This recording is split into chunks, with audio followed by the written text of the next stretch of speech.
fucking crazy, man. Like...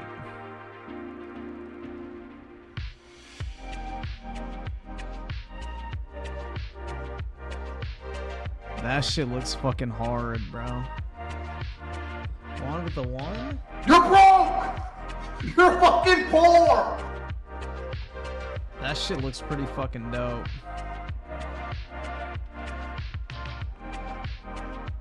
What the fuck?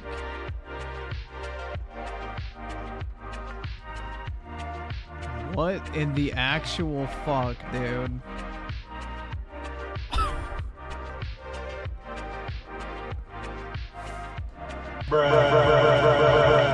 What the fuck?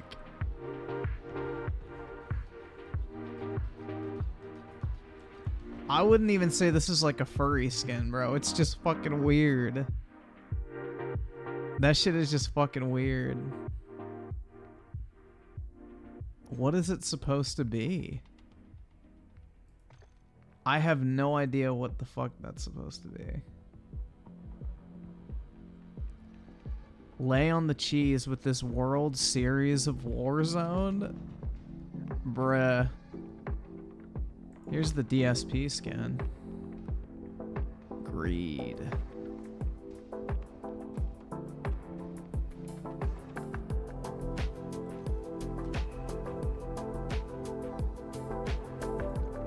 Jacked in? I'd rather be jacked off.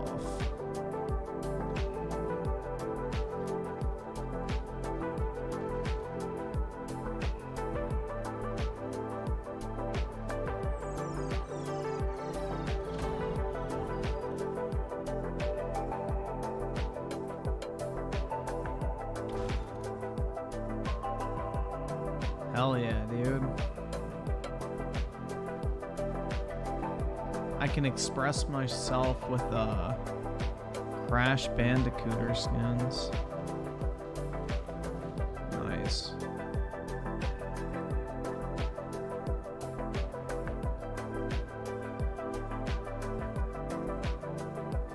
Very nice. Yo, look, it's DSP, the grunt. Or they should call it the snort.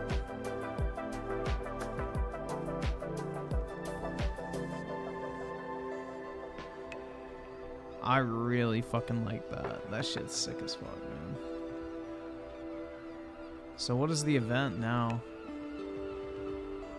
So just get kills? Oh shit, this is gonna be mad easy. This shit's gonna be mad fucking easy, dude. Oh wait, never mind. Get 30 mounted kills from behind, kills, hipfire. 3 operator kills without dying. That's easy. Why are they locked?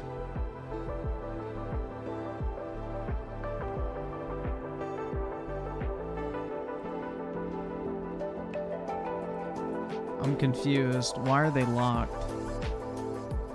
Is it locked because I haven't done them yet?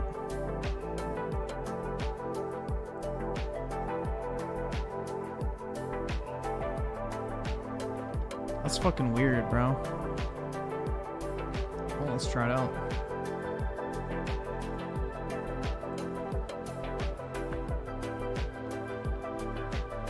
Oh shit, U generation with the 50. Bruh. He rears his ugly head. React to live service is ruining gaming by none other than OtakuDaiKun.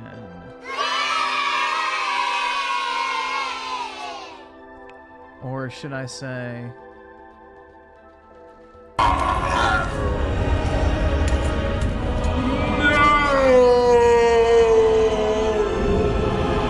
That's more accurate. That's way more fucking accurate.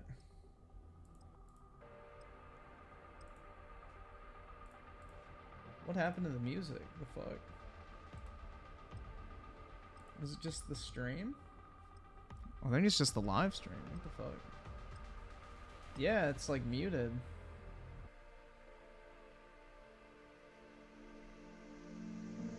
There it goes. Yeah, that was their issue, not mine. DJ Aftershock with a 5. Why couldn't Griffin hack it being an accountant? Because he often comes up short. Bruh. Hey man, 5'11's not that short, especially with shoes on. I'm over 6 foot. I'll have you know.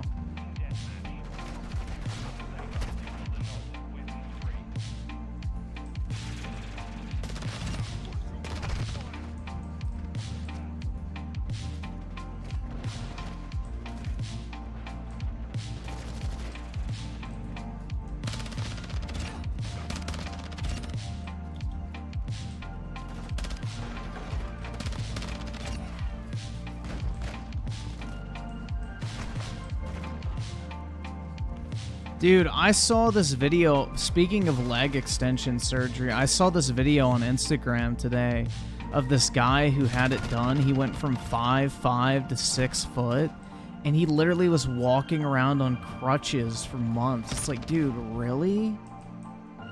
You're like gonna cripple yourself for like a year just to be tall? Like, that's such a fucking L, man. I don't know. Talk about insecurity, dude. That shit's fucking sad. That's actually really fucking sad. Like, you'll basically lose a year of your life because you're, you know, insecure about your fucking height. Basically. That shit's so fucking pathetic.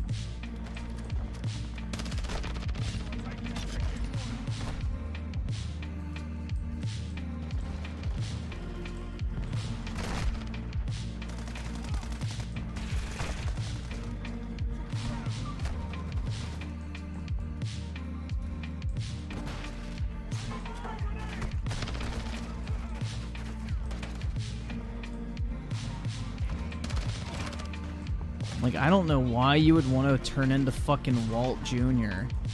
just so you can say you're like, what, 7 inches taller? Like, who fucking cares at that point?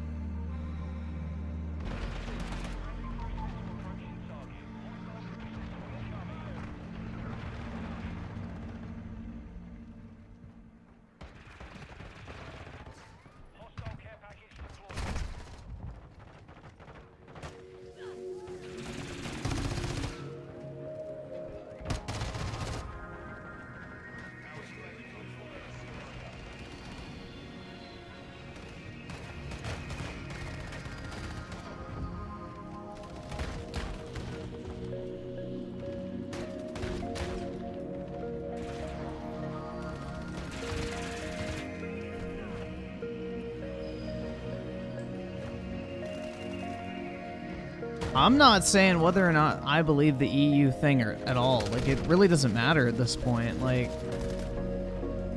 I mean, it's already an uphill battle. They have to win against the CMA and the FTC in court. So, even if the EU comes out and approves it, it's not really a fucking, I guess, surefire thing in the slightest. I don't really think it's that big of a deal at this point. The deal's already on fucking life support. It's not going to be closed by the deadline, so I don't know, man. I wouldn't really look to this as like the saving fucking thing. But I mean, anything's possible. Who's to say it doesn't go through? But the chances of it going through are looking worse and worse.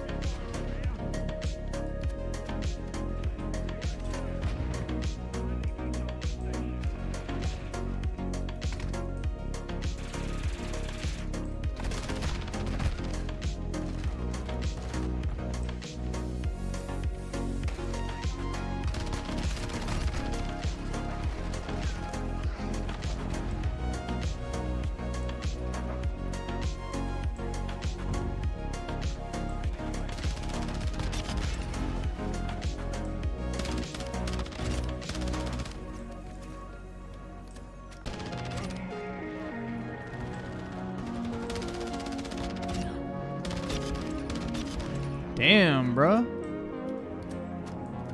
They just kept coming.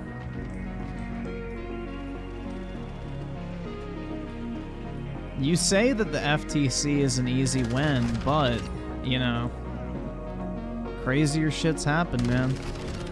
At the end of the day, it depends on which judge you get. And neither Republicans nor, like, Democrats are too big of fans of big tech companies, so...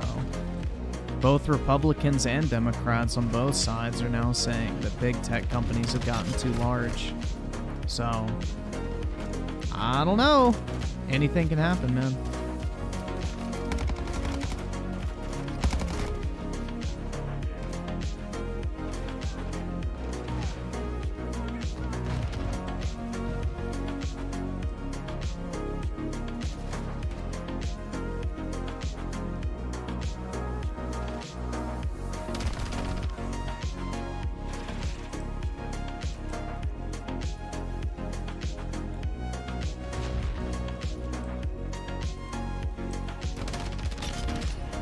Dude, I still think it's weak as fuck that Donald Trump's brother was one of the board members of Bethesda. That shit makes me laugh. Like, I don't know, man. Like, just think about it. At some point, some way, somehow, you know, Trump could have actually influenced the Elder Scrolls Skyrim.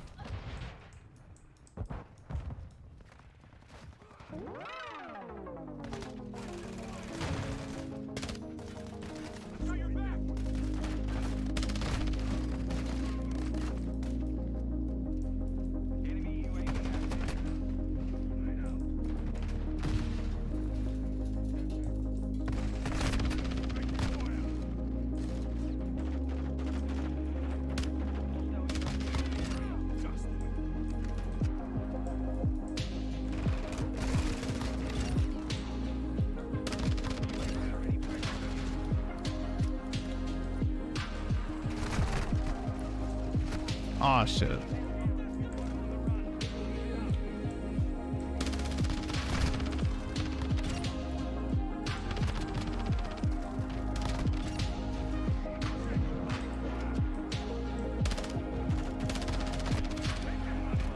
Oh shit, I forgot about that crap. Dude, id Software supposedly helped with Rage 2, which that game was fucking trash, and they supposedly helped with Redfall. So, just because they send 2 people over to work on Starfield does not mean the game is going to be, like, God tier.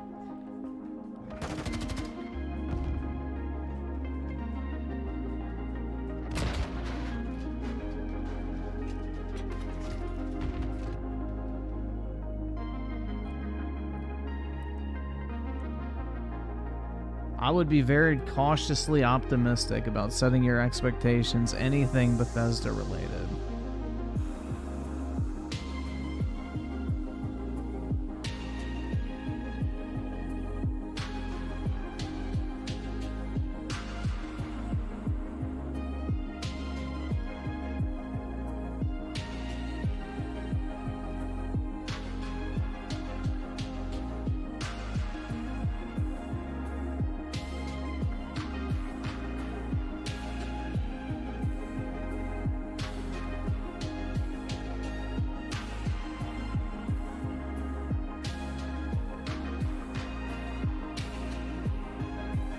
Oh shit, what the fuck?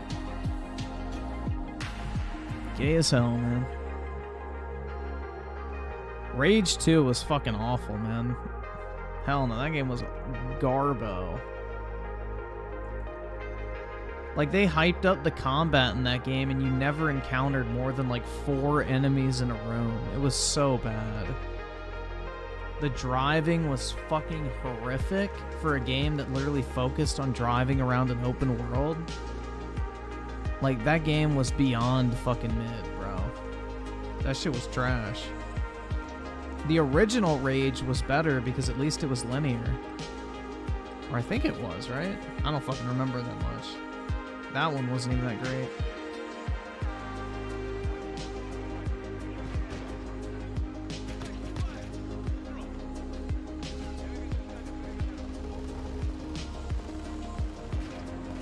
I played like an hour or two of the original Rage and stopped playing it because it was pretty bad.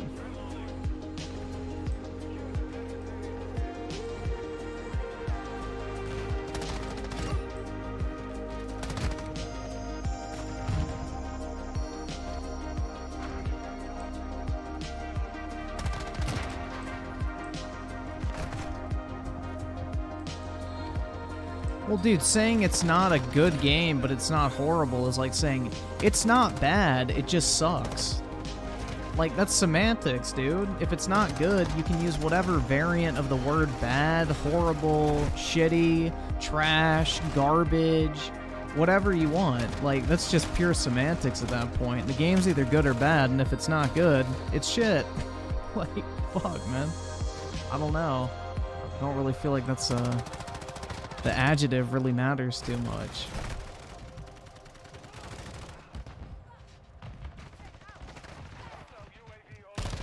There is nothing solid about a 6 out of 10.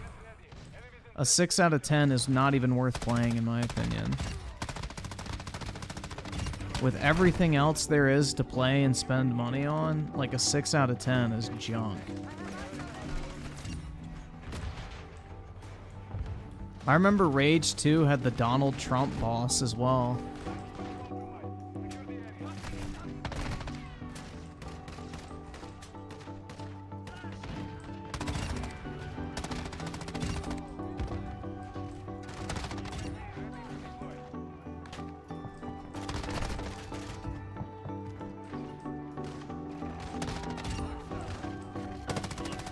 Dude, I would consider mid to be like a 70.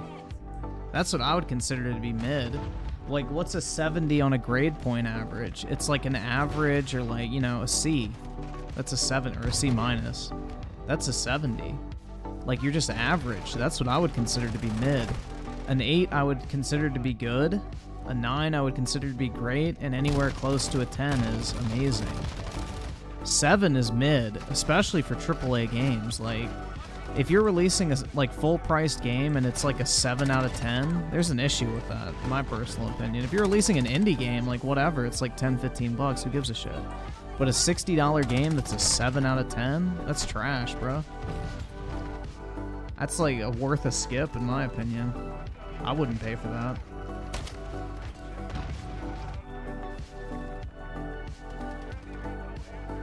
A 7's good by Xbox standards, but not by anyone else's. Microsoft.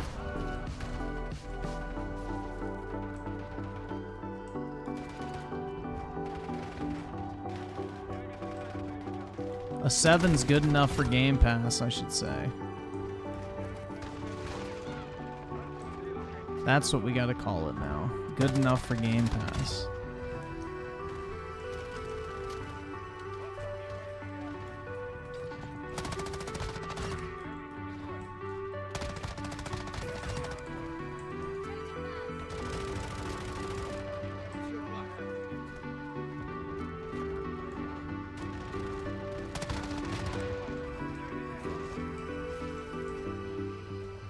Dude, people just have a massive fucking chub in their shorts for, like, the Souls genre.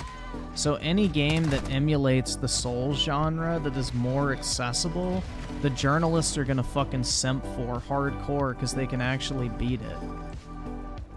That's the thing, dude. You gotta remember that. Not to mention it has powerful female leads and shit like that, so, you know, it checks all the fucking woke boxes. It's got diversity. You know. They know what they're doing with that shit.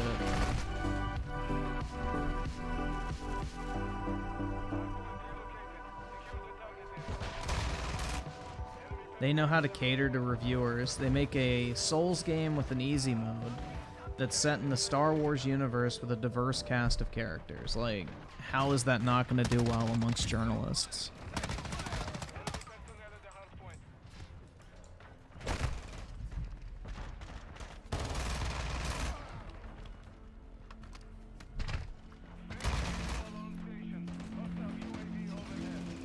I think Jedi Survivor's pretty much fixed now. At least on console, from what I've heard.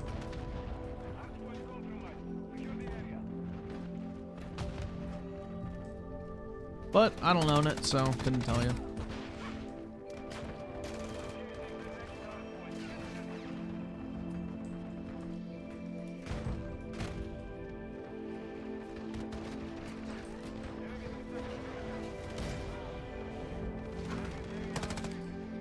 Yeah, I want to play as the black chick that looks like Gollum infused with Morgan Freeman.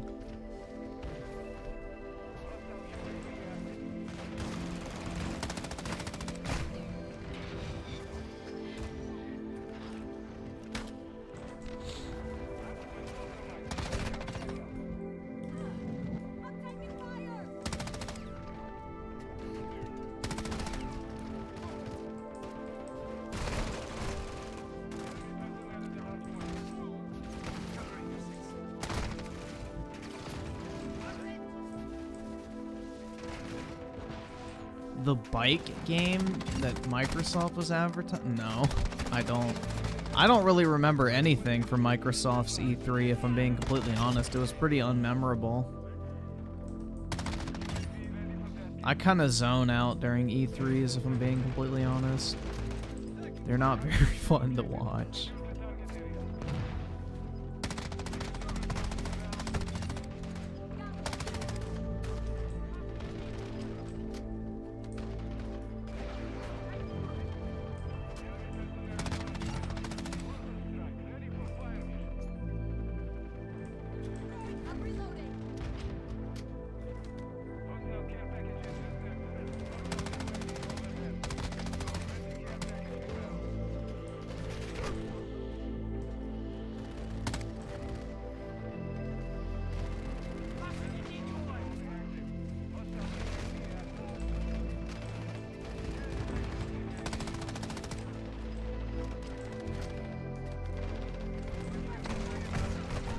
Aw, shit.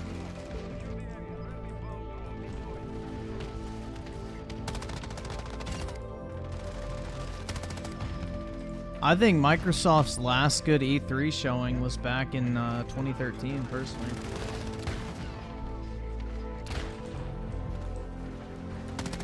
They had a banger fucking lineup.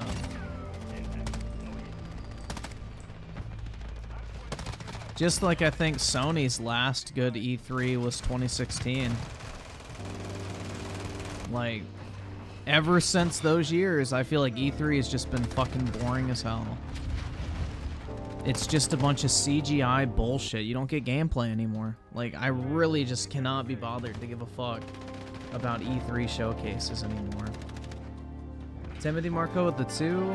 I see we have a beautiful recommendation by Eugen. More like D-Gen.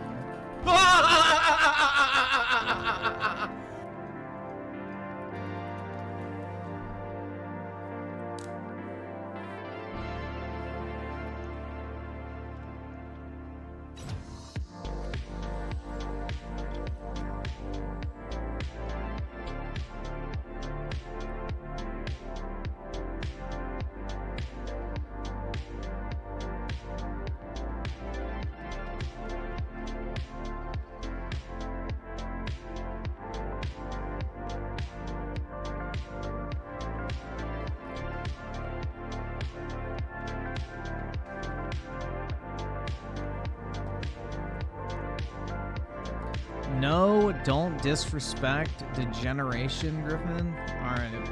Sorry, Britt. I'll behave. I won't bully him.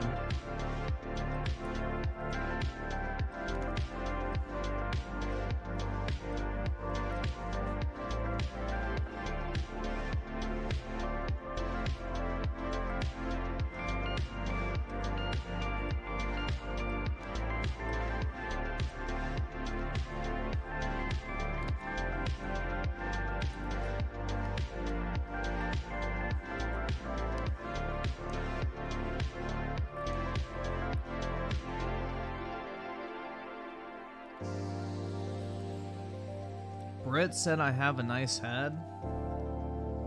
You know, I would have interpreted that as something else, but it's Britt, so I know it would not mean the other thing.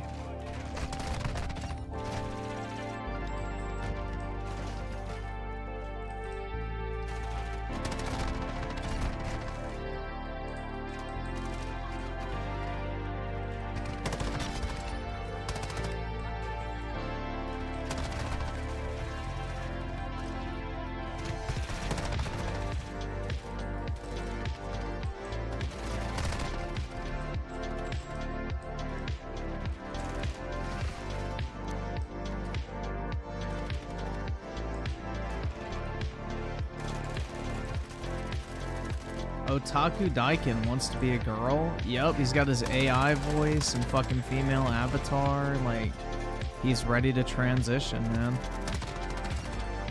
To his true self, like Chris from Mr. Beast. He got inspired. You know, Mr. Beast is a very inspirational content creator, right? That's what people always say.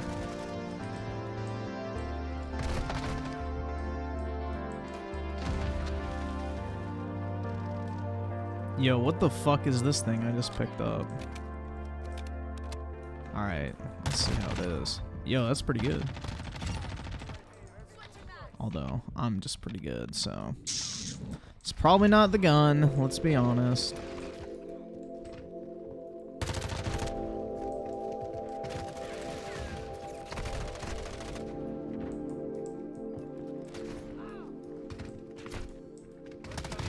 Yeah, OtakuDaiKun was LARPing in one of his videos as a female, like asking his male audience to fondle his anime titties. Like, Jesus Christ, man.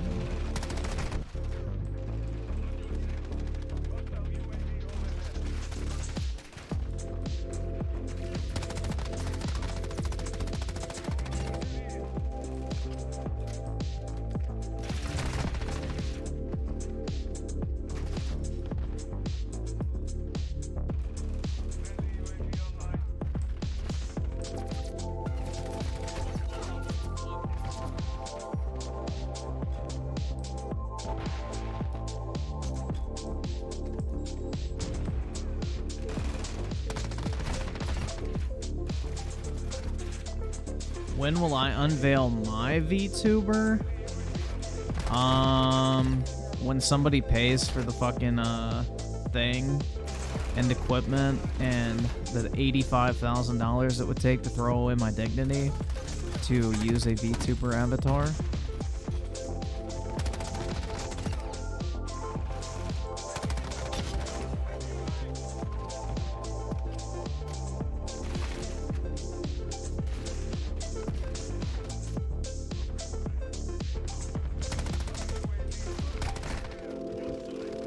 Either subscribe, donate, or get the fuck out. Either subscribe, donate, or get the fuck out. Either subscribe, donate, or get the fuck out. New generation with the 5 gifted either memberships. Subscribe, donate, or get the fuck out. Either subscribe, donate, or get the fuck out. Donate, or get the fuck out.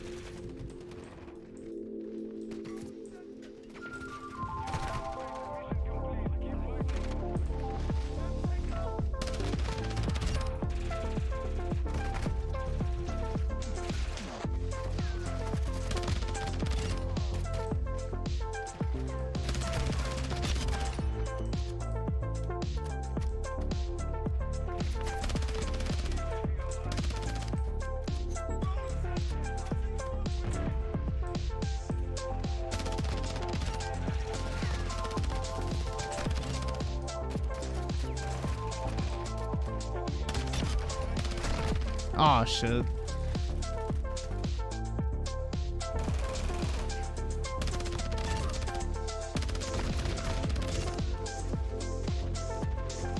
Damn, man, I'm really almost max level in this game. Again. They need to add more fucking prestige levels. I'm gonna have to play something else again. Because I'll be wasting my challenges.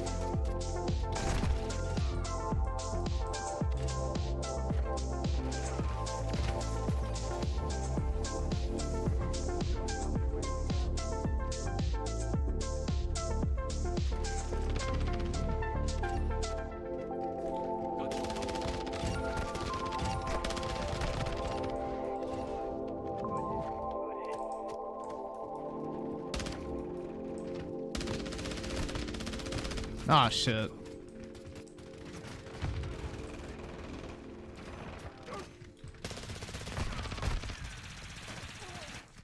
Timothy Marco with the 169. You're broke! You're fucking poor! Darkside Sam with the 2 just got home and summer classes started today. RIP. Well, I mean, just look at it this way, man. The more classes you take, the sooner you're done. And then you can start making real money.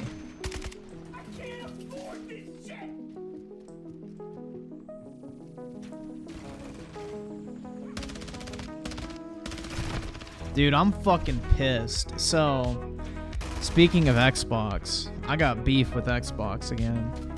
So I'm playing the Mass Effect Legendary Edition, or whatever the fuck, and I'm replaying through Mass Effect 1. And I did this stupid fucking Archivist achievement. Alright?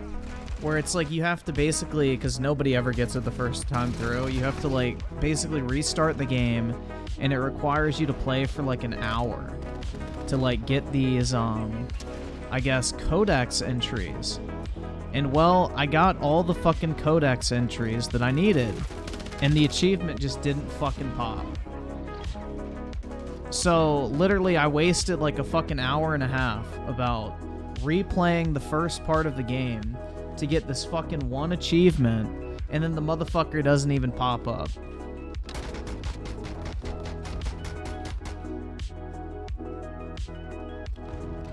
And that shit really pissed me off. Because it's like, dude, I want to get, like, the full achievements for Mass Effect 1. Because it's pretty easy to get them. But, yeah, like, that was the only one I really had to go out of my way to do. So I went back and did it while I was in between meetings today. And I spent about an hour and a half total. And that shit didn't even pop up, dude. I'm gonna try it on a different console tomorrow, since I have 2 Xboxes. Who did I bang? Liara. Are you all, like, honestly, bro, tell me you wouldn't do the same. Because, like, you don't just get to fuck her, bro.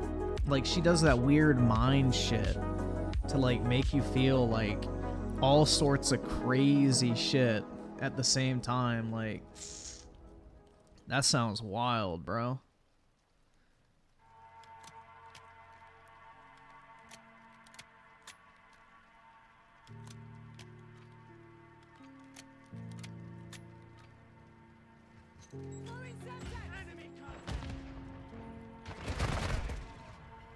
Miranda's not in the first game.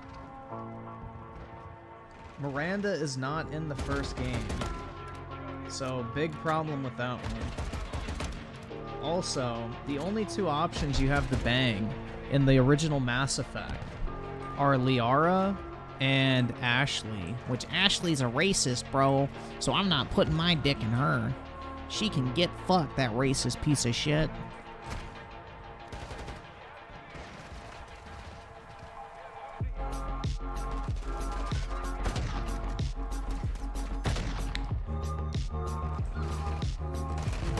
But yeah, no, I would, like, what's the point of, like, banging a human chick in Mass Effect, bro?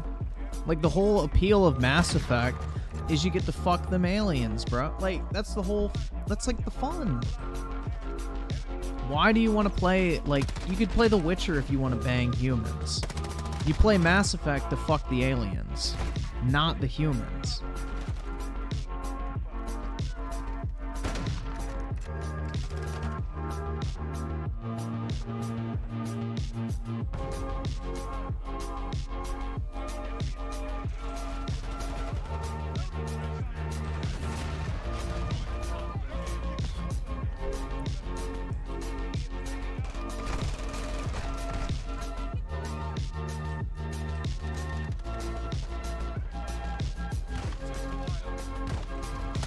I don't know, bro. Tali sounds too much like a Redditor. She talks like this. I don't know, man. I can't do that.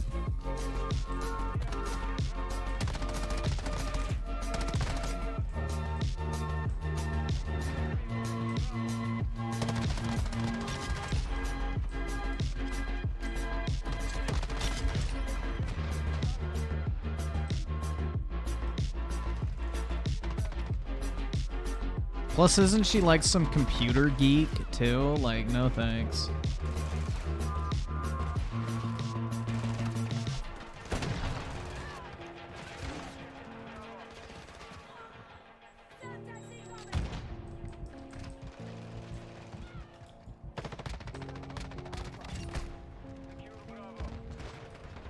Like, dude, y'all gotta think about it this way. Isn't Liara, like, rich? Like, her mom was like the leader of her fucking race.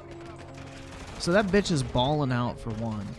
Not only do you get to take her to Pound Town, but she does like that mind meld thing that makes you feel like insane, like pleasure and like elevated senses and everything at the same time. And on top of that, you know, She's not racist, bro. racists go home.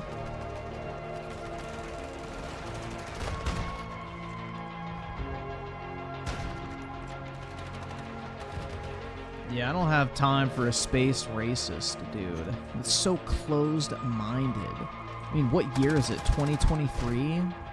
No. It's like 2040, whatever the fuck it is in their game. I have no idea what year it is.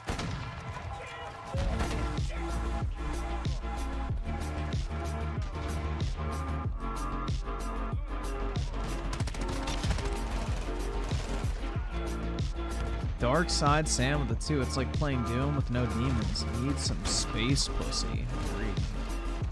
U-Generation with the 2. Liara is an L. Ashley is based. Well, U-Generation, considering the fact that you watch anime and OtakuDaiKun, I did not fall into your category of based. So, what we consider to be based are not the same things.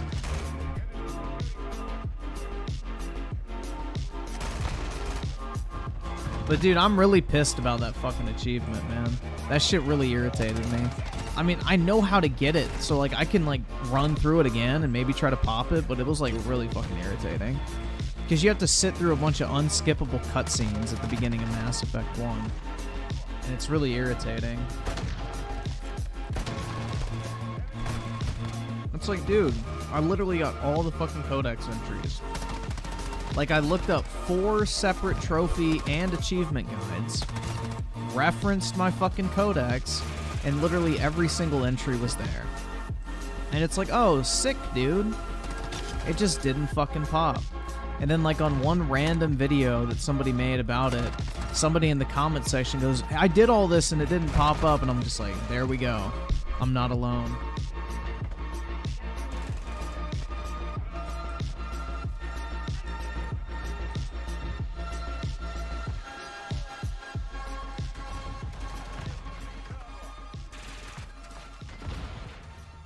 But yeah, I mean, I have every other achievement in that game pretty much. The only ones I have left are basically to finish the story, which are easy. I just have to complete, I think, 2 more planets, go to Ilios, and then finish the game. So I'm almost done with it. I've done like, I think, 45 side quests, so once I finish the story, it should pop the achievement for the complete most of the game.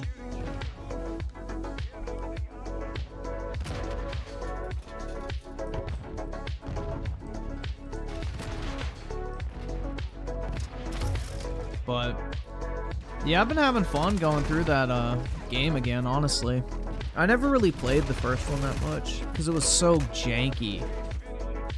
Like, I got my 360 in 2011, so... Or no, yeah, it was 2011. So, like, that game had already been out for, what, like 4 years at that point, and it was very janky by 360 standards. The Legendary Edition is so much better. Like, holy fuck, man. It's actually playable now. Like, it's not good like Mass Effect 3. Mass Effect 3 had fire gameplay, dude. I loved Mass Effect 3's multiplayer mode. I played a fuck ton of that shit. But anyway, Mass Effect 3 had really good gameplay, in my opinion. But Mass Effect 1, holy fuck, that shit was bad. Mass Effect 2 was okay, but Mass Effect 3 was actually really good.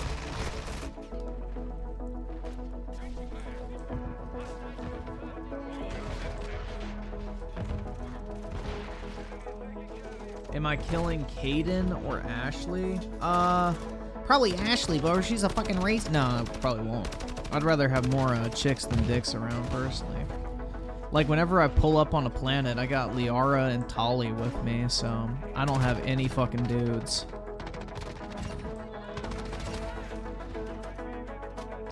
I got my 2 fucking alien hoes.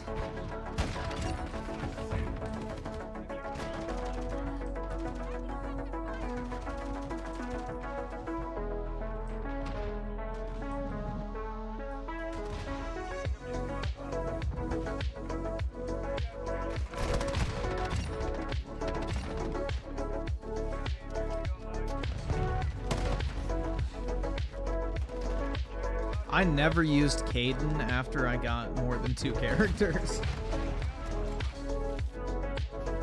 Like, as soon as I recruited Garrus, Caden left my party. And as soon as I recruited Tolly, Garrus left my party. And then as soon as I got Liara, Ashley left my party.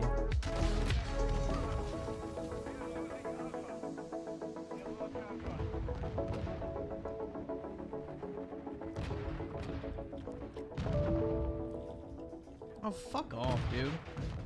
This dumbass thing keeps saying OneDrive doesn't work on my computer. It's like, bro, I'm running Windows, you fucking dipshit. Microsoft is dumb. Like, only they could get fucking OneDrive to not work on a Windows computer.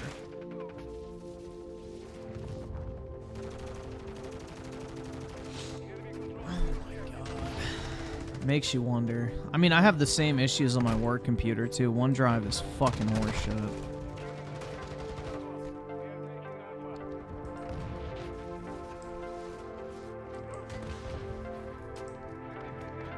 It doesn't save your work half the time.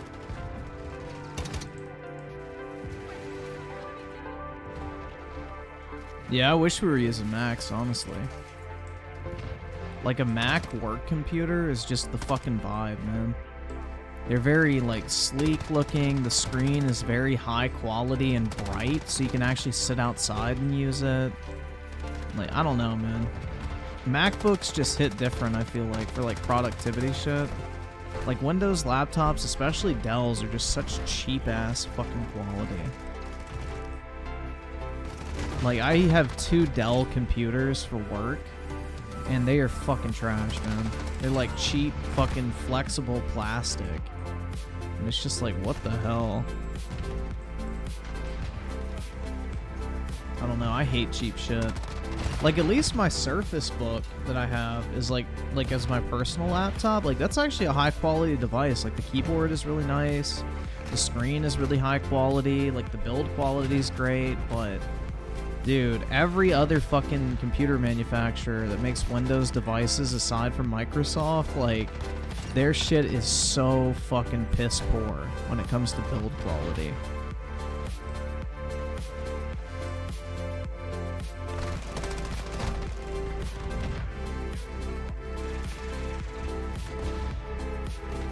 Yeah, I almost wish I could buy like a MacBook Air or something and be like, hey, convert this to a work computer.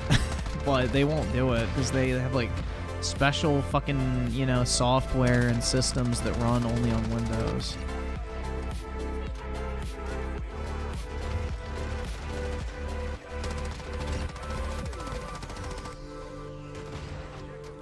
Yeah, the only way you get a Mac working at my company is if you're like a senior manager or something like that.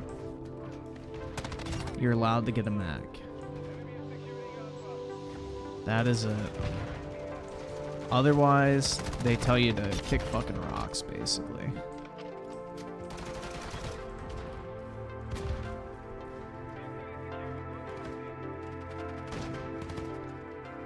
Yeah, my next laptop is 100% going to be a Mac. Like, their laptops are too fucking good now with those M1 and M2 chips.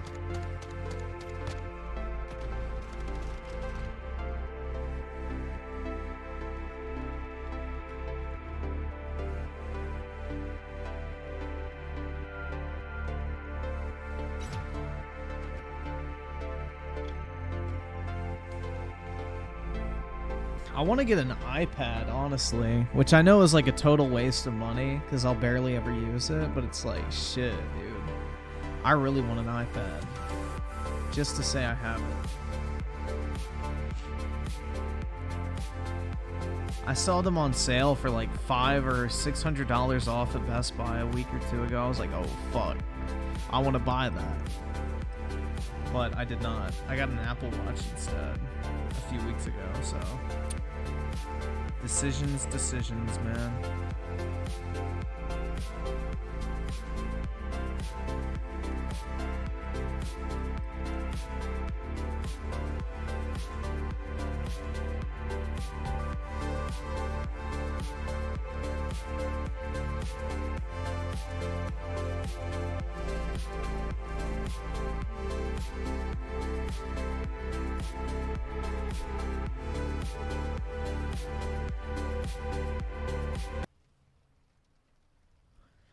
No, I actually really like my Apple Watch because I actually use it for like the fitness capabilities. Like I really like it, honestly.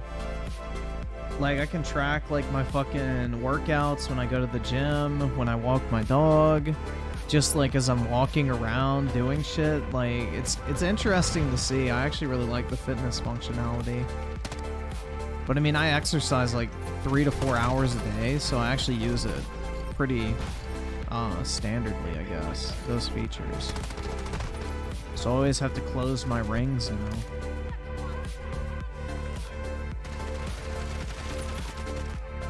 Dark Side Sam with the 5. I have an Asus Zephyrus G14. It's good for a Windows laptop. Build quality is good. Keyboard is good. Screen is good.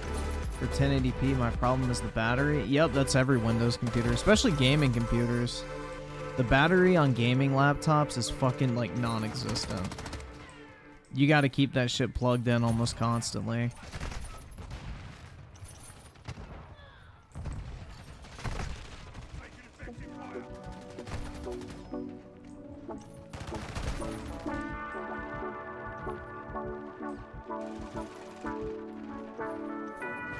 Yeah, I mean, I walk my dog for like 2 hours and then I go to the gym for 2 hours, so that's a typical day in the life.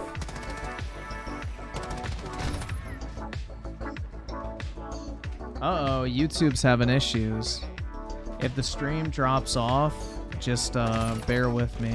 YouTube is having issues ingesting the video, whatever the fuck that means.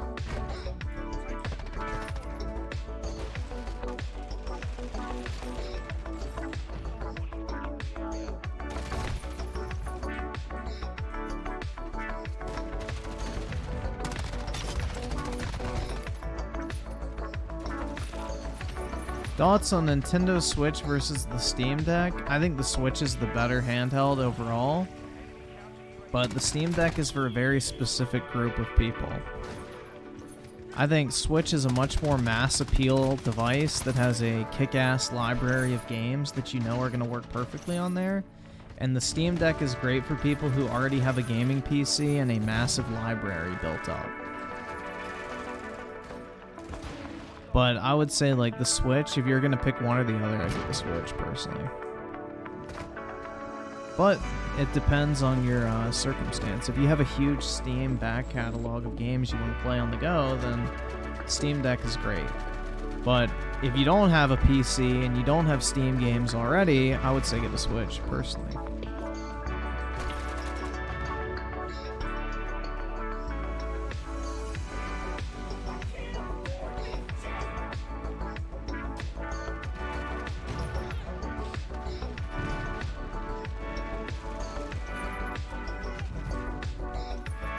New generation, get your fucking neckbeard activities out of here. Nobody's gonna be like, gotta boot up my Switch emulator. Like, come on, bro. We're talking about mass appeal here. Not everybody uses Reddit, my friend.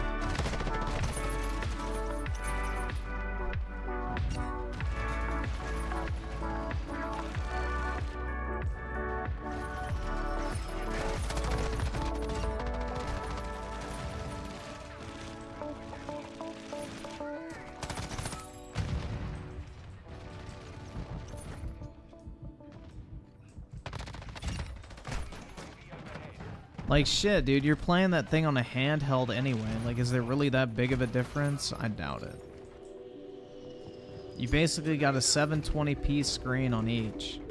Maybe you'll get some extra frames, but maybe the emulation software will take away that capability anyway. It's like, who cares at that point?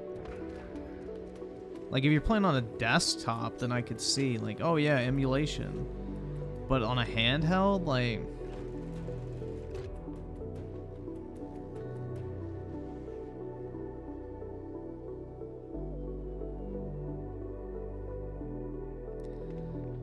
Griffin, you said you've never emulated a game on your PC. The only thing I've ever emulated is, hold on, let me see if I still have it.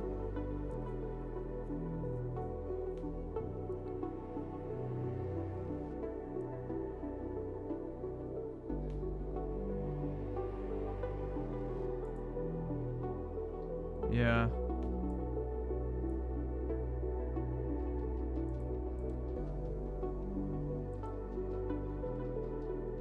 That's it. That's it, bro. I have Super Smash Brothers Melee on my Dolphin emulator, and that is literally it. And I tried to do it for like 10 seconds. The controller was fucked up, and I just said, screw it, I'm not wasting time on it, and never really played it.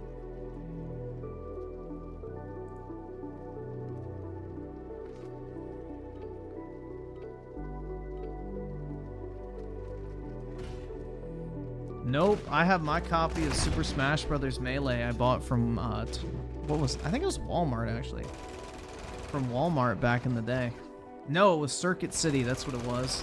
Yeah, it was Circuit City, that's where I got my GameCube. The Best Buy clone that failed. But yeah. I bought a legitimate copy of Super Smash Brothers Melee that I own to this day.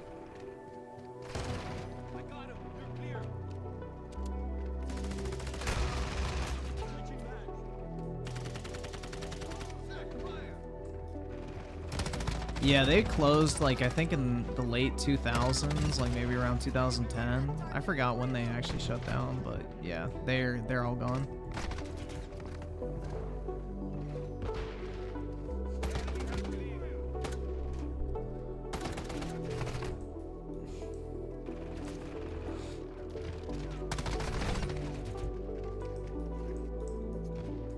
Darkside Sam with the 2, I only emulated Doom 64 using Doom 64 EX. Bought it now. I don't even know what the fuck Doom 64 EX is, bro. I do not emulate. Like, the only thing I've ever, like, emulated is I had Pokemon Leaf Green on my fucking iPhone 4 way back in the day. But that's like the only game I've ever like actually emulated and played for any prolonged period of time.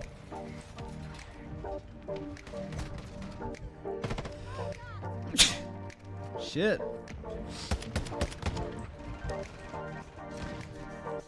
Yeah, Watch Dogs to me, like, after Watch Dogs 1, they took like this goofy ass direction with the series, and it was not my cup of tea.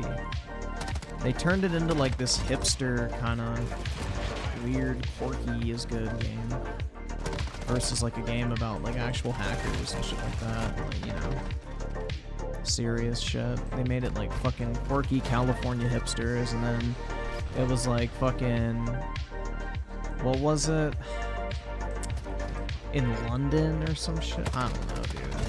And then they made it so you don't even have like a main character anymore. You just play as a bunch of random people. Like, I don't know. Not a fan. First Watch Dogs was good. Went downhill after that.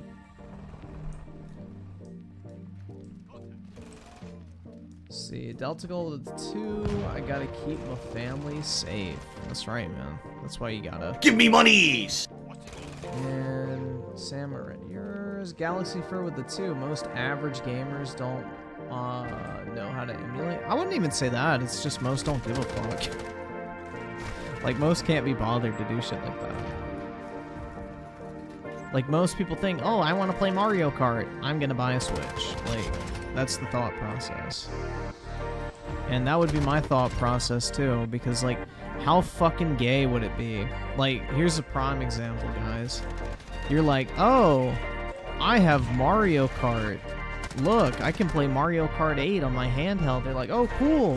Hook it up to the TV, and we can all play. And you're like, well, actually, it's a Steam Deck. I can't hook it up to the TV. I have to order a special USB dock that I have to plug it into to hook it up through HDMI, and then I can play it on my TV, but it'll take a couple days for the controllers and, you know, the actual dock to get here, so... It's like, I don't know, man. I think the Switch is more than a valid purchase, even with the Steam Deck.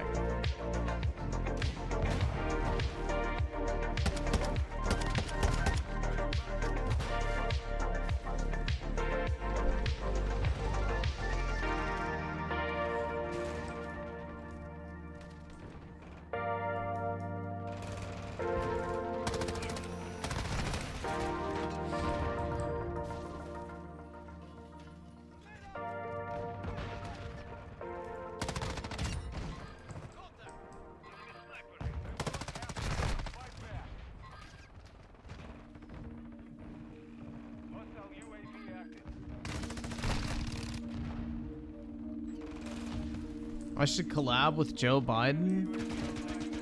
Let's go, Brandon. I agree. Agreed, man. We should make TikToks together and look at dank memes. I hear that's what all the juveniles are doing these days.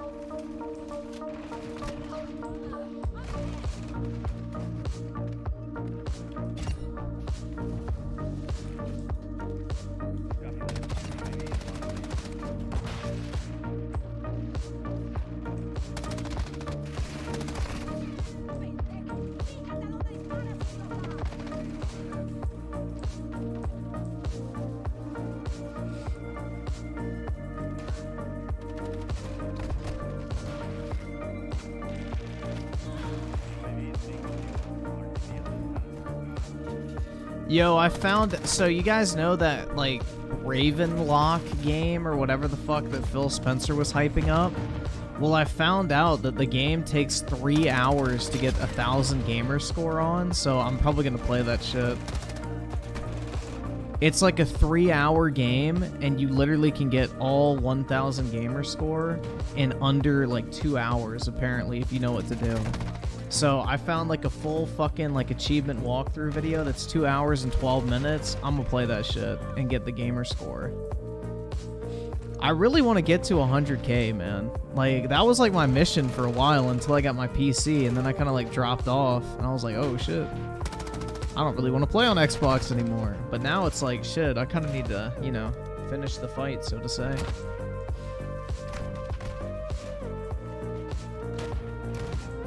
Yeah, the Avatar game. The Avatar game was mad easy.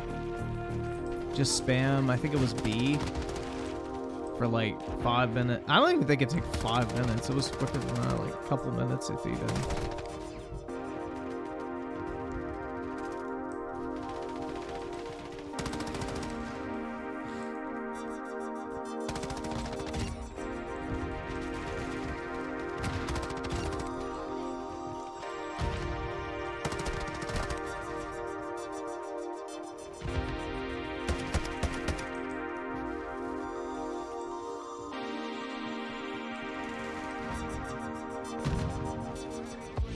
Yeah, I'm at like 85K right now, so I could very easily, like, once I finish the Mass Effect collection, I'll probably get around 2,000 from that when all's said and done. So that'll put me at 87,000. I play that Ravenlock game, 88,000. You know, then I can just download a bunch of Game Pass filler and play it from time to time.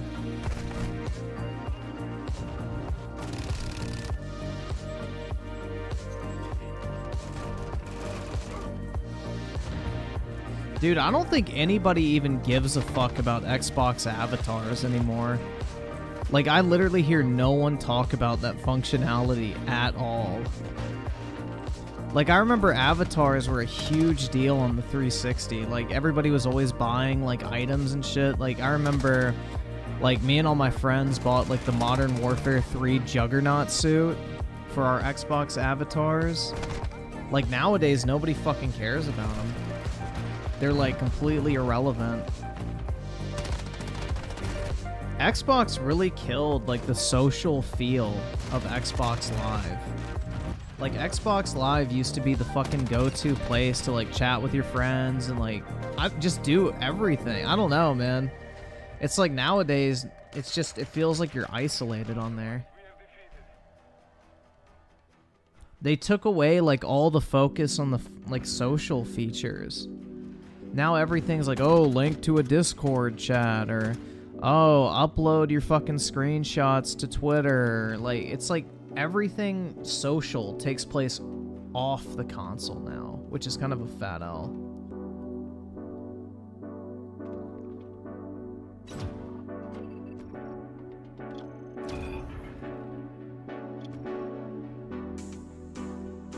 Yeah, those seriously, like, 3.0, 4.0, 5.0 achievements are fucking insane.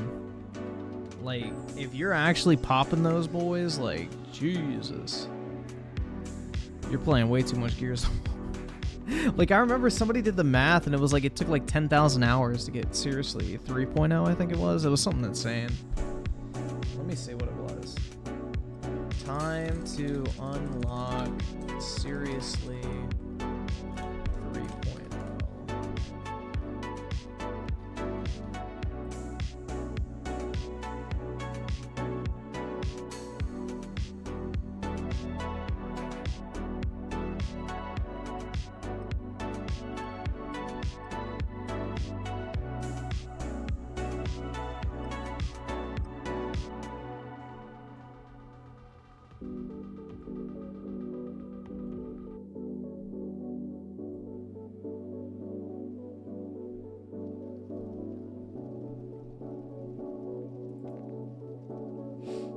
Yeah, I can't even find an answer. I remember the first person who got it, though. Like, that was like a huge deal when somebody posted that they actually unlocked it.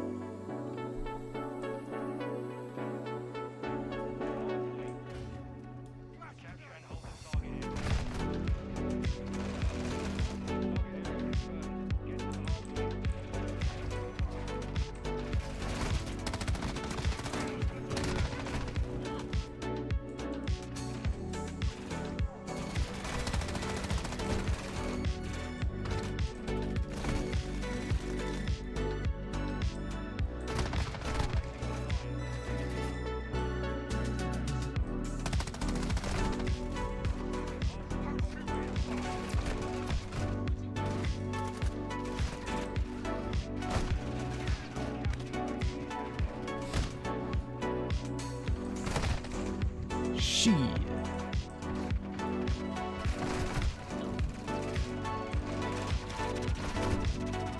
Fuck. Dude, I'm getting shit on.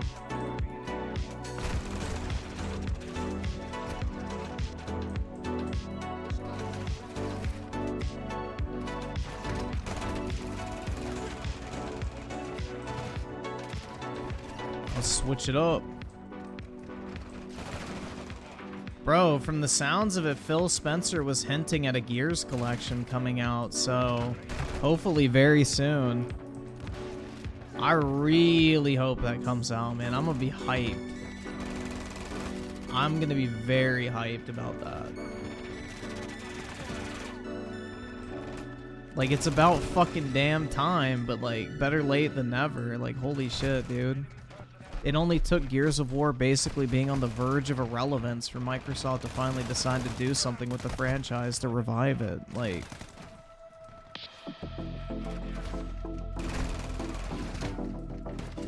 I would just hope, like, maybe the multiplayer could become, like, vibrant again.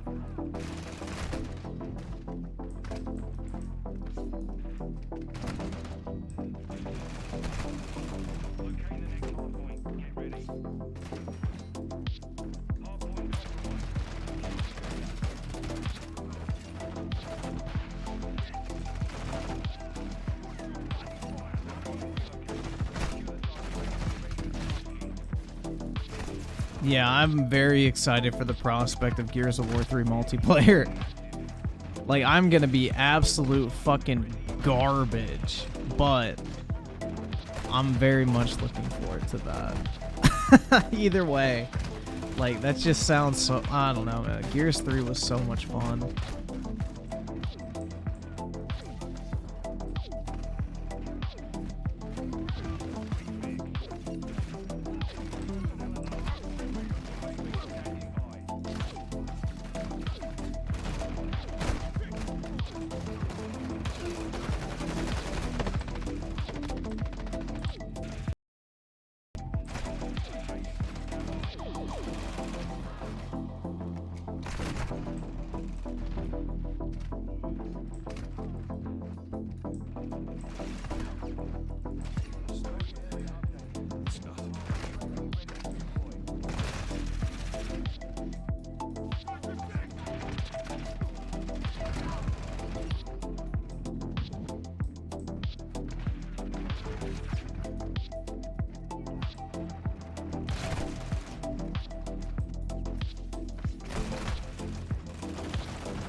Bro, what the fuck? Why didn't that make contact? I hit her like 4 times.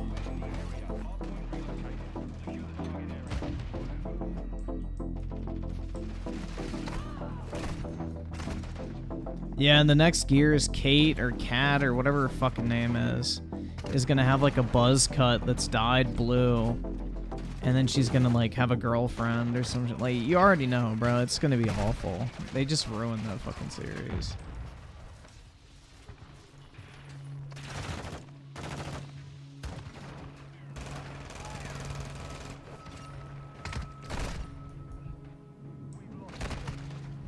Did I already finish that challenge?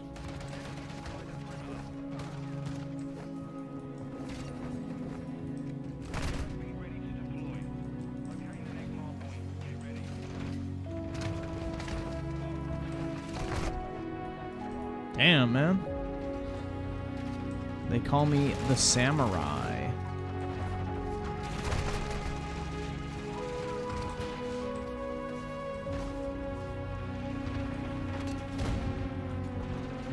Who did I pound in Mass Effect 2? Hey man, that's between you and your mom. She can tell you if she's ready. That's not my place. I don't kiss and tell. Bro! I fucking stabbed that bitch in the nuts and he walks it off? What type of horseshit logic is that, dude? What type of fucking horseshit logic is that? I literally stabbed the motherfucker in the nuts. He is never having kids and he walks that off?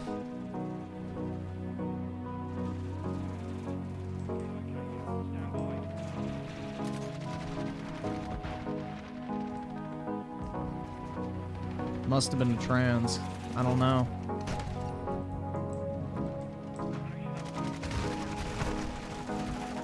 I love it when sharp objects go into my penis.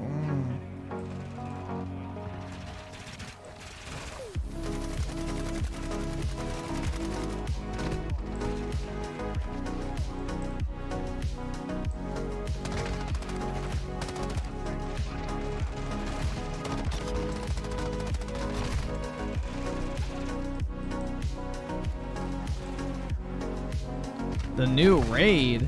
In what? I don't raid, bro.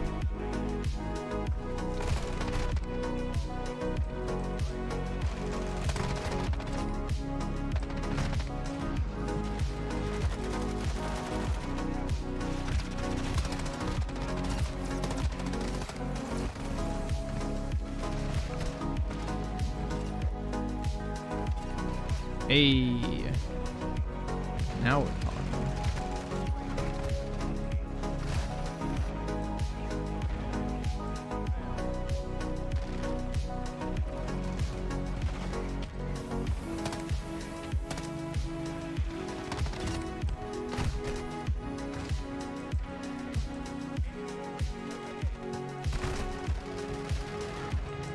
Play Raid Shadow Legends? Hell yeah, dude. Now that's a real game.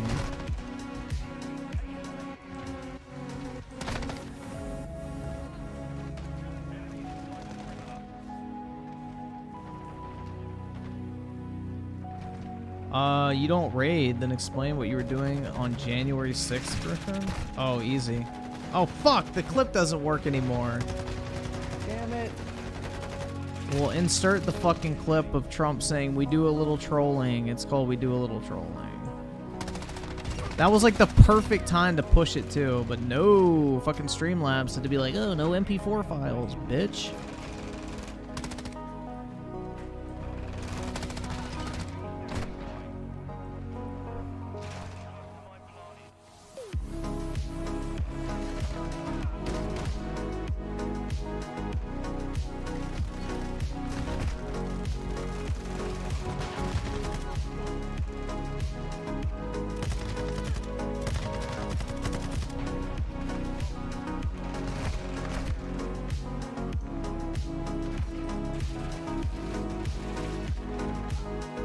Only a small amount of tomfoolery, that's right.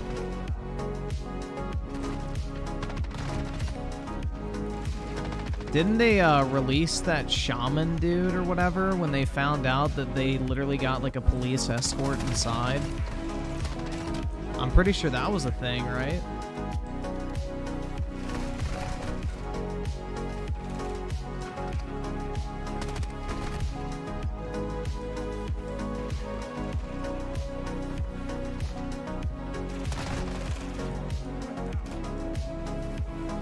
Yeah, that whole thing was a big fat fucking psyop, bro. 100%. That shit reeks of the fucking CIA and like fucking FBI and everything.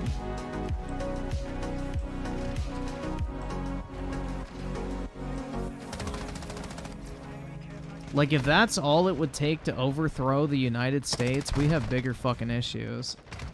Like, fuck, man. It glows in the dark, you mean, bro. Not even green. Just it glows in the dark. Yeah, I was the guy with the fucking fur pelt on and the fucking shaman staff. I also stole Nancy Pelosi's podium. That was me too.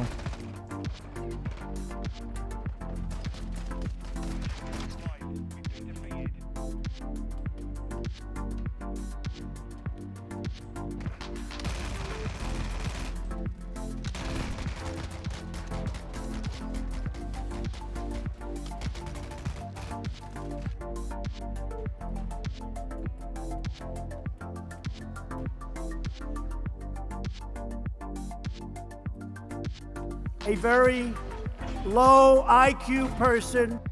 That one still works.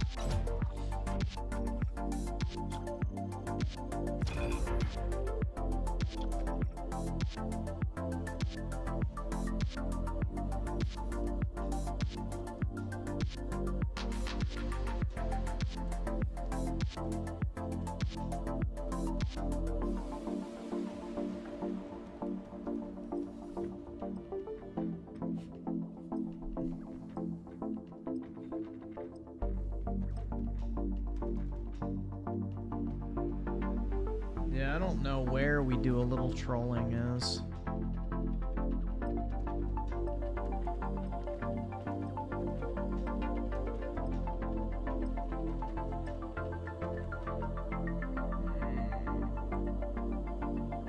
Maybe it's down here.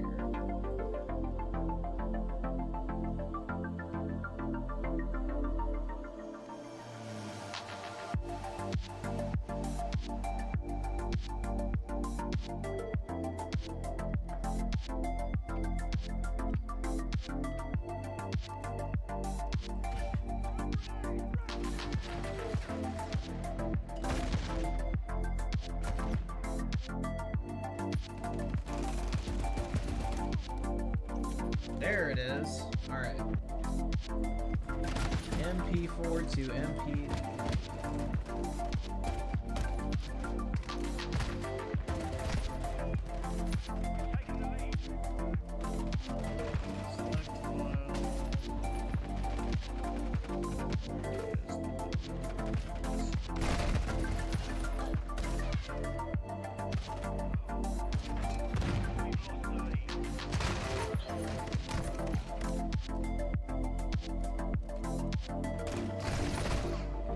We do a little trolling. It's called We Do a Little Trolling.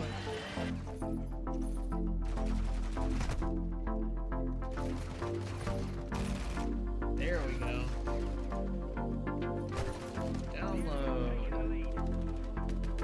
Where is my Stream Deck?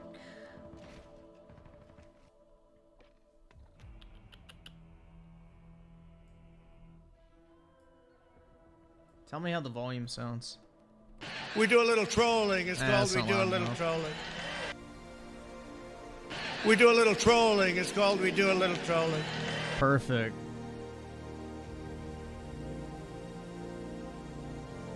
There we go.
Dr. Disrespect put 100K on Golden State Warriors. Well, dude, that's like 3 days of streaming to him. I don't really think he cares.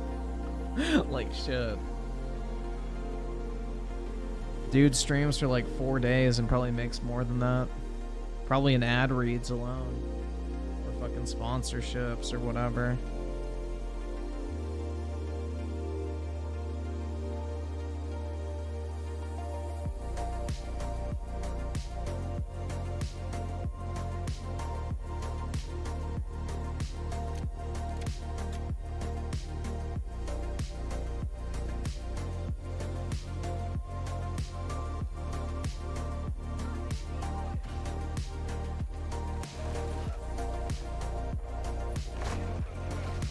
Yeah, that's the thing. If I had that type of money, I'd become a degenerate gambler too and bet a bunch of money on dumb shit. Like, why not? Who cares if you lose? You'll make it back in a couple days anyway. And if you win, then, you know, get some extra spending money. Like, doesn't Drake do like $1 million bets all the fucking time and just like loses? Like, I've seen like clips of him like gambling or whatever, and he just like bets like millions of dollars and fucking loses, or he'll win like 3 million and be like, oh, cool. And that's it. It's just be like, oh, cool. He doesn't even fucking care. It's like, you know, it's like fucking fun coupons at that point, you know? Like, you don't even need money.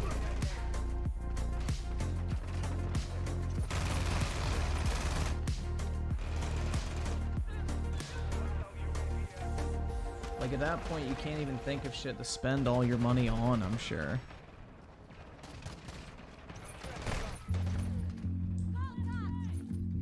It's like you can only buy so many cars until that gets boring. You can only buy so many houses until that gets boring. You can only buy so many clothes until that gets boring.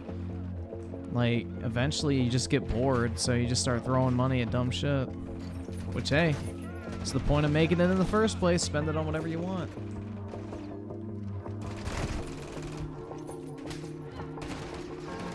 Alright, you generation, you say that, but you waste money watching OtakuDaiKun, so...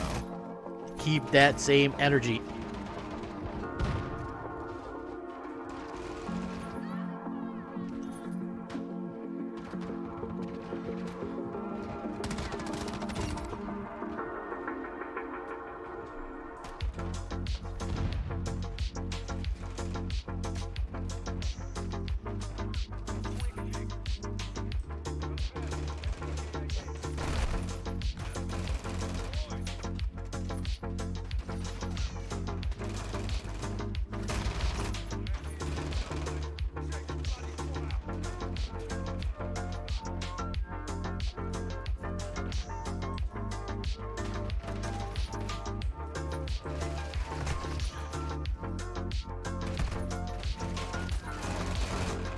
Yeah, hopefully one day I'm balling enough in life where I can go to like the Kentucky Derby and just drop a couple $100,000 on fucking horse races for the weekend. That should be fun.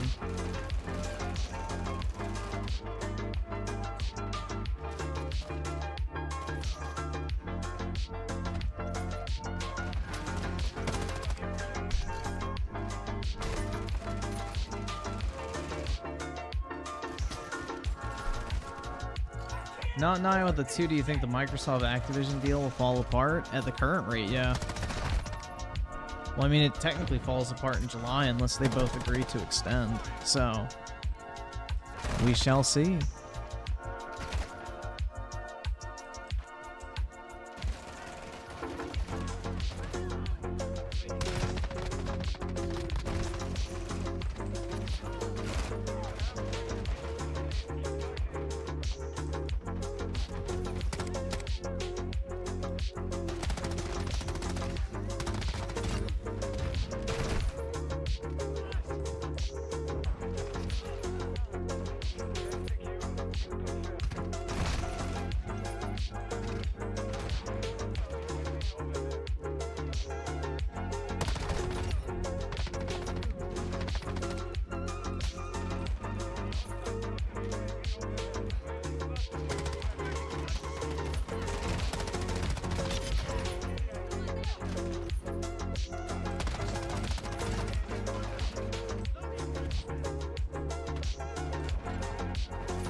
Oh, that was friendly. Shit. I didn't even see the name tag above his head.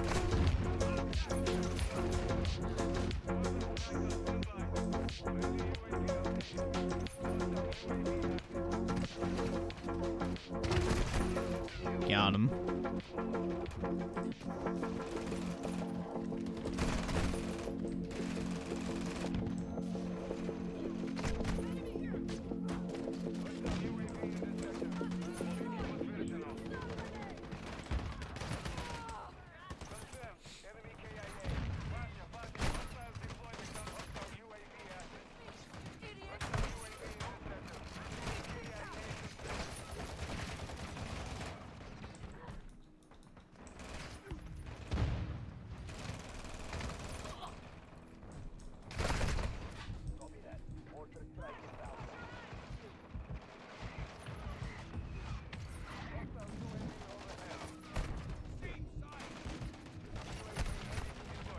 Hey.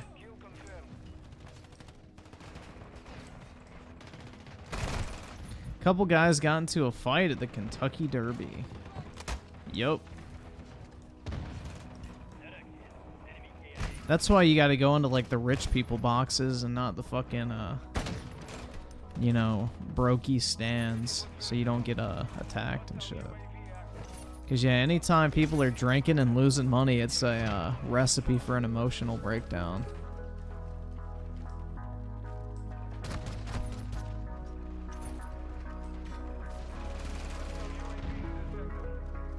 Timothy Marco, the 2 copyright notices reveal that the new Zelda uses FSR. I have no idea what the fuck that is. What is FSR?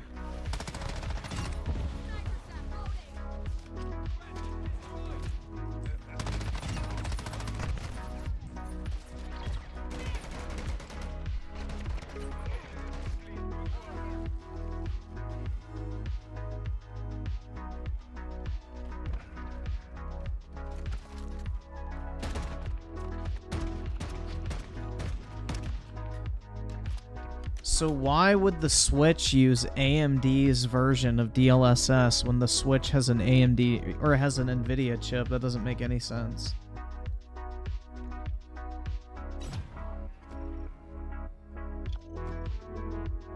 Why would NVIDIA's like console utilize FSR for game? Like, that doesn't make any fucking sense. Like, how would a game take advantage of something that's not available in the console it's releasing on? That doesn't make a bit of sense, bro.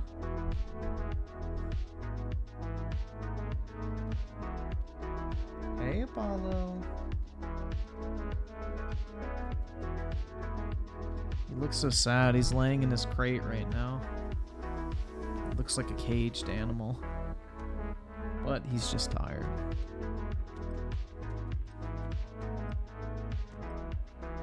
And he just wolfed down his food.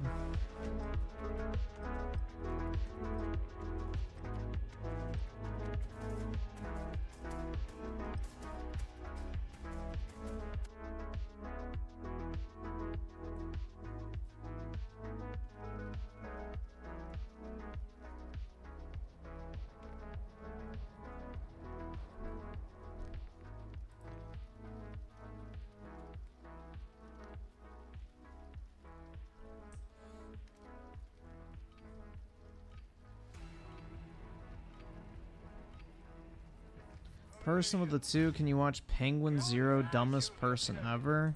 Maybe. We'll see how we're doing on time.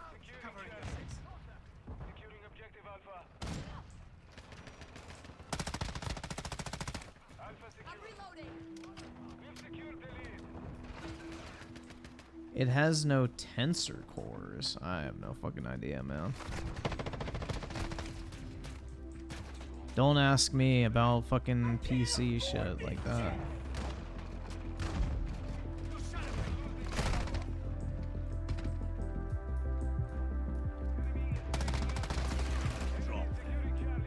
Person with the 1? You're broke! You're fucking poor!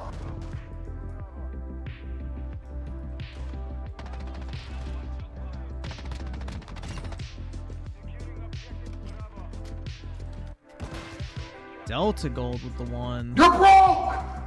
You're fucking poor!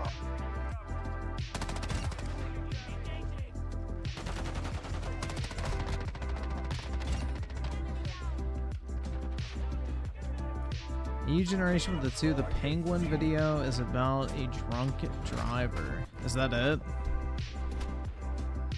Like you just hit somebody or something?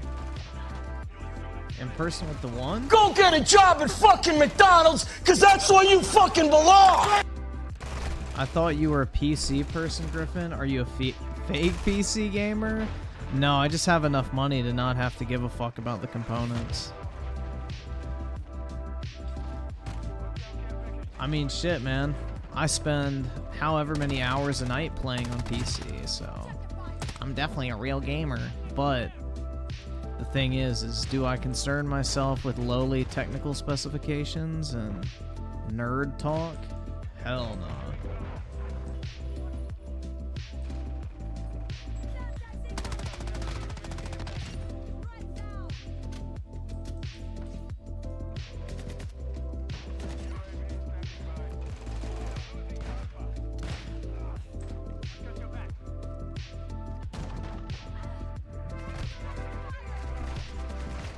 Shimples with the 1? You're broke! You're fucking poor! In person with the 1. You're broke! You're fucking poor! Look here! Look, listen! Go get a job at fucking McDonald's, cause that's where you fucking belong!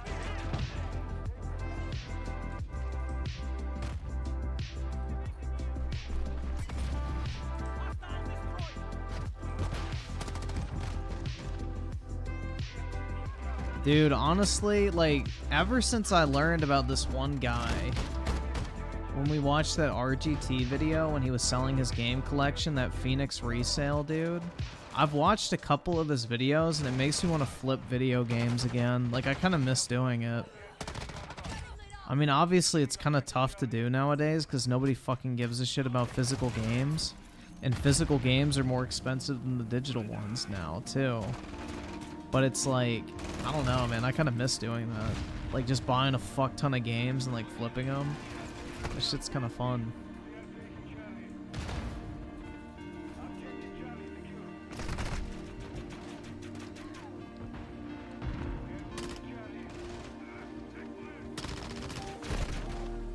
Person with the 1, again. You're broke! You're fucking poor! Welcome to the real world! And New Generation with the 1. Thank fucking God, man. Now you'll stop paying for OtakuDaiKun. You're broke! You're fucking poor!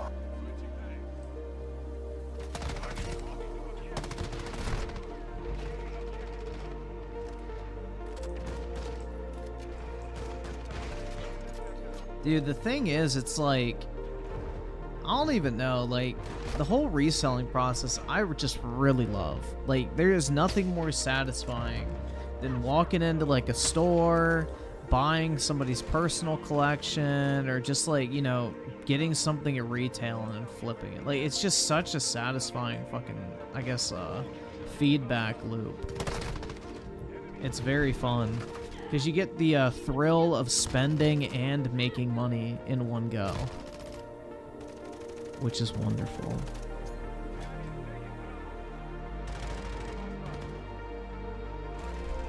Shit is absolutely fucking wonderful.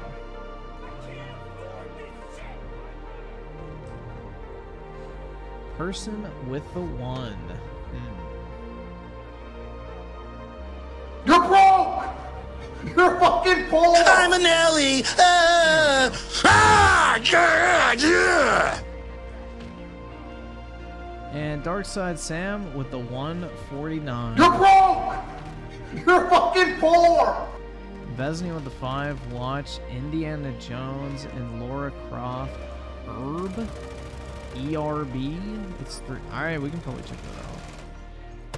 I have no idea what the fuck that is, but hopefully it's like fucking SFM porn of Indiana Jones fucking Laura Croft, because that shit would be fire.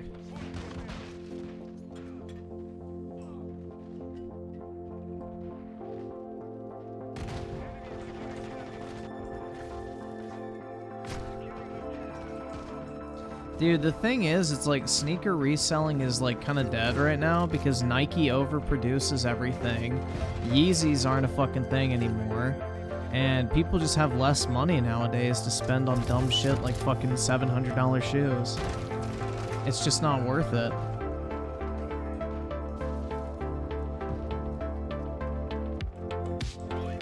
I mean, I will never understand spending $700 on a pair of $90 fucking Nikes when you could go spend $700 and get like actual designer shoes. Like, the fuck? Just go buy like an actual pair of designer shoes that are actually higher quality than shitty fucking Chinese child slave labor fucking Nikes, bro.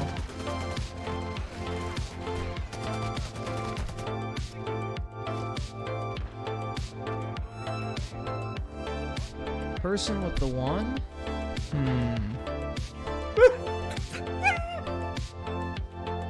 I just can't do it. I can't take this shit no more, man. You're broke! You're fucking poor!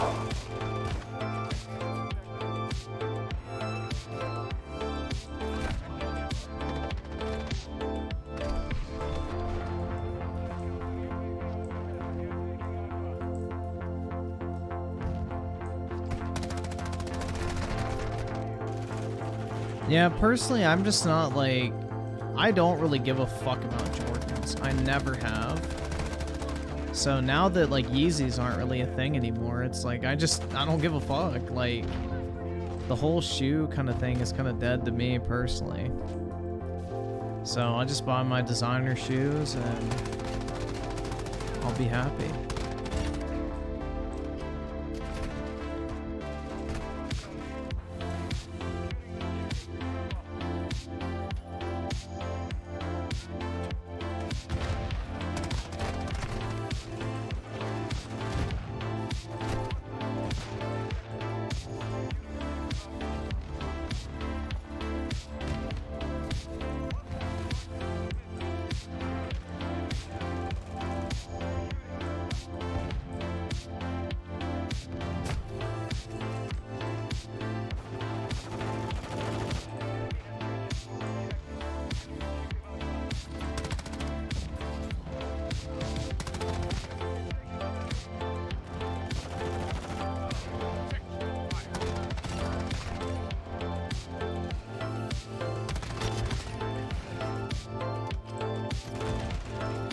Yeah, I think right now, like, I'm gonna keep stocking up on sealed 360 games because I feel like we're at the kind of like that tipping point where it's starting to get hard to find certain Xbox 360 games sealed. Like, if you look for, like, a lot of those more niche, like, JRPGs that came out at the beginning of the generation, or, like, your Dead Spaces, Halo 3s, original Gears of War, you know, Fable, all of those games are getting very fucking expensive sealed. So I think we're going to get to a point where, like, you know, sealed prices are kind of going to, like, exponentially increase because you have this situation where 360 games were so fucking cheap for so long, nobody bothered keeping their shit sealed because there was no money in it. Darkside Sam with the 2, the chicken yearns for the factory. That's right, man. It needs to become my Dino Nuggies.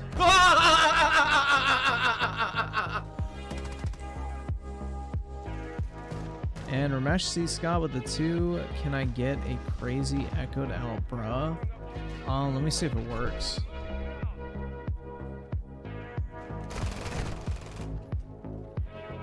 Bruh. Hopefully that worked. I don't fucking know. I can't hear it.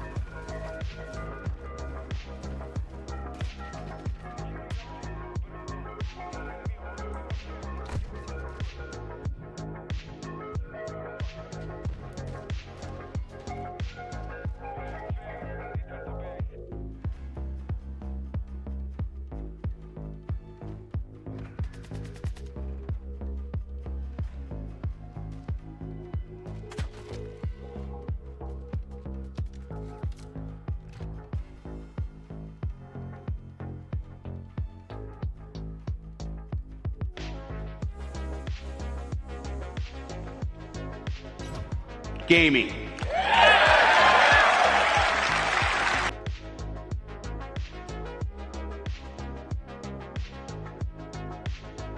I really like that. U-Generation with the 2, how much are sealed Halo 3 Edition X? I think they're over 1,000 minimum, but they're probably very expensive. Let's see. Halo 3 Xbox 360 costs.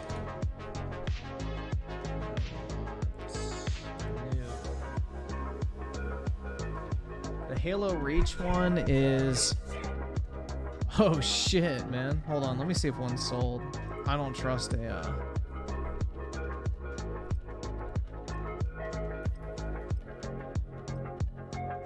So a sealed... Yeah, about $1,000.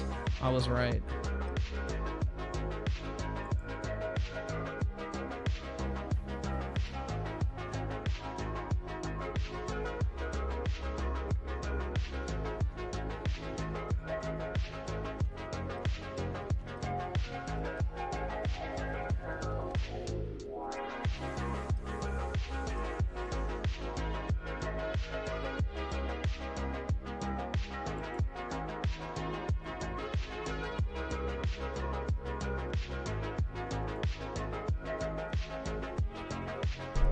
You're gonna buy one? Go for it, man.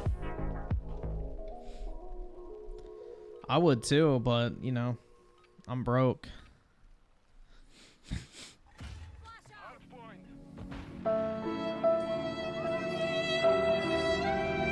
Give me monies! Open your wallet and give me all of your monies! Either subscribe, donate, or get the fuck out.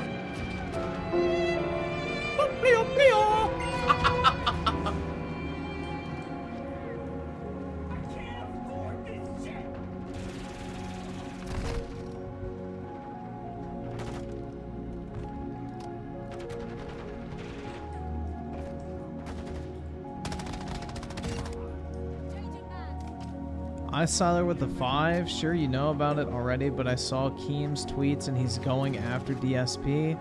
I wouldn't miss this for... Oh, is he? Shit, man, I'm glad. DSP just thinks he gets to run his fucking mouth about whoever the fuck he wants to.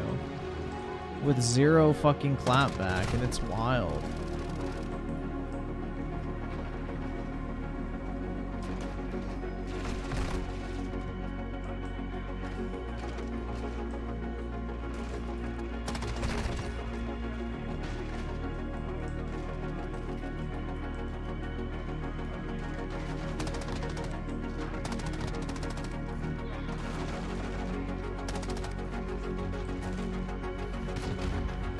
Fuck.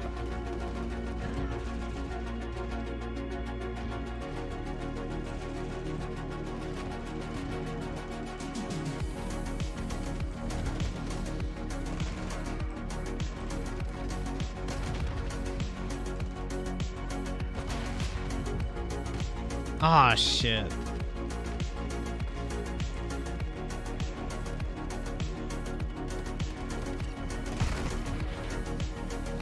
I saw it with the 5. Definitely look at it. He's having interviews with DSP, his friends and family. It's gonna be... Oh my god. Dude, that shit's great. That's fucking great, man.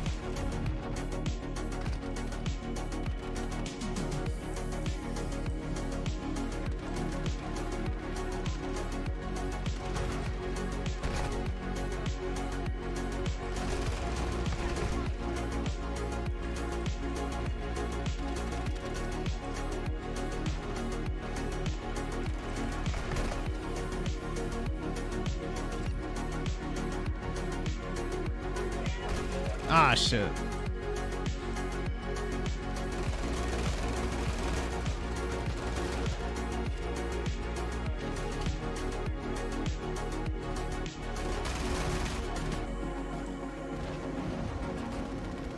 DSP said he never learned how to ride a bike because he was scared of getting robbed if he rode one. Oh my god. Who robs somebody on a fucking bike? They obviously don't have any money.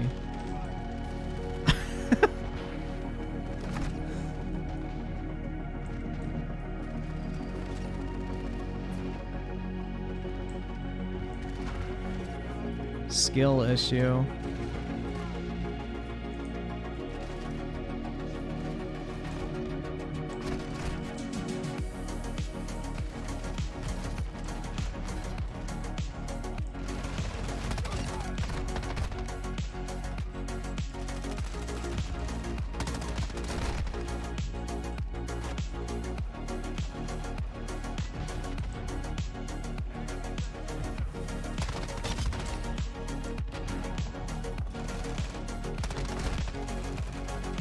Darkside Sam with the 2. The DSP Saga season finale dude, I think this is only going to make it go on even longer.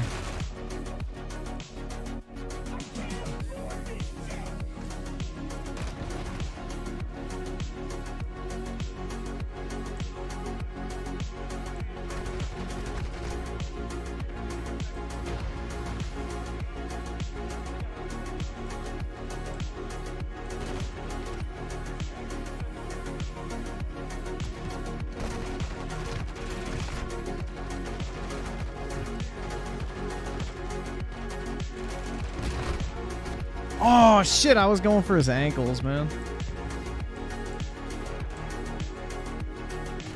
Fuck.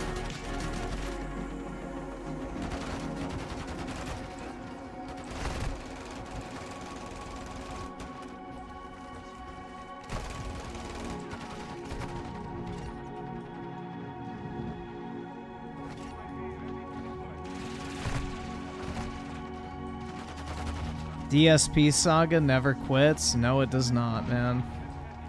It truly never ends. He's the cockroach of the internet. You can't get rid of him. Motherfucker has more durability than a fucking Twinkie.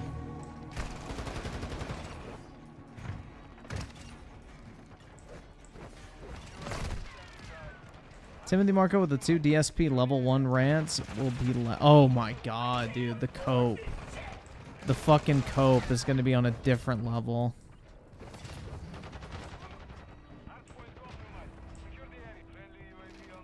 I mean, you know, the alternate fucking reality is going to be evolving by the day of like what actually happened. Oh, Keemstar is full of shit. He's just deliberately, maliciously going after me and listening to trolls. When literally all of DSP's trolls just upload clips of the shit he says. So if anything, they're listening to Phil. Delta Gold with the 2. Guys, where can I find these interviews? I don't think they're out yet. I think Keem's gonna make like a documentary on DSP.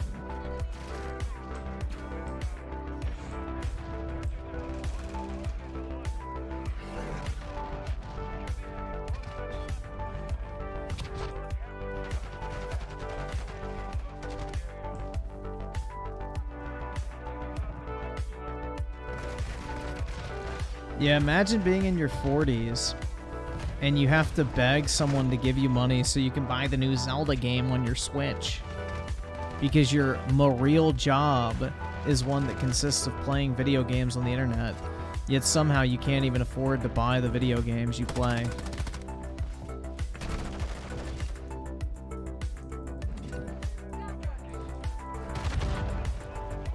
Bro, how did that work? Did y'all see that shit? How did that happen? I guess I slashed the fucking RPG shot? Like, I didn't know an RPG fired behind you. What the fuck?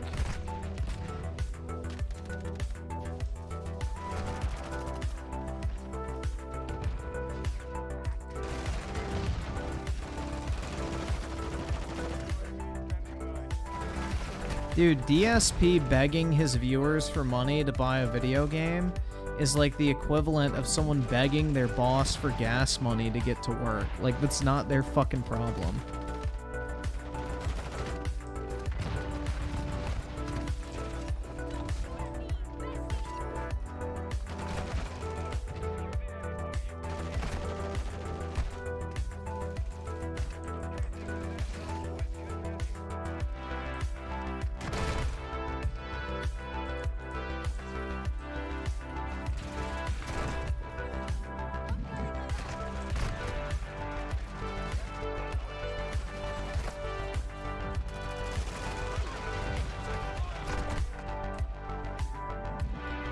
Yeah, I will never understand these motherfuckers that make YouTube their full-time job and they're making under like $300,000 a year. There's no fucking way I would ever do this full-time if I was making under that amount. That's just wild.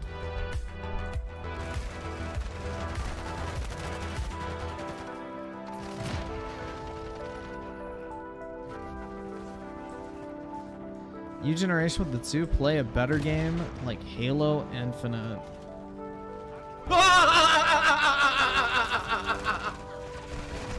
300K a year is not a lot when you really break it down, because like the thing is your career on YouTube is very fucking finite, whereas like an actual career in the business world could be 30 fucking years, whereas like your content creation career may be like a third of that if you're lucky. So you only have a limited time to make a lot of money, basically is what I'm saying. But let's say you're making 300K a year. Shit, you're probably gonna have to pay around 40% in taxes. So immediately you're down to $180,000. Let's say your average rent is $2,000 a month. You know, your health care and everything, that's another like $1,000 a month. Living expenses like food, another $1,000 a month. So you're already up to $4,000 a month in living expenses. Okay? Then that's not even if you throw a car payment on top of it. If you have any sort of other like lifestyle expenses, like going out to eat, whatever. So let's just say, you know, all in it's about $6,000 a month, pretty much. And if my math is correct, $180,000 divided by 12 is $15,000 a month, which would mean you're banking $9,000 a month if you live conservatively. Now, times that by a 10-year career, that means you're left with $900,000. And that is all you will make for the rest of your life. That is not that great.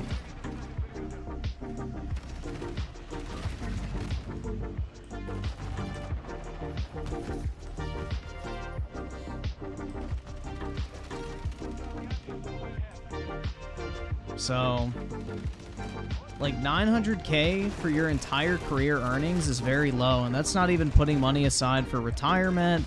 That's not if you have to pay like employees to do like editing or whatever the fuck for you.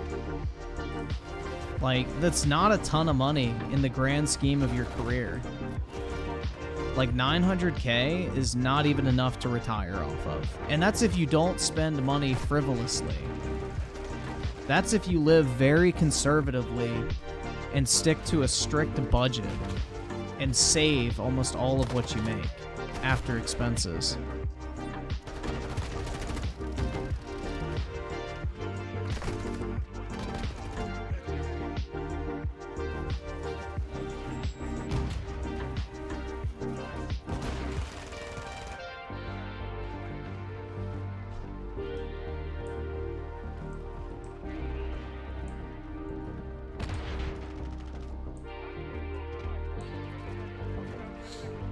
So that's the thing, man. It's like, it's not as much money as people think. Like, I don't know. It's just like this false sense of success. Because, like, for instance, to amass $900,000, you would have to save only $30,000 a year for 30 years, which is way more attainable in reality. That's way more attainable. Not to mention you're missing out on benefits, so you don't have to pay for your health care and like fucking dental. You know, your insurance is going to be much lower if you purchase it through your work. You know, you're going to be constantly receiving a raise. There's no fluctuation in your payment schedule. You have a 30-year runtime for basically any corporate or, you know, business world career. So, you know, you may start out at making 90 grand a year, but by the time you retire, you could be making 500,000 a year. And if you can make 500,000 a year for 10 years, you're already better than the fucking YouTuber is. Dramatically better. So, I mean, that's the thing is like, the longevity of your earnings is much fucking lower. And that's why I've never really considered doing it full time. Even if I did like dedicate all my time to like making videos and streaming and shit, I'd probably make about $20,000 a month-ish. But long term, you know, after, you know, my channel's dead or whatever the fuck, in like 1 or 2 years, let's say, because you don't know when the fuck the algorithm's gonna cuck you. Like, you know, then you're done. Like, what are you gonna fall back on at that point?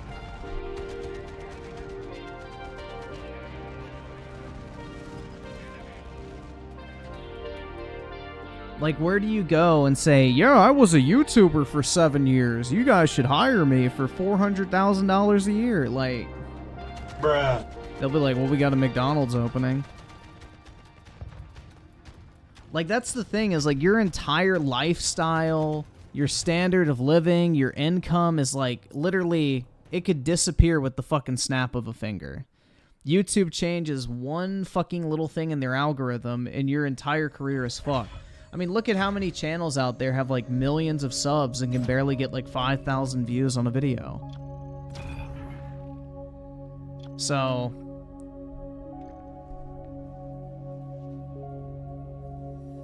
nothing in this like YouTube shit is guaranteed. And you are truly at the mercy of fucking YouTube's algorithm, community guidelines, or whatever other bullshit.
Yeah, but I guarantee you, if you did like a full economic breakdown of like your earnings potential in like a job like engineering, a software developer, you know, even like a business field, like if you work in like banking, you know, you're a stockbroker, like there's so many careers out there that you can make way more money over the span of a career than you could ever hope to make if you hit it big on YouTube. Like, the odds are already against you. Like, the fact that I'm even making over $100 a month on social media puts me in, like, what, the top 5% of fucking people that use it, if even that high? That's what's wild. Like, think about how many people make YouTube videos and how many people actually make money off of YouTube videos. So, like, you're already, like, this micro fraction of the population that can actually successfully generate money. Much less make the amount of money to support yourself, much less make enough money to fucking literally live off of and build a career on, quote unquote. I mean, it's like comparing, you know, how many people try to become famous in Hollywood to like a Leonardo DiCaprio. It's like a 1 in a million chance. So, that's the thing, dude. It's like, it's so risky if you actually look at it. Whereas, like, if you go to college, get an engineering degree, for example, you're making $150,000 out of college right off the bat. You know, let's assume your pay never fucking increases over the span of your 30-year career. You're earning $4.5 million. And that's assuming no pay raise, which is insanely unlikely. I mean, does anyone consider that to be a bad fucking outcome?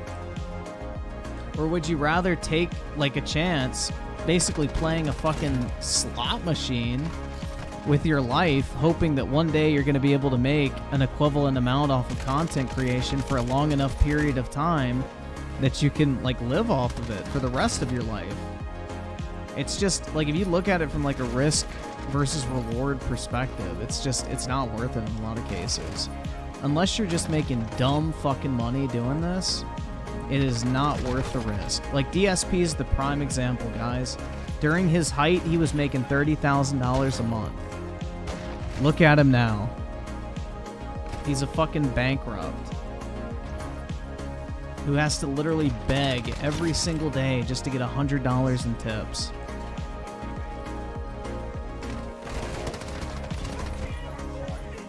Look at Wings of Redemption. He used to make like what? Over $10,000 a month probably in AdSense. Dude literally gets on stream for like $50 a day. And that is his income now.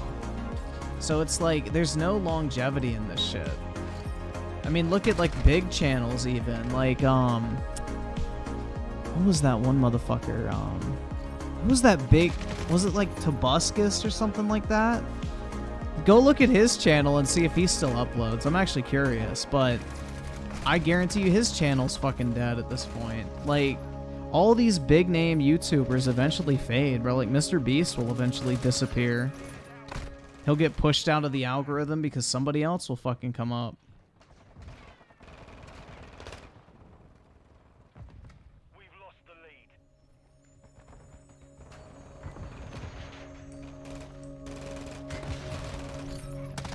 But yeah, I would always do this shit as a hobby. I would never make it your like actual job unless you're making like over 300K a year, and even then I would be like worried about it. I wouldn't probably do it.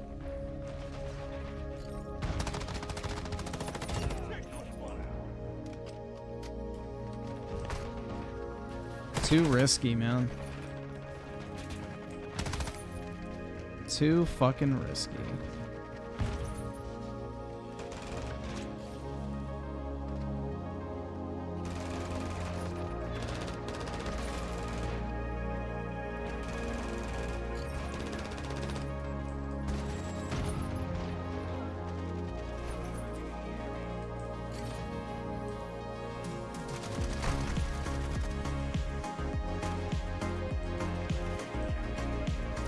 Dark Side Sam with the 2 Tobuscus gets 100K views per video. Rip my man's. Yeah, like that's the thing is how many he used to get like millions of views per video. So that's the thing, man. It's like this is not a forever fucking gig. And I think a lot of people fail to realize that. You have to milk your relevancy while you can and find a way to exit before it runs out. Otherwise, you get stuck like DSP.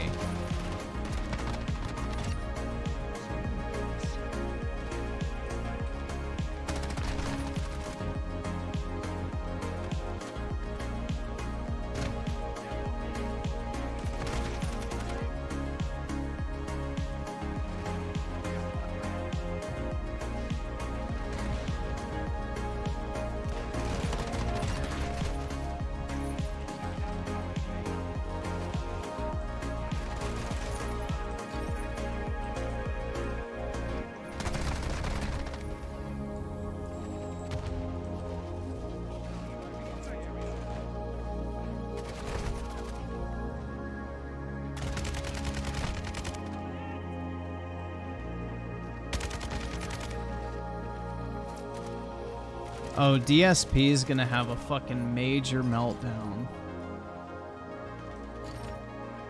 DSP is gonna have a fucking meltdown for the ages.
Yeah, DSP has a very small but strong cult following. His pignosis is very effective on them.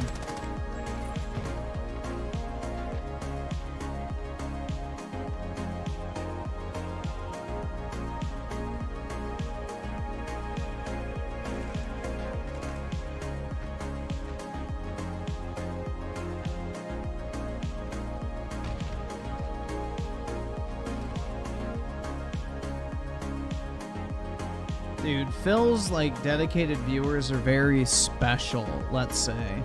They're probably spending their SSI checks on him.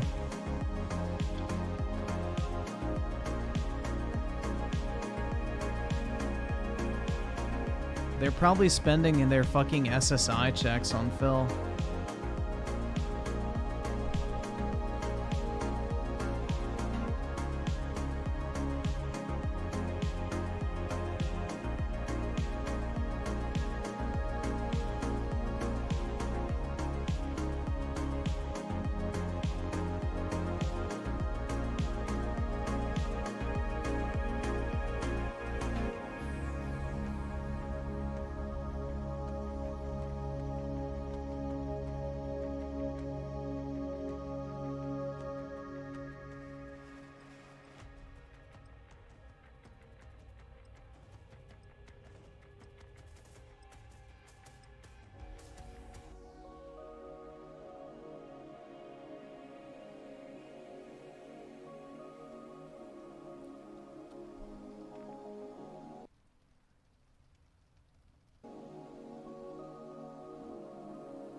Dude, at some point we should watch the, I keep forgetting about this.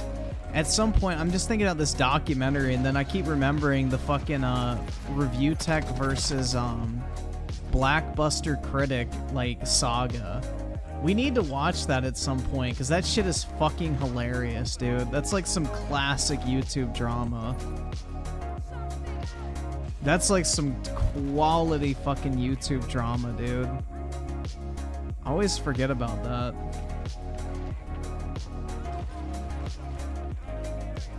That's like some classic old school YouTube drama that was just like goated at the time.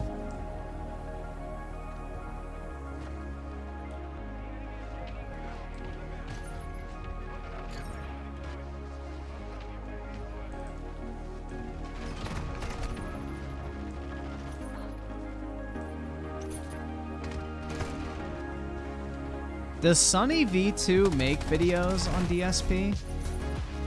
I would be surprised if he didn't. Like, the fuck? I wonder if he's, like, aware of him. My opinion of Synthetic Man? I like Synthetic Man. He has genuine opinions, which I can respect, even if I don't agree with everything he says. I probably agree with the majority of what he says, usually. But, you know, I don't agree with everything the guy says, but I can appreciate he has, like, an actual genuine standpoint on whatever he talks about.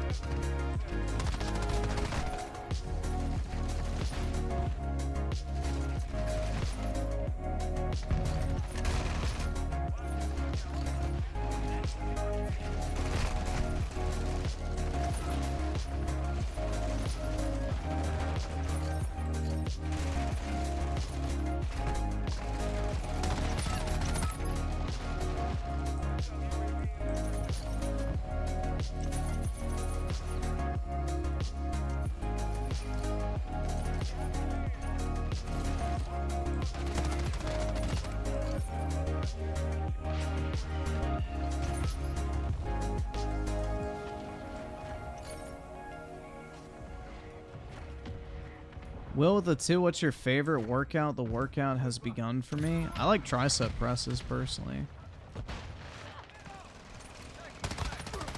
They make your arms feel big because like the majority of like the bulk of muscle on your arm comes from your tricep, not your bicep. Fun fact.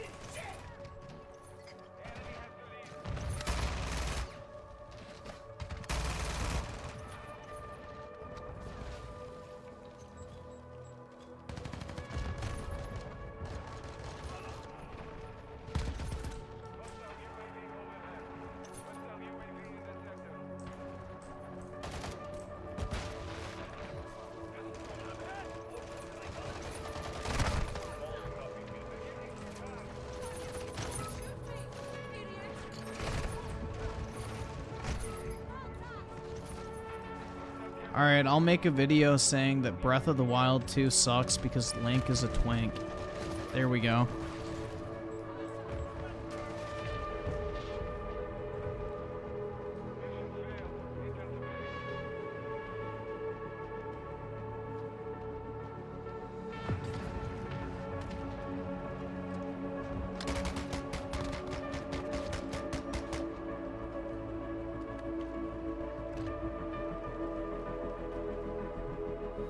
Please do it. Wow, y'all want me to get canceled?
Let's see. Oh shit. I saw it at the 20. My 4. Oh, dude, we were gonna watch that tonight anyway. You didn't need to donate. No worries, bro. We will definitely check it out. I already had that on the list for tonight. My bad. You did not need to send more money, bro. I appreciate it, but unnecessary. We were already gonna watch it. But big ups, dude.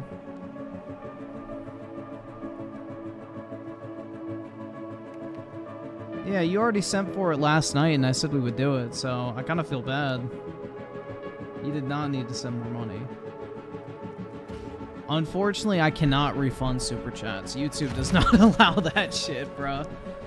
They want to keep their fucking share of the shekels, so you can't refund super chats, unfortunately.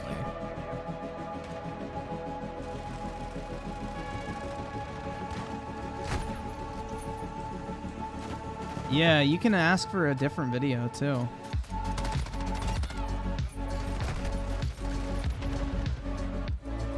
Griffin acts all innocent and humble when he gets money.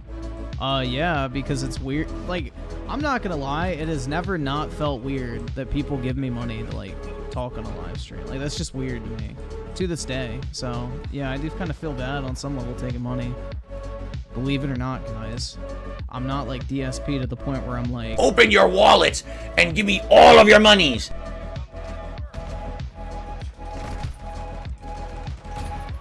I mean, like, I'm literally just kind of sitting here doing what I would be doing, most likely, by myself. And for some reason, like, because I'm fucking broadcasting it, I get paid. Like, it's kind of weird. If you really think about it. I mean, even getting paid for uploading a fucking YouTube video is weird. If you really want to break it down. Because, like, most people talk about the same shit. It's just they never actually manage to monetize it. Like, I'm not doing anything special that somebody else couldn't fucking do.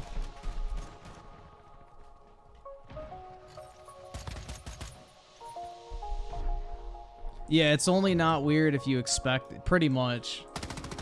And that is the thing that, another reason why I've never wanted this to be my job, because I don't ever want to feel like I have to make a certain amount of money from whatever it is, whether it be uploads or streaming, because then it's like, oh, it's a job.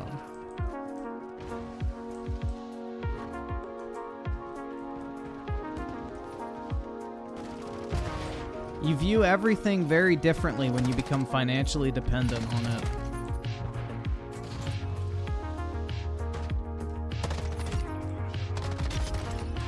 It stops becoming about like having fun and just like hanging out or making content or whatever, and it becomes like, I need to generate X amount of money. How do I do that in the most efficient manner?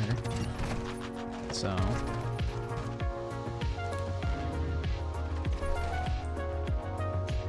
Yep, they get taxed. It's all taxable income.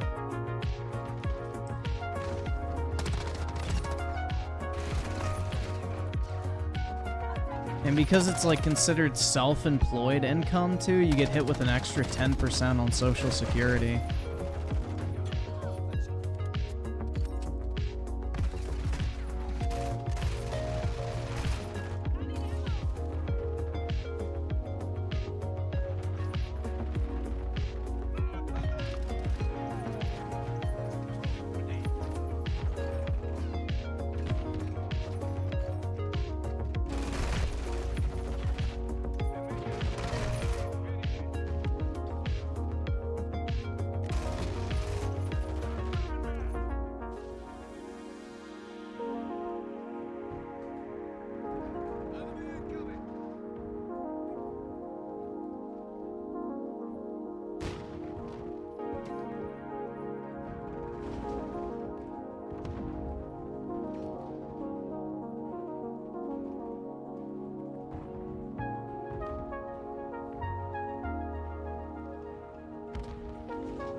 Yo, what the fuck? Yo, I'm gonna buy... This is weird. I've never seen this before. I just found a From Software game I've never heard of in my life. It's called Enchanted Arms. I want to try this shit. What the hell? I have never... They made a game with Ubisoft, apparently.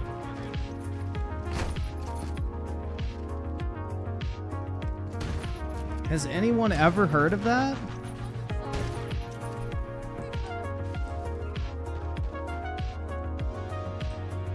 I kind of want to try that out, man. I've never heard of that game before. Sorry, I'm like, I found the seller on eBay. I'm looking through his shit. I just saw FromSoft at the bottom. I was like, yo, what the fuck?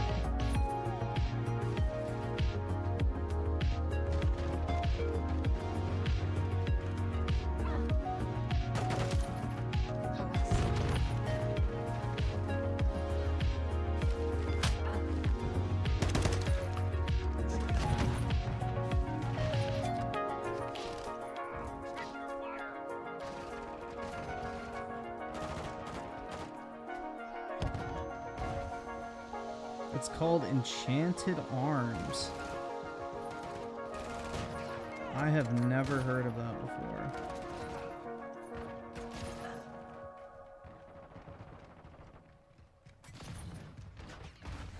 Alright, well, I'm gonna buy it. Fuck it. Life is short.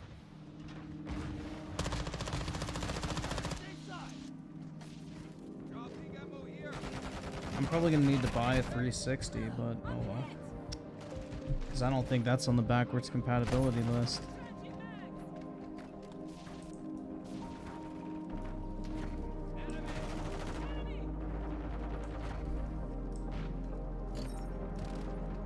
Well, I mean, it's a non-fucking Armored Core FromSoft game, so chances are it's probably gonna be good.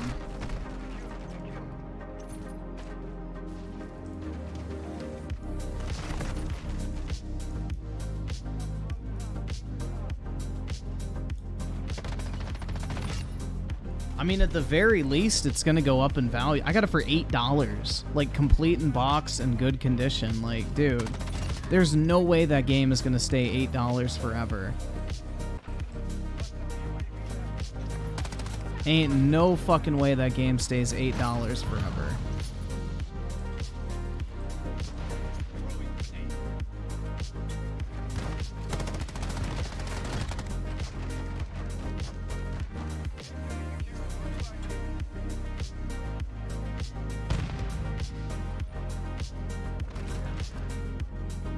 Oh, and even start with the 2. The 4 dating nightmares.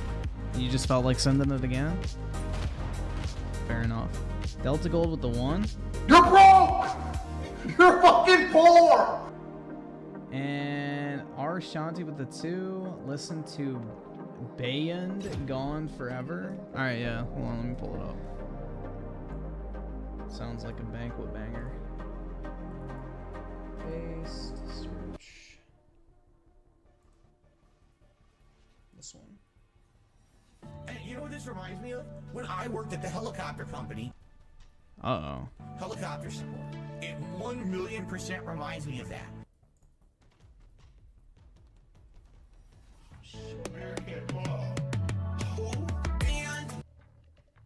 Hold on, let me just let it sit for a second.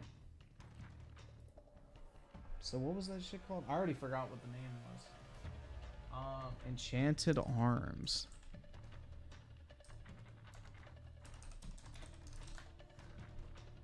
Bro, I'm actually like fucking very interested in this shit. Review. Let's see what I just spent $8 on.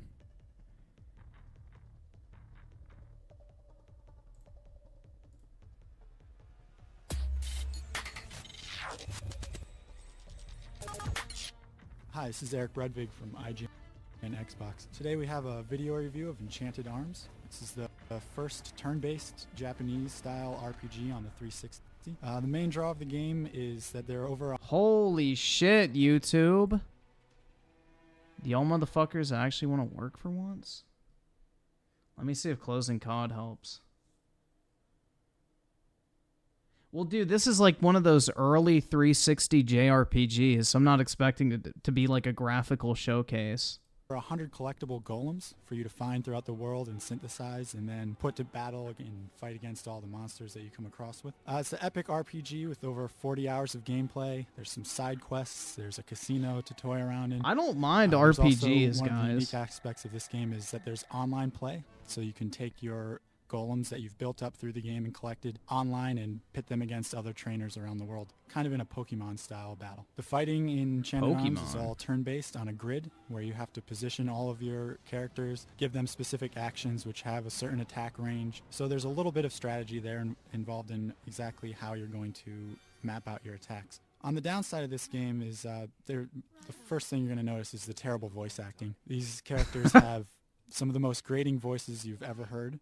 You're actually probably going to want to turn the mute button on anytime. Yeah, FromSoft has never had graphically impressive games.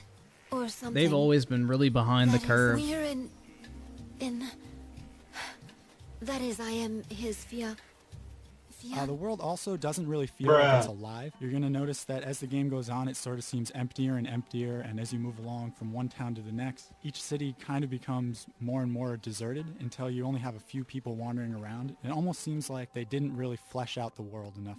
Also, as you wander through the world, everything is very linear. There's just, you go to one town, a little event happens, move on to the next, but you're on a set path the entire time. And while you're walking from one town to the next, there are very frequent random battles. All these random battles happen every few steps, and it's approaching the likes of Skies of Arcadia on Dreamcast. It can get quite frustrating. Also, everything in this game is something you've seen before. There's nothing new or revolutionary about this RPG. Even the story seems almost as if you've played through this before. And the story itself is pretty thin, and the characters are very one-dimensional. It's not really the most engaging experience. On the positive side is the great presentation. Ubisoft saw it fit to include the Japanese voices, so if you find the English voices grating, There you guys go. I can get the authentic experience. like we did, you can switch it over at any time and listen to the entire game in Japanese with subtitles. Also, since there are a lot of random battles, another good thing is that there's the auto battle feature and the fast forward. Anytime you come into a battle that you don't really particularly want to fight, you can have the computer do it for you, and it does a very good job of it.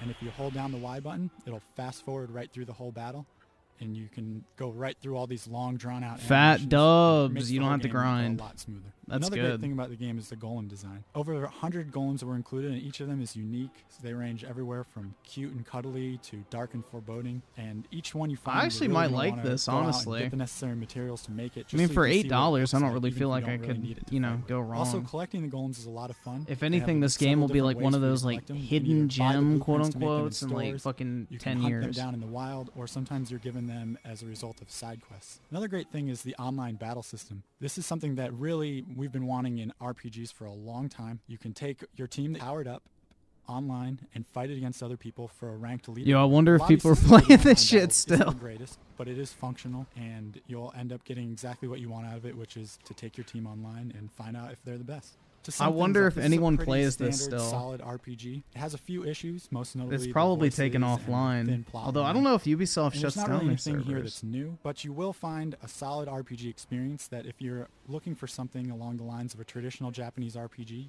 you could do much worse. And since there's nothing else out on the 360 like this, it's a good first start.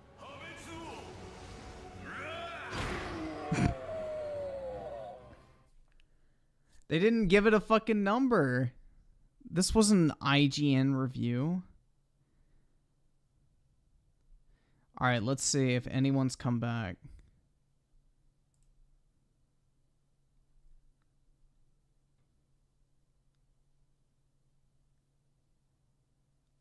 Ooh, look at that. I got the right version, guys.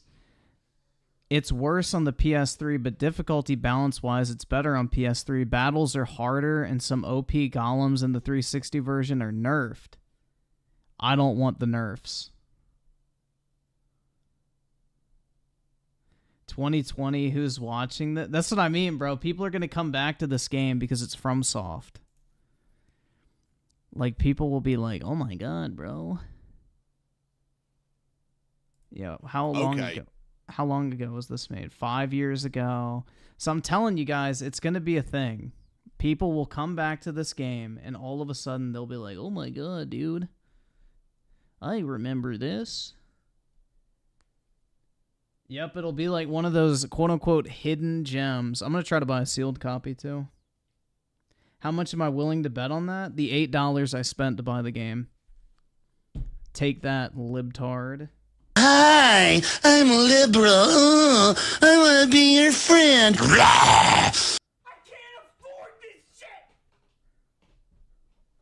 The $8 I spent to buy the game is what I'm willing to bet, because that's how much I spent on the game.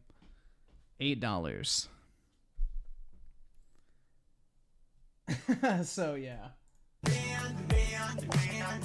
U-Generation with the 5, Ubisoft shuts down servers. They shut down Rainbow Six Vegas server.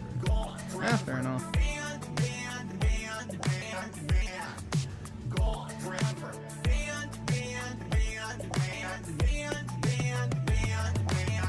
I work for a major company, a helicopter company. It's called Aftermarket Support for Helicopters. Okay?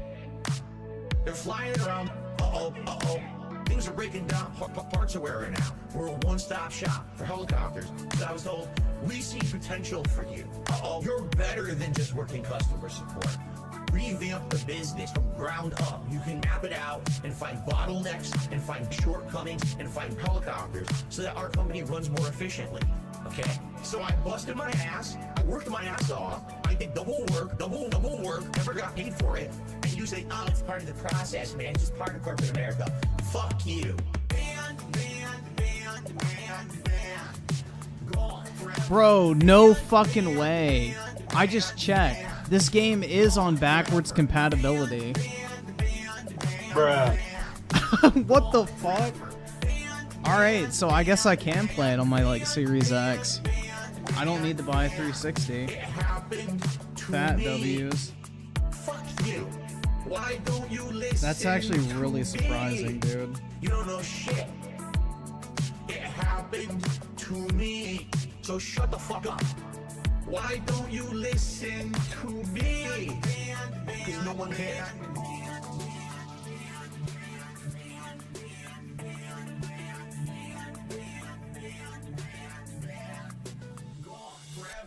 How hard are these? Dude, I actually want to try this. Fuck you. Why don't you listen to me? You don't know shit. 25 hours to get all the achievements. Why don't you listen to me? Cause no one cares. It happened to me. Fuck you. Why don't you listen to me? Seems like it's pretty easy. Shit. It happened to me. So shut the fuck up. Why don't you listen to me? Cause no one cares. Real talk.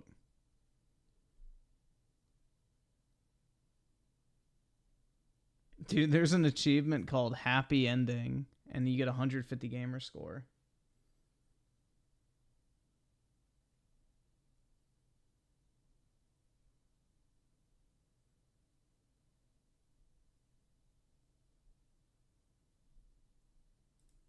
Hell yeah. I don't know, dude. I'm actually pretty interested. I feel like now is the time to like buy these weird fucking games and shit. What time? Oh, we're probably good to go ahead and do video shit. I don't want to be up till like fucking 3 a.m. Oh, where did it go? Or no, 3 a.m. I'll definitely be up still. I just wanted to see what this was because this popped up on my recommended yesterday. Honestly, there's not much more to say about Microsoft and Xbox at this point that I haven't already said.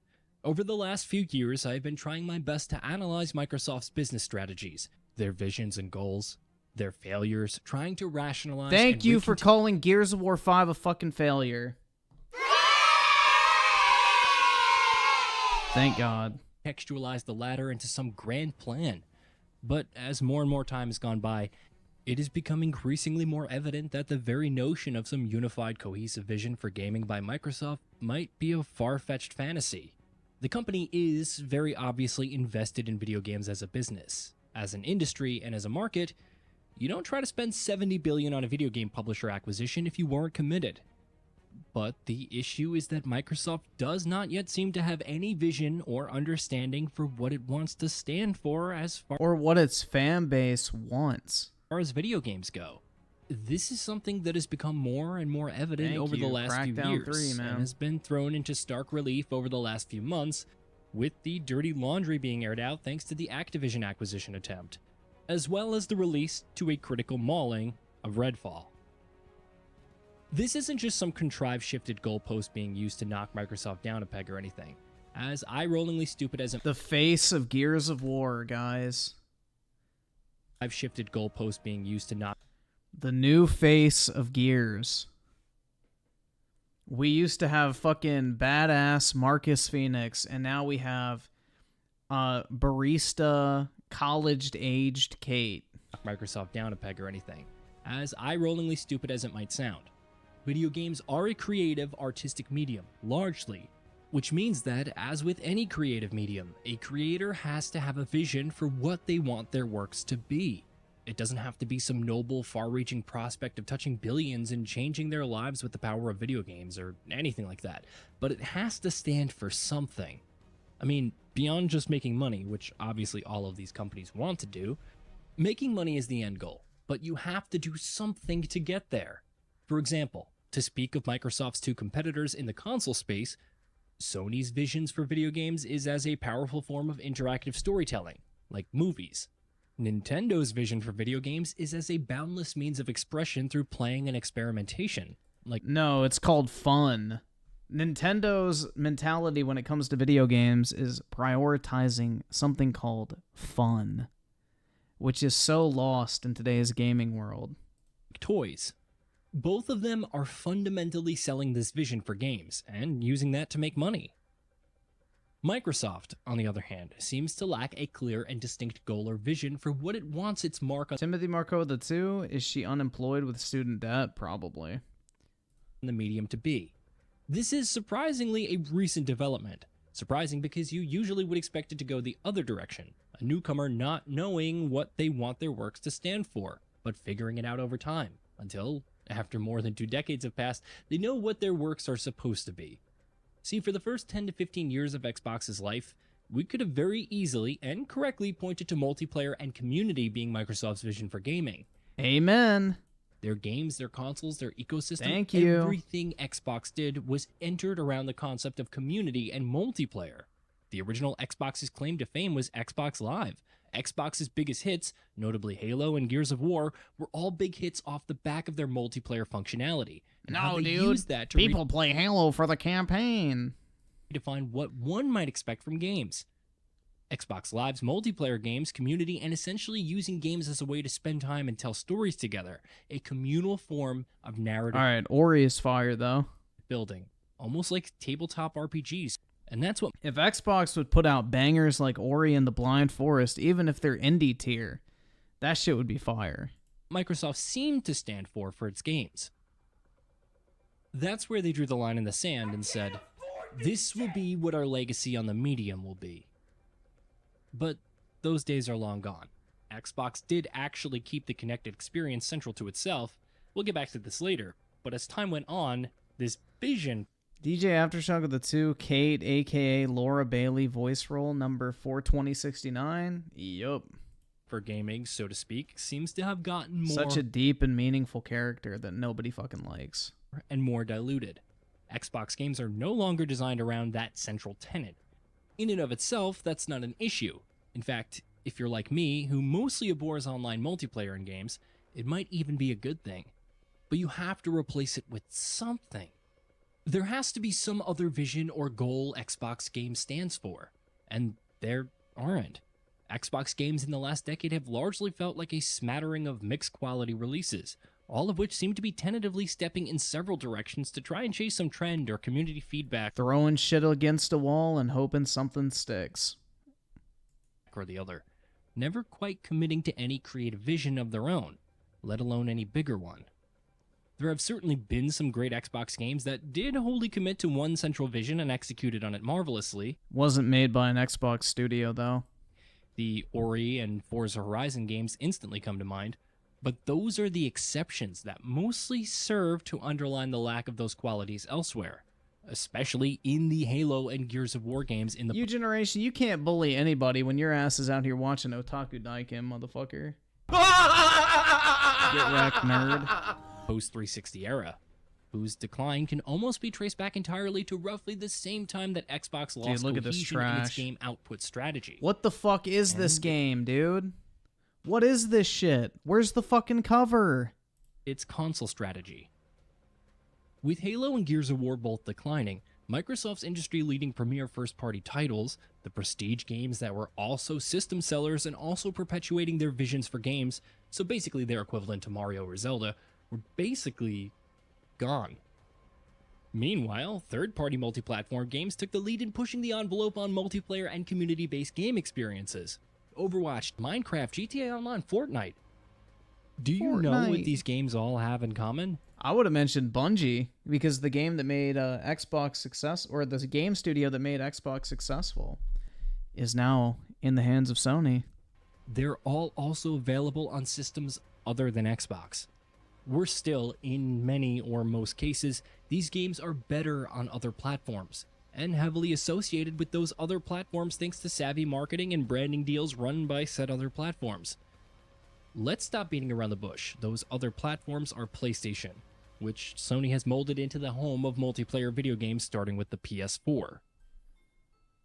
So Xbox's own innovations and attempts at pushing the envelope have stalled in the very space they themselves pioneered in the console gaming market. Their games are no longer the cutting-edge segment leaders in this portion of the market. Those leaders are now mostly unassociated independent third-party games, and while many of them do come to Xbox, almost all of them treat PlayStation as their home. In the minds of the public, Xbox is no longer the multiplayer game system. PlayStation is. It also doesn't help that Microsoft's own push for online and community-based gaming seems to have stalled. Don't get me wrong, as I mentioned previously, the connected online experience is still central to the whole Xbox pitch. It's just that, as is the case with almost all of Xbox at this point, that experience seems to be focused more on everything but new games. For example, look at Game Pass. Amazing new paradigm for game distribution. possibly only because of Microsoft's network connectivity focus, infrastructure, and experience. Bro, they need But to Game speed up Pass the is movement not in this game. Oh my god. Like, if this game was 50% faster, I probably would play it. It just looks so slow, dude. All relevant to the games themselves. It decides how you approach playing games for sure. Particularly if you really get into it and use it as an opportunity to start trying out games you otherwise may never have. I saw it with the 5 Review Tech USA top 20 fraud fails exposed 38 minutes. It has big cheese. So I have a counter to that. Let me recommend something else in lieu of that, because if that's what you all like, if that's the type of shit you want to watch, we should watch this, because I've seen that one and I've seen this one, and this one is better, bro. This one's way better. Like, just watch the intro real quick.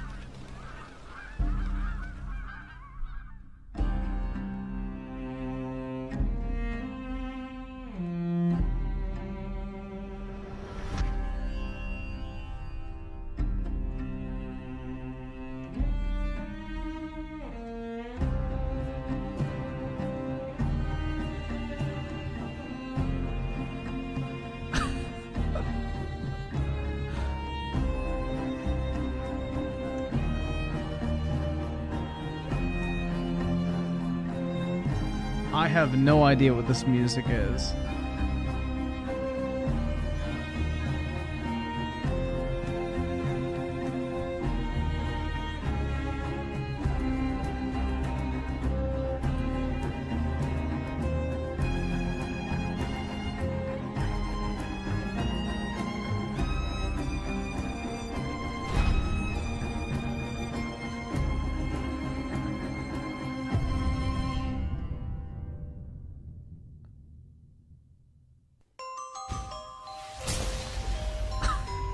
The bag. Since Kickstarter thinks that a $600,000... But yeah, this is basically the big cheese drama and the Blackbuster critic drama in one, like, very detailed roundup. This is what I would if you want to watch that, this is a better video.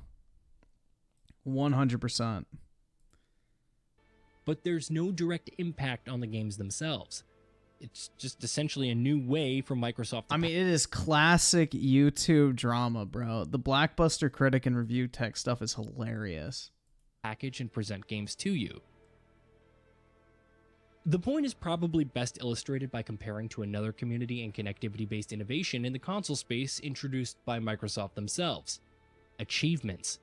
Achievements were introduced by Microsoft as a standard on the Xbox 360, and were then adopted by everyone else in the industry. Except Nintendo, because, of course, while achievements don't have any singular impact as big as Game Pass might, Gamerscore is the reason why Xbox is so fucking fun to play on versus any other platform. I will die on that hill. They were also an innovation intrinsically tied to video games as a medium and a form of creative expression itself. They not only tied into how games are designed and how games are played, tapping into the spirit of community and competition that is so built into games as a medium and culture. An amazing example of bringing their vision for gaming to the market via smart innovation, by the way, but are also something that is more or less uniquely possible only with games.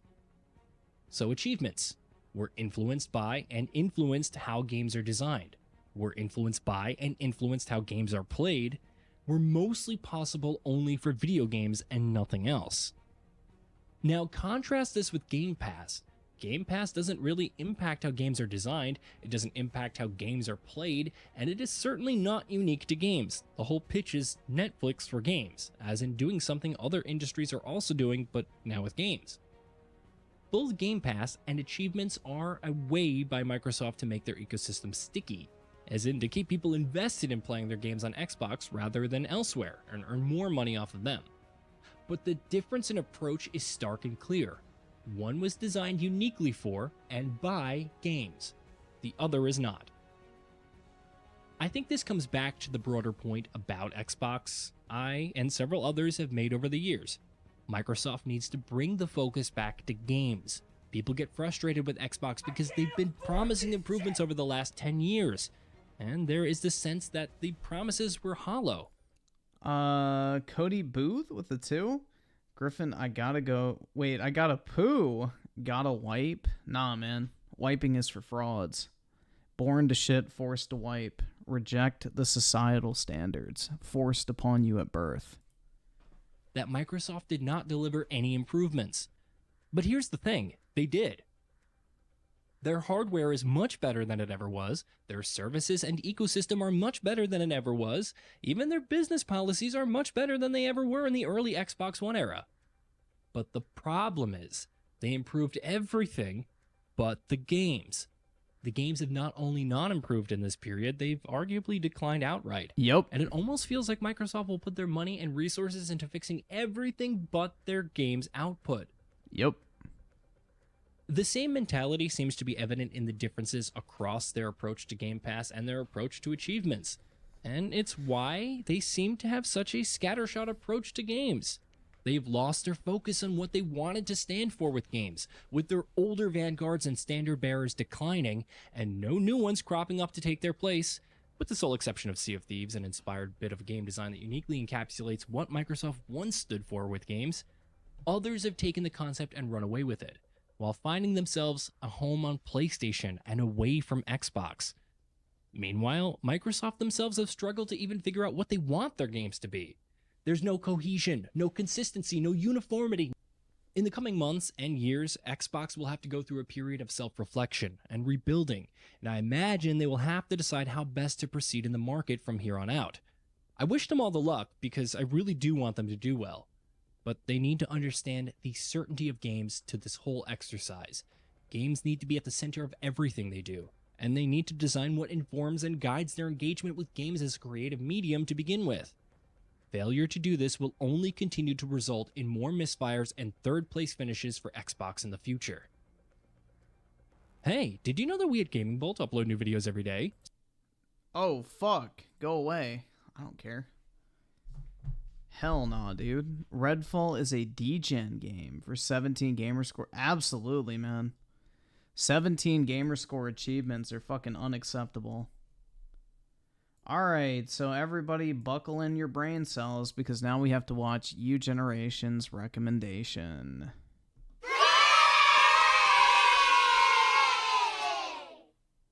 You can't play this. Live service is ruining gaming. As enticing and lucrative as live... Oh god, he's using his fucking AI voice again.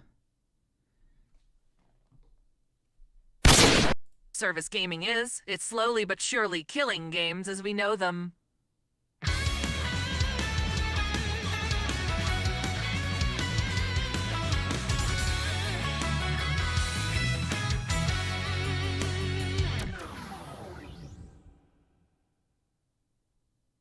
Welcome back to OtakuDaiKun. Dai-chan here. It's not good to be back. As of recording this video, Fate Grand Order's North American version has just released its Grail concert event, a collaboration with Waltz and the Moonlight Lost Room. This was a special rhythm game that released only to the first 500 players in Look how real her titties look. Japan, and it featured a number of awesome songs and dances that could be played with Artoria or Mashu, sporting a handful of fun outfits. Fans used to be able to get around this restriction with emulation, but now the game is no longer available for download on the App Store. For those who did download it 2 years ago and still have it installed, the game is apparently playable in offline mode, but when I tried it, it was a glitchy mess filled with infinite loading screens. As a result, all the amazing stuff that game offered is now essentially gone. There's no good reason for this, and I totally blame live service gaming for letting this happen. Thus, for today's video, I hope you'll indulge me as I Oski Woski with a 10, good luck. We're gonna fucking need it, man. This shit's already off to a fucking cancerous start. About my hatred toward live service games, and why I think this business model is ultimately a bad thing for gaming in the long run. If you enjoy this content, be sure to like, comment, share, and smash that notification bell as if it were your waifu. Consider supporting us by becoming a paid member. Imagine actually playing this shit. On YouTube, or signing up through Subscribestar or What Patreon. the All three fuck? platforms offer the same perks, such as early access and exclusive videos like my Lessons in Magecraft series. Without further ado, let's dive in. Considering this channel covers Fate Grand Order very heavily, you guys may already be way too familiar with the live service model, but I'd like you to humor me as I explain the issue to those who aren't so savvy in this field. It also might seem hypocritical of me to criticize a business model that I benefit from as a creator. Let it be said that I like FGO in spite of its live service model, not because of it. If the game had released in a standalone format, I would still be covering it all the same, if not more so. If you aren't aware, live service is the latest permutation of how publishers are releasing and monetizing video games. Rather than buying a game flat out, which is something we've been able to do for decades, live service games are designed to be played as a continual experience. One does not simply purchase Fate Grand Order or Genshin Impact. Rather, you play these games by registering an account. Dude, people don't play Genshin Impact, they just jerk off to it. I'm convinced. And logging into the game's servers. Normally, this model would be reserved for multiplayer games, such as MMOs. In order to actually play a game online with other people, different players need to be connected to the same server, which gathers and distributes data to and from the players, so they all have a unified experience across devices. As a result, when these games shut down service, the multiplayer aspect becomes unavailable, usually signaling the death of the game if multiplayer was its main draw. Many live service games, however, apply this logic to single-player experiences. Sure, they might have online components, but they're usually secondary, with the bulk of the experience being something that could theoretically be played offline with a few design tweaks. FGO, for instance, could totally work without its friend system and support servants. What is this fucking degenerate shit that he is playing? Genshin Impact's two-player mode is, and has always been, an optional feature. There are various reasons why a company would want to do this for their game. One reason is that it allows devs to split up a game's content and drip feed it to players over a long span of time. Take any single-player RPG, for instance, and imagine if every story chapter, weapon, or character in the game could be released gradually through weekly or monthly updates. In a more invasive way than DLC, this encourages players to return to the same game over and over again, with each new update being something they can get excited about. This keeps a game's hype train running well after its release. Traditionally, a game would be announced, and players would get hyped up for it through teasers, demos, trailers, etc. This hype would build up and climax at the game's release. Bro, she's so hot. After some time, however, that hype would eventually die down, with public consciousness moving on to other, newer projects. By drip-feeding a game's content over... So I guess he found out about this game, got upset by the fact that he can no longer fucking play it because he wants to jerk off to, like, dancing anime girls. And now, like, he decided to make a whole video ranting about live service games because he was robbed. Over time, you can effectively repeat the hype process I just described over and over. Every new character and scenario is an excuse to release more trailers and previews, like a fancier version of bumping an otherwise inactive forum post. It prevents players from progressing too far ahead of the pack, allowing anticipation to build and release at planned intervals. Psychologically, this makes us feel like we're part of something big, which helps the game foster and maintain an active fandom. This is great for gamers and developers alike, since it can make the game more fun, while also giving devs time to release content over a broader span of time. Bruh, another reason that live service games are so popular with publishers is that they allow for the implementation of gacha, or loot box mechanics. Rather than selling a new character, weapon, or costume as a separate transaction, like DLC, a gacha system has you paying money for the chance to roll certain desirable assets. It's a grab bag. You could dump $15 into the game and get multiple things that you want, This is definitely on U Generation's phone, guys. He definitely has this shit. It's all based on luck that's stacked against the player. For as predatory as this is, these games generally compensate by making themselves free to play. With a free door to entry, live service games become immediately attractive to players who don't have any money. Even players who can't afford it as a traditional AKA You're broke! You're fucking poor! Release may be tempted by the free offering, as it seems harmless enough. What could go wrong? Well, the more you play the game, the more invested you become. When you do start spending money, your sense of value gets skewed by the fact that it's otherwise free. Perhaps it's fair to spend $60 on the gacha, as that's how much a fully priced game usually is. Let's say you spend that amount, but don't roll anything you actually want. Unlike a standard video game, you can't return it for a refund. Either that money goes to waste, or you spend even more to finally get what you wanted from the gacha. As such, you may find yourself spending way more than you would on a normal game just to unlock a character or weapon, something that you'd expect to be in a normal game from the start. Some players are able to avoid spending money, either through luck or tenacity, but most will open their wallets to enhance the experience they've already gotten into. That's right, like DSP, man. Open your wallets and give me all of your monies. Fucking WWE Champions time. U Generation with the 2 Fate is literally the worst thing ever made. I would not disagree with that. It is pretty cringe. Most importantly, though, there are those who have no barrier, who will fork over limitless amounts of cash, either because they have the money to burn, or they find themselves hopelessly addicted. It's thanks to these whales that live service games are often free to play, and for as much as that seems beneficial to everyone, it's not something we should celebrate or endorse.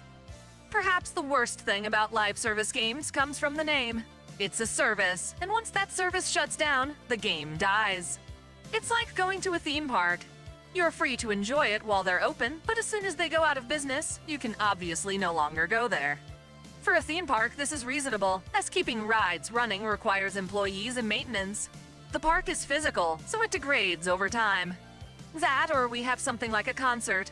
Since we know it's being performed live by an Yeah, U Generation probably paid for somebody's phone who still had this downloaded. Actual artist, we realize it's only going to be available at a certain time and place. Video games, however, don't have this same issue. Once a game is completed and released, it can be copied and played infinitely, since players are using their own hardware to run it. Multiplayer games rely on their servers to stay up, and that costs money. But what about the single-player live services? Devs have taken perfectly functional offline games and forced them online for the perks of being live services. By doing so, they make it so that you, the player, don't actually own the game in any capacity, no matter how much money you invest in it. All those characters you rolled in the gacha are on temporary loan. You paid for the right to borrow them until the game shuts down, which is very different from buying standalone DLC that you can use forever so long as it stays on your hard drive. You can't archive these live service games either, as they're bound to your account, and it needs to be verified online in order for you to play. This means that the value of anything you buy in-game is determined by how long the game remains in service, and how often you play it during that time. It's kinda like a gym membership. If you pay for the month but don't work out, that money goes to waste.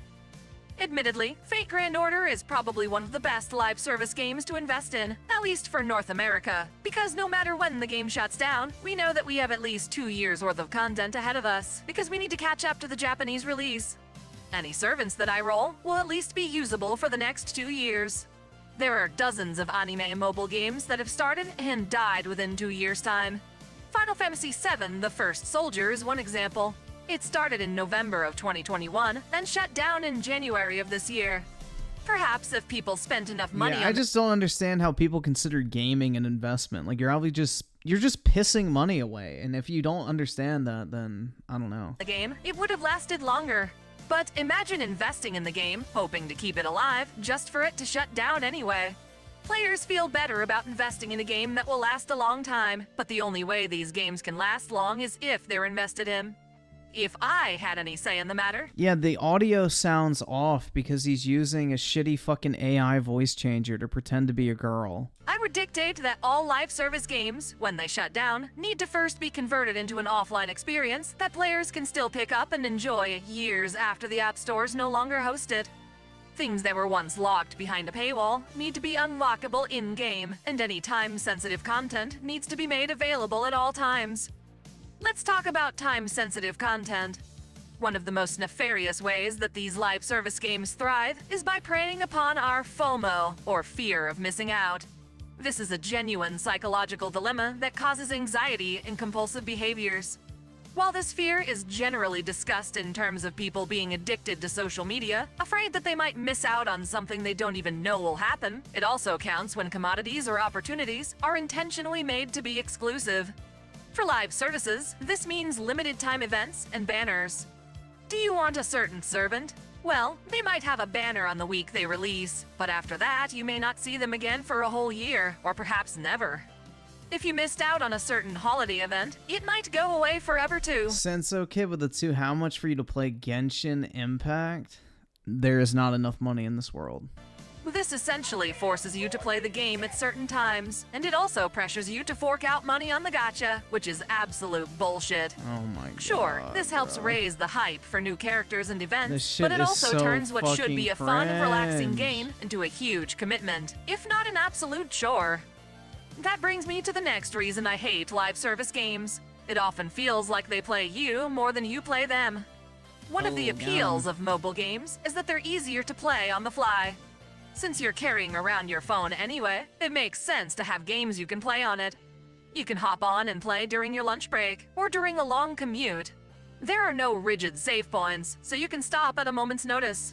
For as great as that is, I actually find traditional games to be more accommodating of my free time. I sometimes need the ability to put a game down for days on end if I have to, but I also need games that I can binge for hours and hours when I do have a break. Live service games fight me on both of these fronts. The bane of my existence is the daily quest, or daily reward. As if it weren't already a hassle to log into the game every single day, I'm also pressured to accomplish certain tasks that refresh on a regular basis. They're repetitive and boring, but if I don't complete them, I won't get certain rewards. If I want to keep up with the other players, I need to stay active. Because of how dailies and weeklies work, I can't just save up these quests and beat multiple of them in one sitting. In certain games, like Nikke Goddess of Victory, by the time I've completed all my dailies, I'm usually too burned out to push on in the main campaign. The only way out of this trap is to finally reach a point where all your characters are max level. You need to get ahead of the curve, such that you're waiting for new content to come out. Of course you fucking like the fucking anime, bitch. I'm Key. Thankfully, I've reached that point in FGO, and I only need to play it when there's a new event or story chapter, but it took years to get that far. It must be a royal pain for newcomers to have to deal with. Not only have they missed out on tons of limited servants and events, but they also need to catch up with the story while growing stronger, which, oddly enough, are two separate things in the game. That brings up another issue. they're not. Even when you do have all day to spend playing a single game, there are mechanics that prevent you from getting too far. Many live service games have an energy system that refills over time. In FGO, it's an AP gauge that limits how many missions you can attempt in one sitting. Other games limit you to only a handful of attempts per day. Sometimes these limitations can be bypassed by using items, but gaining these items either means saving them up or spending money on them. The only reason I can play FGO for as long as I want is because I've gathered up a surplus of apples over a number of years. It's frustrating how these games want you to play them every single day, but not too much in any given day. That would be fine if there wasn't much to the game, but when events roll around, you're pressured to beat them quickly, or else you'll miss out. All these mixed signals are stressful. Another issue is that these live service mechanics can be applied to literally any game regardless of its quality. After a while, it makes you wonder how much of it even qualifies as a game.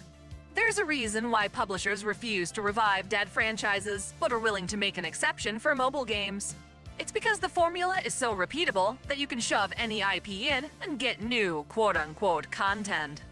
It's low risk. It's just now starting to piss you off? Dude, this fucking game has pissed me off the second it appeared on screen. This shit is absolute degenerate weeb garbage. High reward with barely any innovation.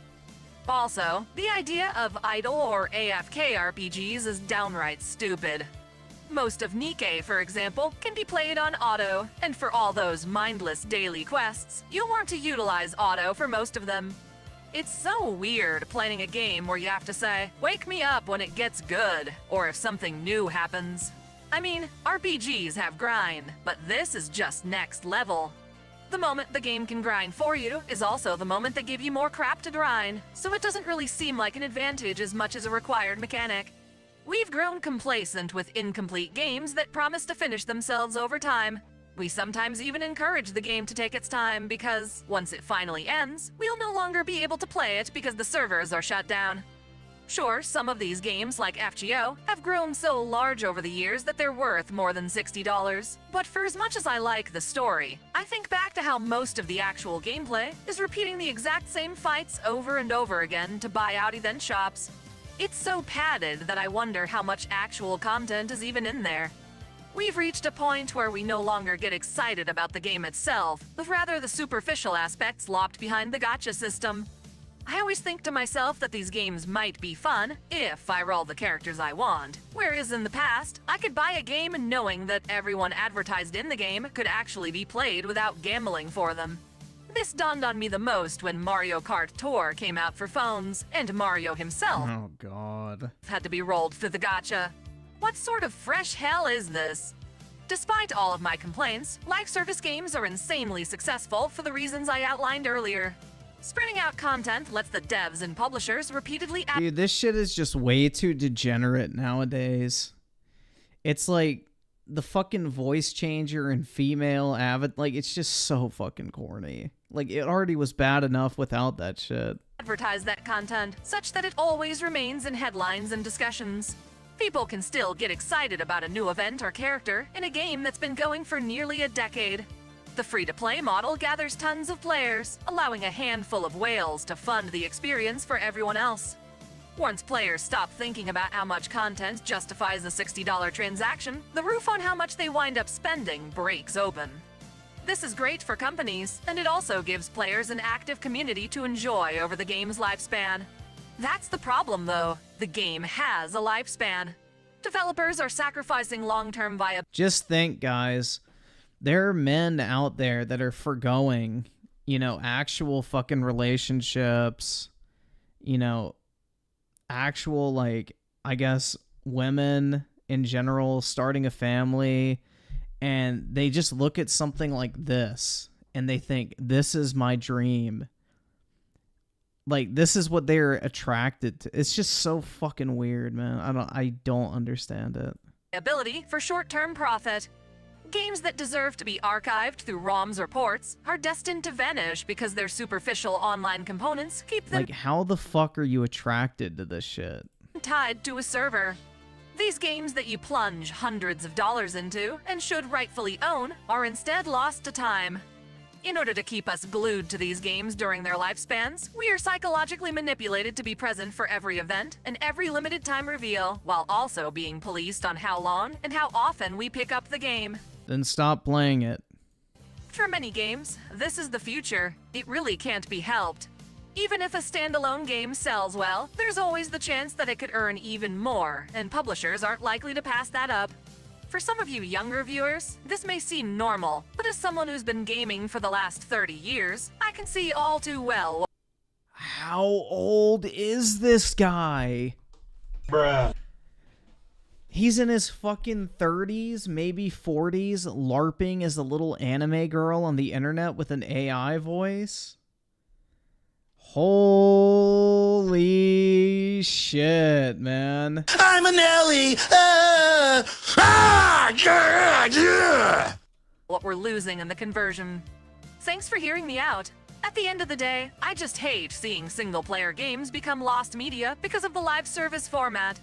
When I look at Mario 64 still going strong through speedrunning after all these years, I can't help but think that an adorable dancing game with Artoria and Mashu deserves the same preservation. I'm glad I have them dancing in my credits at least. On that note, I want to open the floor to you guys. Are you okay with live service games? Are the perks worth the downsides? Let me know what you think in the comments below. Thanks for watching. If you enjoy this channel, help us grow. Thanks for watching. Oh my god, bruh. Oh, that is even more depressing. Jesus Christ, man. That is just sad, dude. That shit is fucking sad. Ugh. My faith in humanity fades with each passing day, guys. Alright, so Vesnia, let's do your recommended real quick. I don't even know if you're here, but we will do it real quick. Since it's only 3 minutes. This shit? Oh, fuck. Oh, God. Bruh. We go from one to another. AIDS. AIDS. This video is sponsored by Raid Shadow Legends. Hell yeah. Lara Croft! Dude, I had to watch one of these in one of my fucking high school history classes and I wanted to fucking hang myself. Faster! Let's get this battle cracking. I'll leave you like a reboot. Flattened. Used to be the queen of booby trapping. What happened? You got too woke to be fun. Now my Indiana kinda don't want none. Too many voices inside you. You burn through women quicker than I do. I think you should have dropped Hollywood as an option. When even Angelina gave you up for adoption. Let's cut to the chase. Oh, wait, he died. I guess you couldn't tap the addicts in time. And the bandicoot to your family's playing in ashes, kid. You got a tragic history of crashing. Puzzle I'm trying to beat. Figuring out why you're dressed for the beach. I've seen more class than the kids I teach. You can rise all you want. Now I'm still out of reach. So go grab your relics and run. You verse me is sword versus gun.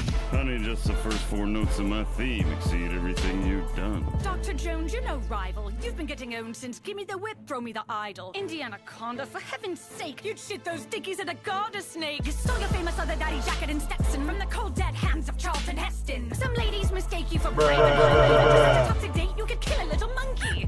Mariam is 15 when you raided her bow. That's no time for love, Dr. Jones. This is one temple that you'll never be exploring. You're not John Williams, so you ain't scoring. 3 decades in the game and my fans still adore me. You tried alien skulls and chose poorly. Your whole story got blown up on a sitcom. There's a big bang you can't hide in the fridge from. Hang up the wit before you crack a hip. I think even Mutt wants you to quit. Just do it! I kill dinosaurs for fun. What's another old geezer? I'll lock this battle up like Winston in the freezer. Dinosaurs belong in a museum. I've been served a full-course meal of chilled Indian voodoo. And they don't even kill as many animals as you do. You're corrupting the youth. They should be outside, not trying to unload the barrels on your thighs. You might have ditched those pistols akimbo, but you're still the same rich back-flipping bimbo. A rat with a treasure map to catastrophe. Stuff in your knapsack with innocent casualties. Square Enix didn't watch anymore. That's why they dropped you like a J in the floor. When they designed your core, they ripped my style and jiggled in a bit of girl's Polygon Wild. You took 3D to uncharted territory. Now you're just in uncharted territory. Overshadowed by Drake-like. Well, wait. Somebody needs to make a tune for your old game. If you want to talk game, stick to sorry. That verse was worse than your crap on Atari. Aw, Fedora the Explorer thinks he's tough. You must have gotten dragged behind too many trucks. So strap some blocks on short rounds and pump the brakes. The only overshadowed thing is that face. I'm whooping you so bad I should get flagged for cheating. Like Muller around with a heart and he's taking a beating. I'm the first wet dream gamers ever had. You're a Halloween costume for other-shaped dads. Oops, my bad. Your dad was never present. At best, the affection you got was sloppy seconds. You just your sidekick, never met your own kid. Cause his mum cut you off like a rope bridge. You're a dog, Indiana, that's fact. The only thing you're loyal to's a hat, no cap. Your face straight melted and you lost that smolder. So make like a boulder and roll your ass over. Cause Junior, the baby boomer beating me at rapping, that's like my nude code. It's gonna happen. Hold wall! Holster! Yoga song! Abba!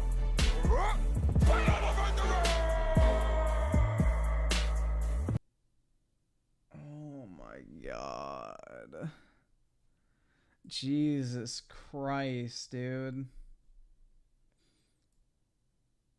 Oh my god. I cannot. That is way too much of a throwback to fucking, like, high school. Alright. So, here you guys go. Hi, Siler. This is for you. Skip it up and that up. What's going on, ladies and gentlemen? This is Rich over ViewTech USA, and this woman is proof that tattoos cannot make everyone sexy. Tattoos make no one sexy.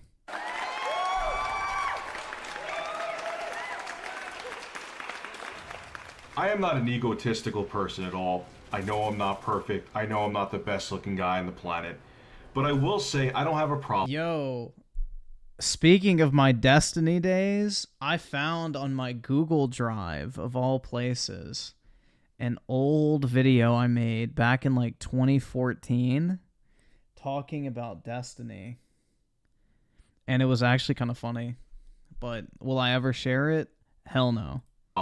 Getting dates. I don't have a problem talking to women. I'm a social guy, so it's easy for me to approach anybody. That's why I don't have a problem getting a date for a Friday or Saturday night. But the shit that I go through with women, you would think that I was living a rejected American Pie. I will never share. There's a reason why I never uploaded it. Bruh. Hell nah. Script. Some of the crap It was kind of funny though. I had like a southern accent a little bit back then. I deal with is unreal. And I wait for a bunch of stories to accumulate to make my next video about women and dating or women at the gym or whatever. If you remember that video, you're going way back with Review Tech USA. What it's about, like it's literally just like a 3 to 4 minute video about like what I think about Destiny. That was it. It was just kind of funny. I was going through my Google Drive today and I saw it. I was like, oh, what the fuck? Now, no, I'm not, like, y'all cannot pay to play. I'm not sharing that. Hell no. It's time. I got 4 stories that are epic. I'm going to start with the least shocking one first, and the last story will be make you shit your drawers. So sit back, relax, and prepare to hear my dating nightmares. Let's talk about story number 1. We're going to call this woman the weather woman, the fair weather woman. Because, well, listen to the story and you'll figure out why I call her that. So, Darkside Sam with a 2. I used to have a Minecraft YouTube channel in 2014. Based. Over the summer, while I was working, I was at Staples. I was in the store. No, I don't want. I'm not going to play it, so it doesn't matter. You can give me 10 grand if you want, but it would be for nothing. Waiting to do something in there, and there was a woman shopping there. We bumped into each other. We started talking. She seemed interested. I ended up getting her number. She took my number. Wonderful. So it was weird. I called her a couple times. She never called me back until like a month later she calls me. She's like, hey, how are you? We should meet up this weekend. Okay, great. So she calls me a couple more times during the week. She called me on Monday saying we should meet during the weekend. I thought we were meeting that weekend. She called me. She called me a couple more times during the week. And then once we go to meet for coffee, which was 2 minutes down my road, she lives like 3 minutes away from me, she never shows.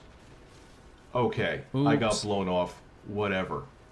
Now, keep in mind, she called me though. Okay, I didn't call her. So, I didn't take it, I took it with a grain of salt. I live 2 minutes away from where we were supposed to meet. I didn't break a sweat over it. No big deal. So it was weird though. She called me, she apologized, she said, oh, I got my days mixed up, whatever, I thought it was BS. But she kept in contact with me for like 6 months. Which was weird. Here's the thing, you're like, Rich, why are you bothering with women? Maybe she was shy. I stopped calling her. She would keep calling me like, yeah, we really need to do something soon. She would never make a date. She would keep on saying, we really need to do something. I'm like, I'm rolling my eyes. I'm thinking like, yeah, okay, whatever, fine. Great. When you want to meet, just let me know. Like, why are you like making such a big deal about it? You know. Fucking suck dicks in an Olive Garden bathroom.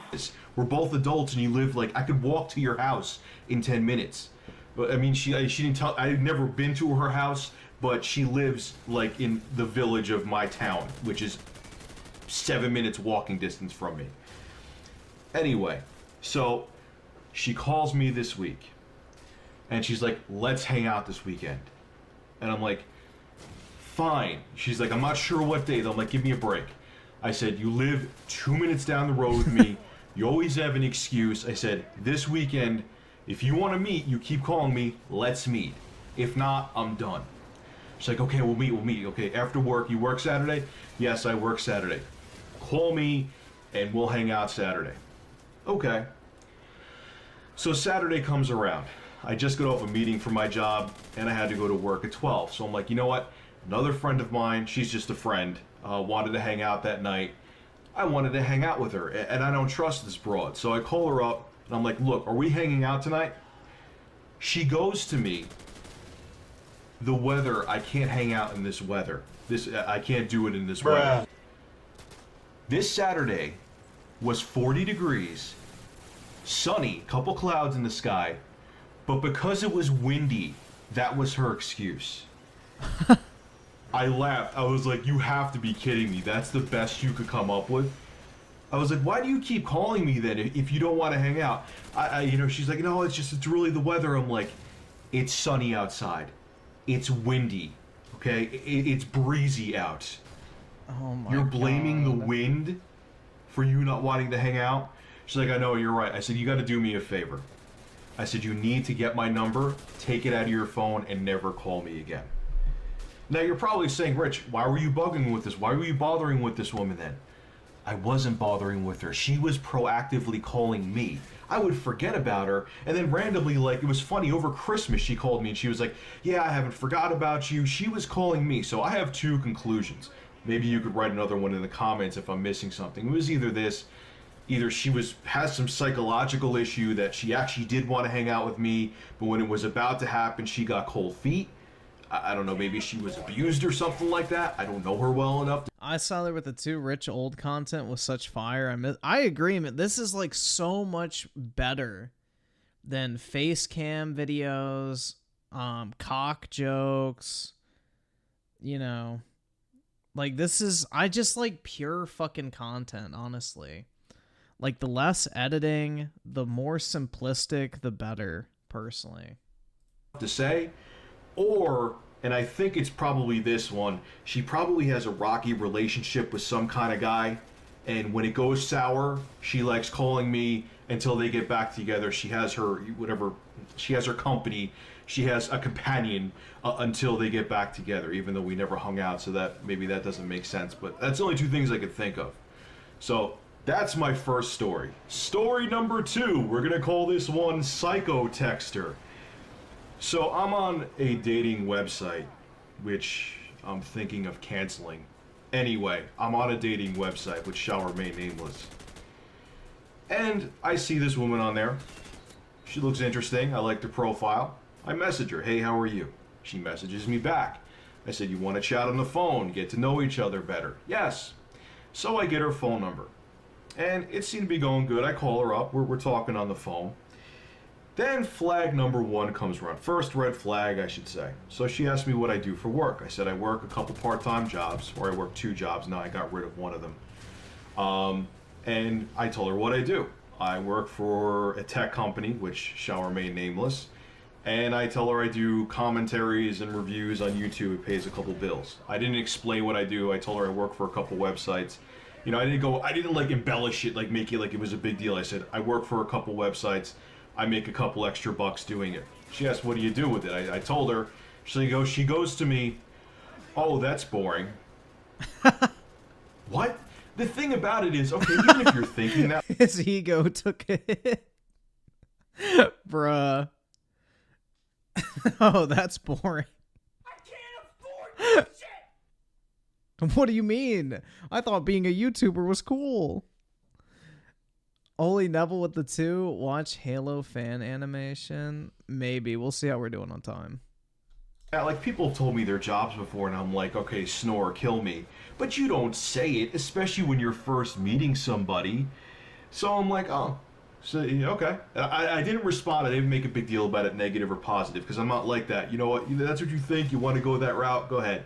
So I ask her, what do you do? Oh, I work at Lowe's. Okay. I'm just like, I could have did it back to her, but I'm like, you know what? I'm going to be the better man, quote unquote. So anyway, we talk a couple more times, and we talk again, and she's sitting there talking to me about her cat. And I'm like, she's like, oh, you have a cat too? I'm like, yeah. So she's like, the cat was sneezing or something like that. And she was like asking me, she was like trying to make me diagnose what was wrong with her cat. And I'm like, look, I don't know. Maybe it's your litter. I don't know. I can't give you an answer. And she started getting pissed at me. I'm like, I'm not a vet. So anyway, continuing on. It was just, she just rubbed me the wrong way with 2 different phone calls. One with the cat and the other one with being very blunt about saying what she thought about my job. So whatever. I don't know. I like people who just cut the bullshit personally. That's a dub. Hiatus from talking to her. But she did call me, and she would leave a message saying, call me back. I tried calling her back. We played phone tag for a few days, and I guess she tried texting me too. So she also got my screen name online for Yahoo Messenger, and I see her on there, and she's like, where have you been? I'm like, I've been trying to call you. You've called me. I've called you back. then she proceeds to get pissed on Yahoo Messenger. She's like, I want to talk to you. Yahoo She's like, why Messenger. haven't you responded to my text messages? I, honest to God, didn't get any text messages. I don't know if she screwed up, thought she sent him. I don't know if she sent him to someone else, thought it was me. I didn't get text messages. So then all of a sudden online, she flips out and she's like, you know what, screw you. You don't care about my problems. You don't care what's going on with me. I said, you know what? You're right. You're friggin' nuts. I said, I don't care what's going on with you. I don't even really know you to care what's going on with you. I have my own problems. I don't need to deal with someone's problems who I just met. I didn't get your messages. I'm not lying to you. I've returned your phone calls. If I was trying to avoid you, I wouldn't return your phone calls. But whatever. At that point, she just got offline. I guess she either blocked me or just shut down the computer or whatever. And I didn't hear from her for like a week. So I come home from work one night and I sign on to my computer. I'm about to work on a video. I sign into Yahoo Messenger. I see that she's on there. So I'm like, you know what? Even if she... And y'all ask me why I'm not in a huge rush to date some random bitch off of like a dating app or some shit. ...was going through some stuff. Let me be the bigger man here. Talk to her. And even if we don't... Like, obviously I had almost no interest in her at that point at all. I was like, let me just be friendly with her, and we're both adults. Let's end this amicably. So I talked to her, say, hey, how you doing? Hope everything's all right. She's like, well, my cat almost died. It costed me $3,000, but you don't give a shit. And I snapped at that point. I said, look, I didn't get your text messages. You got angry at me for miscommunication, and I wasn't avoiding you. I obviously returned your phone calls, and I'm coming to you offering an olive branch, and you're starting again? I said, look, I'm glad your cat's okay. I'm sorry that he almost died. I'm glad he's doing good now, but you're insane. You're nuts. And she goes to me, look who's talking. You're a loser. Are you kidding me? You calling me names? Ew. Signs offline. All because I never got her text messages and wasn't a psychic and I didn't know what was going on in her life. Can we say bipolar and manic depressive? Next story. Now this one is a doozy. I don't do blind dates. The last one I did until this one, but this wasn't a date, was when I was 15 years old. Bruh. And it was a nightmare. The girl looked like a gorilla. She accused me of grabbing her ass when her whole body looked like her ass, and I didn't go anywhere near it. And after that, I said, you know what? I'm done with blind dates. That was at 15. So for 15 years, I didn't go on another blind date.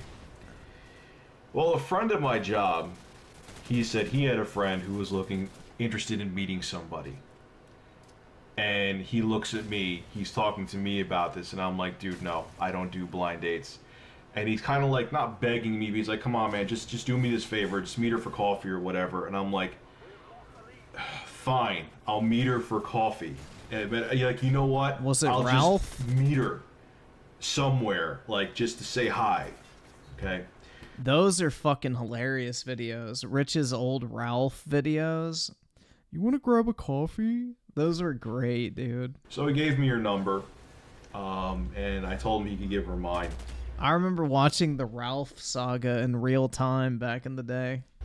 And she calls me, and she's like, yeah, let's do coffee. I'm like, you know what? I have to look at my calendar. I got a bunch of stuff going on, which was BS. So, whatever, a couple days later, I'm out and about in town. She told me she was off that week, so I call her up and say, hey, you know, I'm running errands right now. Are you around the area? She's like, yeah, I am, actually.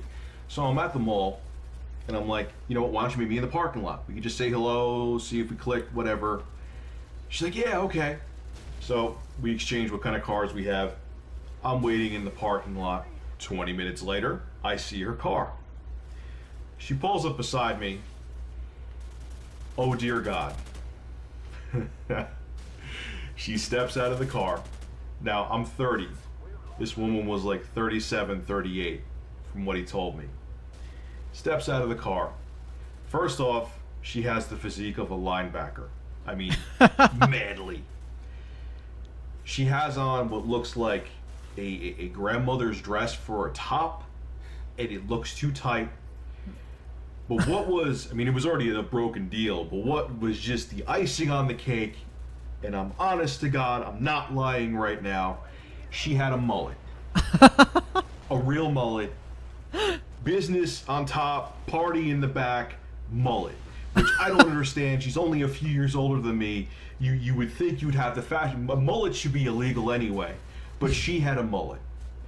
And she had yellow teeth. And she just looked terrible. So...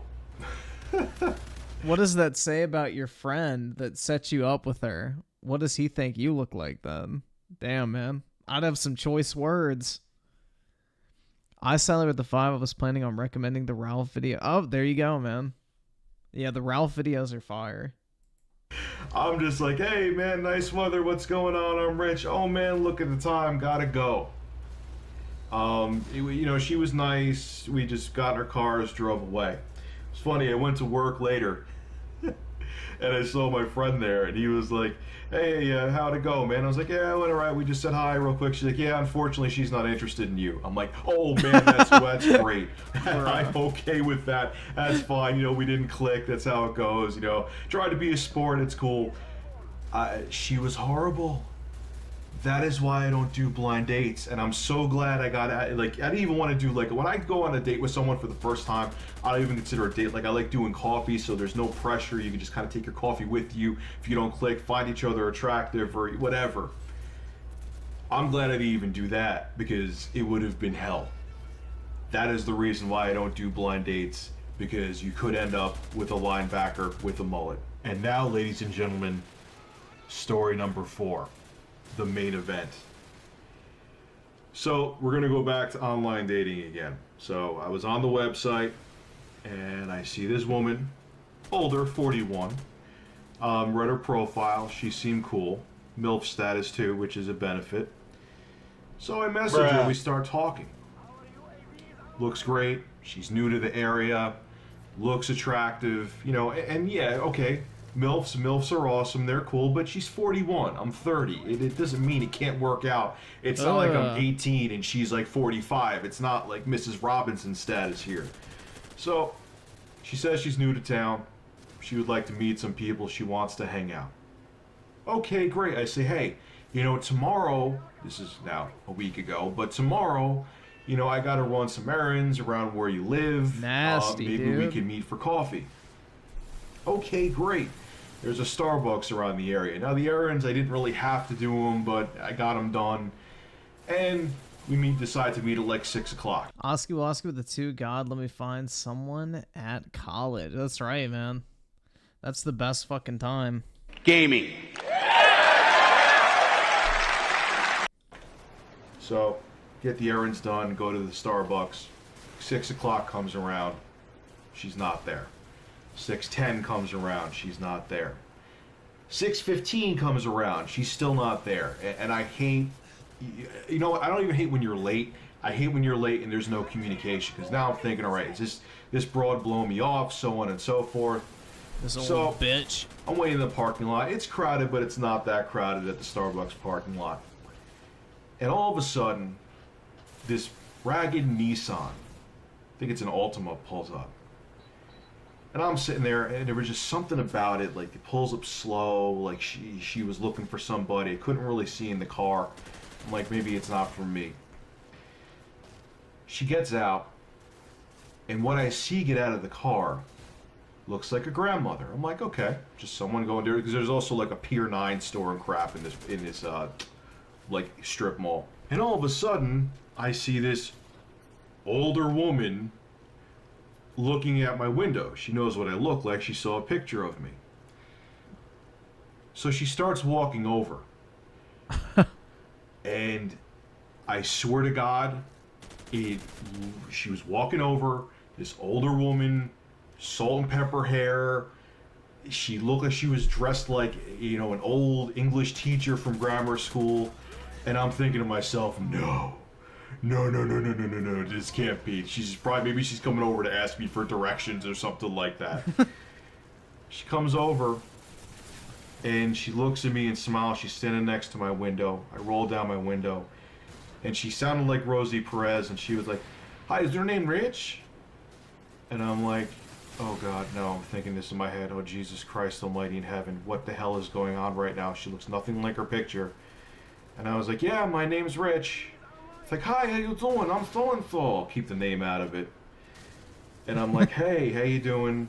Let me catfish. She's like, come on, let's go get some coffee. Come on, let's do this. I'm like, all right, hold on, let me just turn off my car. So I get out of the car slowly with this woman that looks like she's in her 60s, let alone nowhere near goddamn 41. And she starts walking to the place, and I'm like, hold on one second, come here a second. I told her to come back. I said, I'm not trying to sound rude, but you look nothing like your picture at all. You look older than your picture. Is it gonna be and the here I'm sitting daughter? here with this grandmother talking to her. The people who saw it I felt so freaking awkward at this point. And she kind of had this look like she was about to try to sell me, like she was going to negotiate with. Dude, MILFs, not even once, guys. There's no such thing. I stand by that. Me when I asked her this, I said, and she's like, look, let me explain something to you. That picture isn't of me.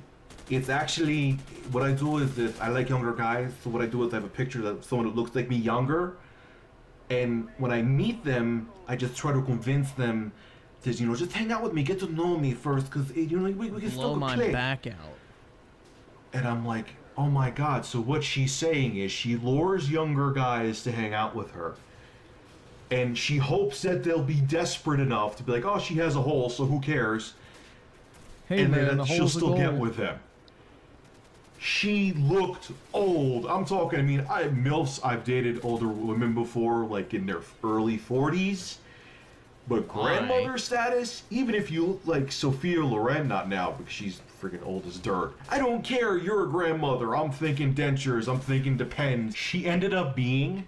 Hey man, at least with dentures, you don't have to worry about a snaggletooth. 61 years old. So after she got done explaining her story and convincing me and why she has a picture that she looks like younger on the profile, she goes to me, come on, let's do this, let's go get coffee, let's talk, maybe you'll get to know me and like me, you know, let's just do this and see what happens. And at this point, I'm already pissed off because I was tired, I didn't feel like going out anyway.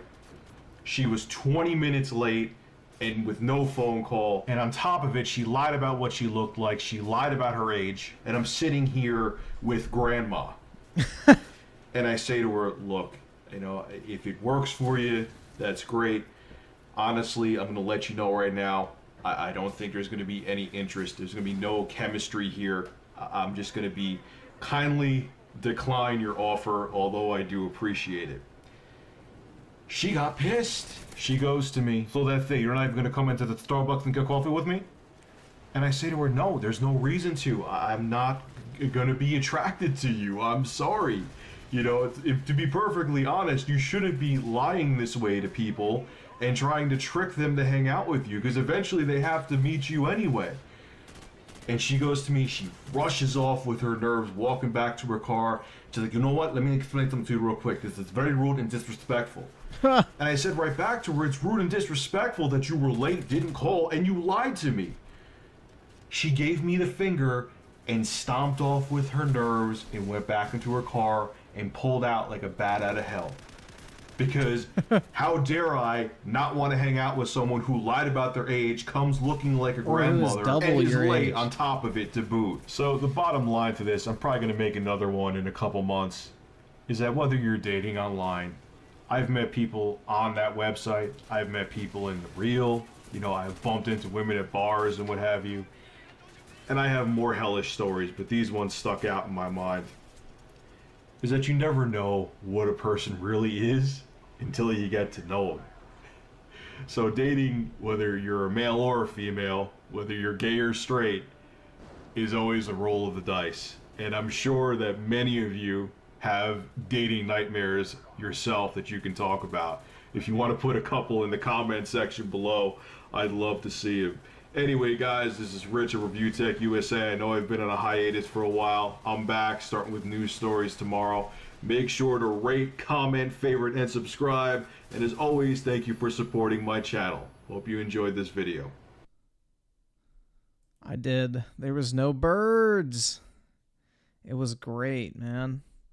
This is the old review tech content I used to really enjoy back in the day. Like, look at that shit. 415,000 views, bro. 11 years ago. Jesus, man. Yeah, that's about the time that I started watching Rich, was about 2012. So, makes sense. Makes fucking sense. You know? I feel like there's something lost when people try to overproduce their content. Like, it just, that video feels so much more authentic than like any of the new shit he makes, personally. Like, not seeing him on camera, him just talking into a mic with like some fucking random gameplay in the background, shooting the shit for 20 minutes. That's way more interesting to me than like highly edited face cam with like jump cuts and like, I don't know, dude. I just like the pure fucking content of like older YouTube videos. Personally.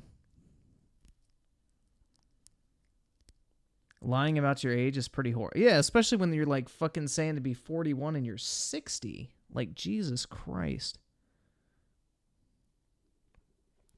It's almost like you're saying the old shit's better than the... not even that. I just think, like, it's more so the editing style. Because, like, remember when his editor wasn't working for him for a little while because he had, like, some issue or something, and Rich went back to, like, I think gameplay videos for, like, a week or two? It was great. There was no chicken jokes. It was straight to the point.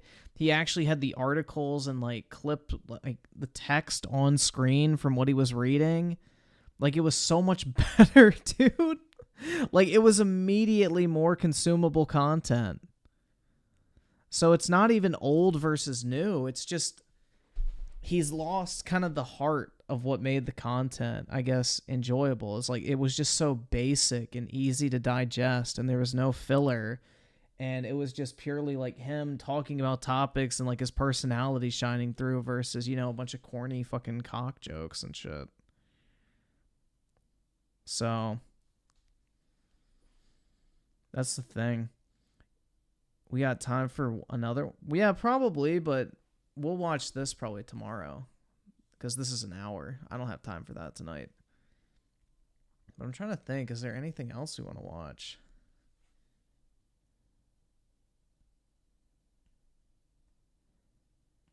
Yeah, I've always just liked the kind of like less is more mentality when it comes to editing, personally.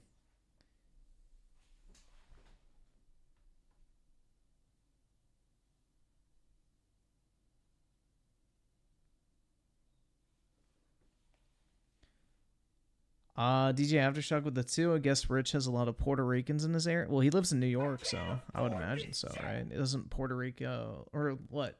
Yeah, I think there's like a huge Puerto Rican like population in New York, I believe.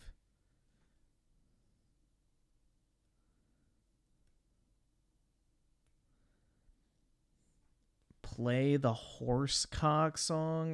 Let's not and say we did.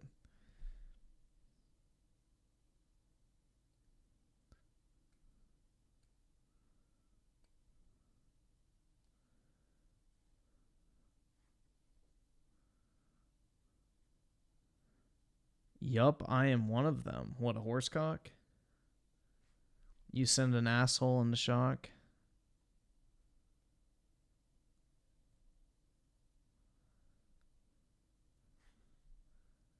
But yeah, let's see. I'm trying to think. There was something else I did want. Let's see if our let's see if Dreamcast guys made a video recently.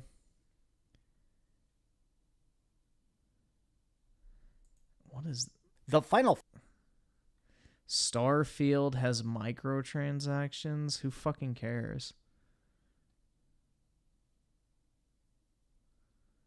I saw it at the 5. My dating nightmare. Yeah, we can watch that real quick. Why not? We'll keep with the theme.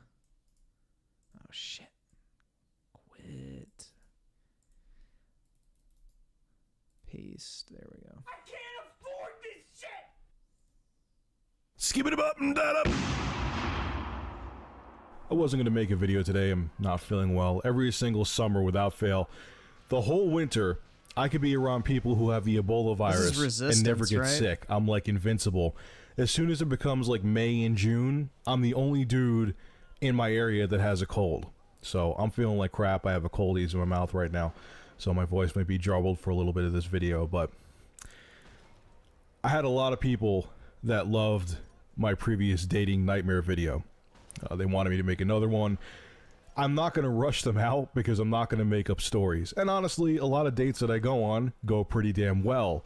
And I'm not going to like, you know, let me piss this girl off so I can have a horrible dating story to tell people on YouTube. It's ridiculous. So I wait until true stories are there. All the stories that I've told are 100% honest. I'm not making them up. I'm not just doing it to be entertaining. And these three are epic. The first one is pretty shocking, but the last one I'm going to tell you is the most horrific dating experience I've ever had. So make sure you're sitting down, go take a leak, grab some popcorn, and be prepared to be very entertained due to my dating nightmares. So the first story actually happened a couple years ago. I met this girl at my job. She seemed very nice. We talked for a while there. So I got her phone number. I call her up, and we exchange Facebook names. We connect on Facebook. So I'm chatting with her, the instant messenger on there. Seems to be going well. And she goes to me, "Would you like some pictures of me?" I'm thinking, okay, cool, I'll take some pictures. Didn't hint at anything sexual, anything like that. We weren't even talking about anything sexual. So I give her my email. Bruh. Lo and behold, she sends me a dozen pictures of her topless. Hell yeah. Kind of odd, but as a dude who likes boobs, I didn't mind. But then after that, it got weird. Every time we talked on the phone, she would always be like very antsy and say, you don't just think of me, but just for sex now, right? You don't think of me just as an object now, right? I'm like, why are you even asking me that? You proactively sent me these pictures, and yeah, I like boobs, but I can talk to you. It's not that I'm just sitting there thinking about your boobs slapping across my face. Well, most of the time I wasn't, but whatever. So we hung out once. It actually went well. But then after that, things went downhill very fast. I would call her up, and she would like start an argument with me saying like, "Oh, you're just thinking about me for sex now, aren't you? That's all you can think about since those pictures is sex, right?"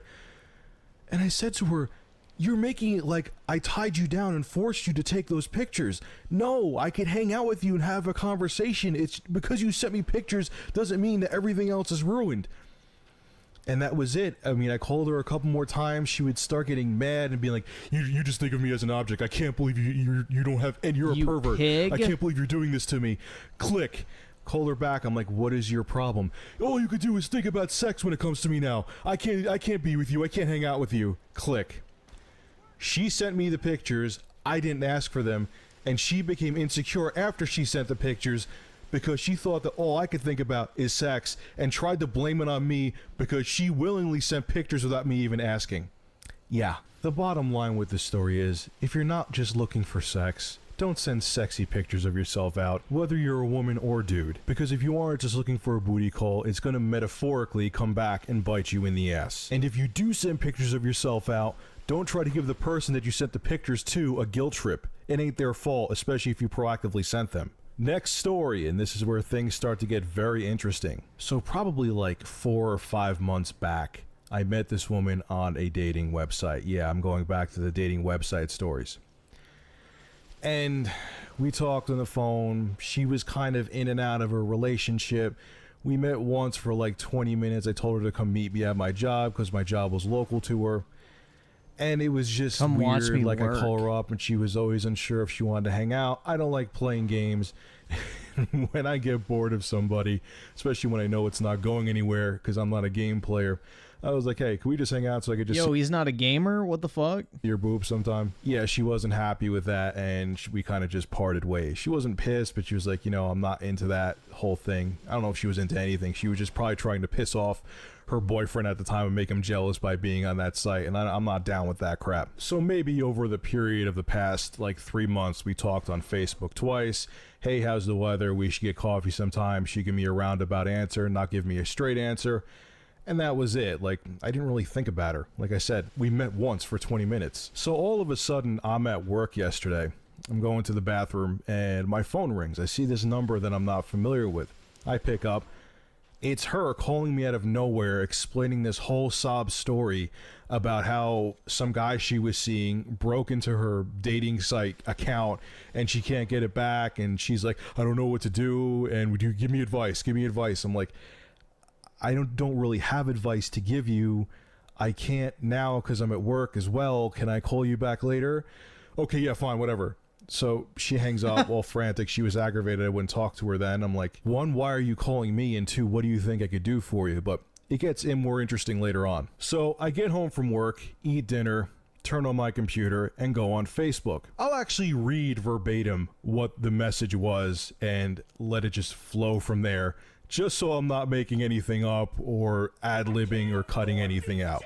Let's read, shall we? It's story time. She goes to me, hey, how come you're avoiding me when I need your help? I wrote back, what are you talking about? I was at work. She goes, yeah, I've called you twice this afternoon. The last time was about 10 minutes ago. That's what I'm talking about. If you don't want to help, just say so. It keeps saying the Magic Jack customer is unavailable. What she was too stupid to realize is I have a Magic Jack phone, and my phone goes through my computer. When I'm not home, I turn my computer off. And if my computer's off, my phone doesn't ring because the Magic Jack is disconnected because it's powered through my computer. She goes to me, okay, but really sorry to bother you. I have big problems. If you could help, that would be great, or else tell me. I Sally with the 5. I never played Resistance. They should remake it and not another Killzone game. I agree, man. And especially with Bungie under the fucking Sony umbrella now, they would have great leadership in getting them to be able to reboot it successfully. Who to call, please. I said, for what? What the hell is going on? If you guys have a guy stalking you, that's a legal matter. Then she writes back to me, okay, tomorrow I go to the police, but in the meantime, what he's done is somehow took control of my dating site account under whatever her name was. I'm not going to give that out. I already told you when I tried to reset my password or on April 22nd, blah, blah, blah, blah, blah. He has a computer whiz friend who hacked her account. And I wrote to her, what can I do? I'm not a programmer. Then she writes to me, okay, so you don't know what's going on? Who should I call then? A programmer? I said, he hacked your account. She wrote, I know this. I said, you have to contact the website. That's all you can do. I don't even know if it's illegal. You just have to contact the website. And she writes, now he has my account, back to my email, except I don't get the email notifications. I did contact them. They never responded. The next time you go on there, could you please tell me the best way to contact them? The same way you did? That's it. That's what I said to her. And she wrote, it is illegal. He's changed stuff on my account. Okay, thanks for all your help then. So I wrote, I'm sensing sarcasm. Look, there's nothing more than I can do.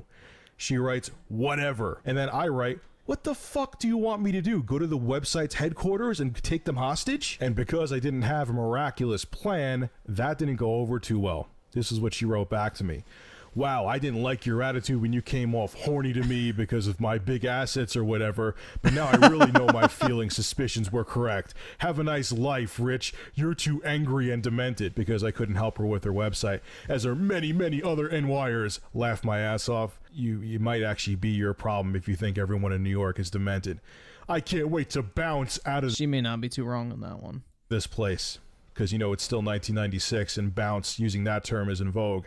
It's a shame, though, because it seems you've got a real nice family. This is where she gets creepy.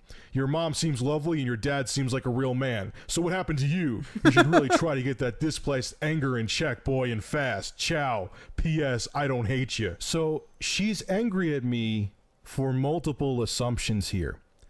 The first fatal mistake she made was that I was avoiding her phone calls, when in reality, I wasn't even home yet, and my house line, my home line, like I said before, is run through my computer. But she took that as me avoiding her. The second mistake that she made, and a lot of other people who aren't tech savvy make, is that if you're a technician or have any trade in computers, it means that you could do anything and everything when it comes to computing. If you're a technician, you could crack into the Pentagon's database and get names out. You're like MacGyver, you probably could. And that's not true. Government systems are not that secure. Just ask the Chinese. There's guys that are technicians that could build you a computer, diagnose your computer, do whatever, get rid of viruses in your computer, but if you put them in front of a C++ program, they'll slap the keyboard like a monkey. Also vice versa. There are people that are whiz programmers but couldn't change a video card in a desktop without killing themselves. Just because someone's into computing doesn't mean they know everything about computing. Just like there's doctors that are primary care physicians, and then there's doctors that are brain surgeons. You wouldn't go to your primary care physician and said, hey doc, I need brain surgery, and get pissed off at him when he tells you, no, well, you're a doctor, you should be able to fix me. There's people that specialize in different aspects of the same field, whether it be technology, healthcare, or whatever. Think, don't be ignorant, and use your brain if you have one. Apparently she doesn't. So of course she ended it by saying, oh, I was just hating because I couldn't have her, and I wasn't helping her because she wouldn't date me, so on and so forth. No, I couldn't help you. There's nothing in my field. All of my skill sets when it comes to computing would have done nothing for you. The only thing you can and should do is go to the cops. You get a guy who's tech savvy and who could break into a website, he's gonna go to jail. And what's even worse, he would go to jail for you. The moral of that story is none. It's just that bitches are goddamn crazy. Moving on. And now, ladies and gentlemen, Bitches my be crazy. final dating story. Amen. The dating story to top all other horrible dating stories. And it just happened this past Saturday. So there was another woman that I met at my job. We talked for like an hour there. It just kind of happened. We rolled into a conversation. It went well. She seemed interested, so I asked for her number. This was a couple weeks back. She gave it to me. We talked a couple times on the phone, not too much, for like 20 minutes each. And we set something up for this past Saturday.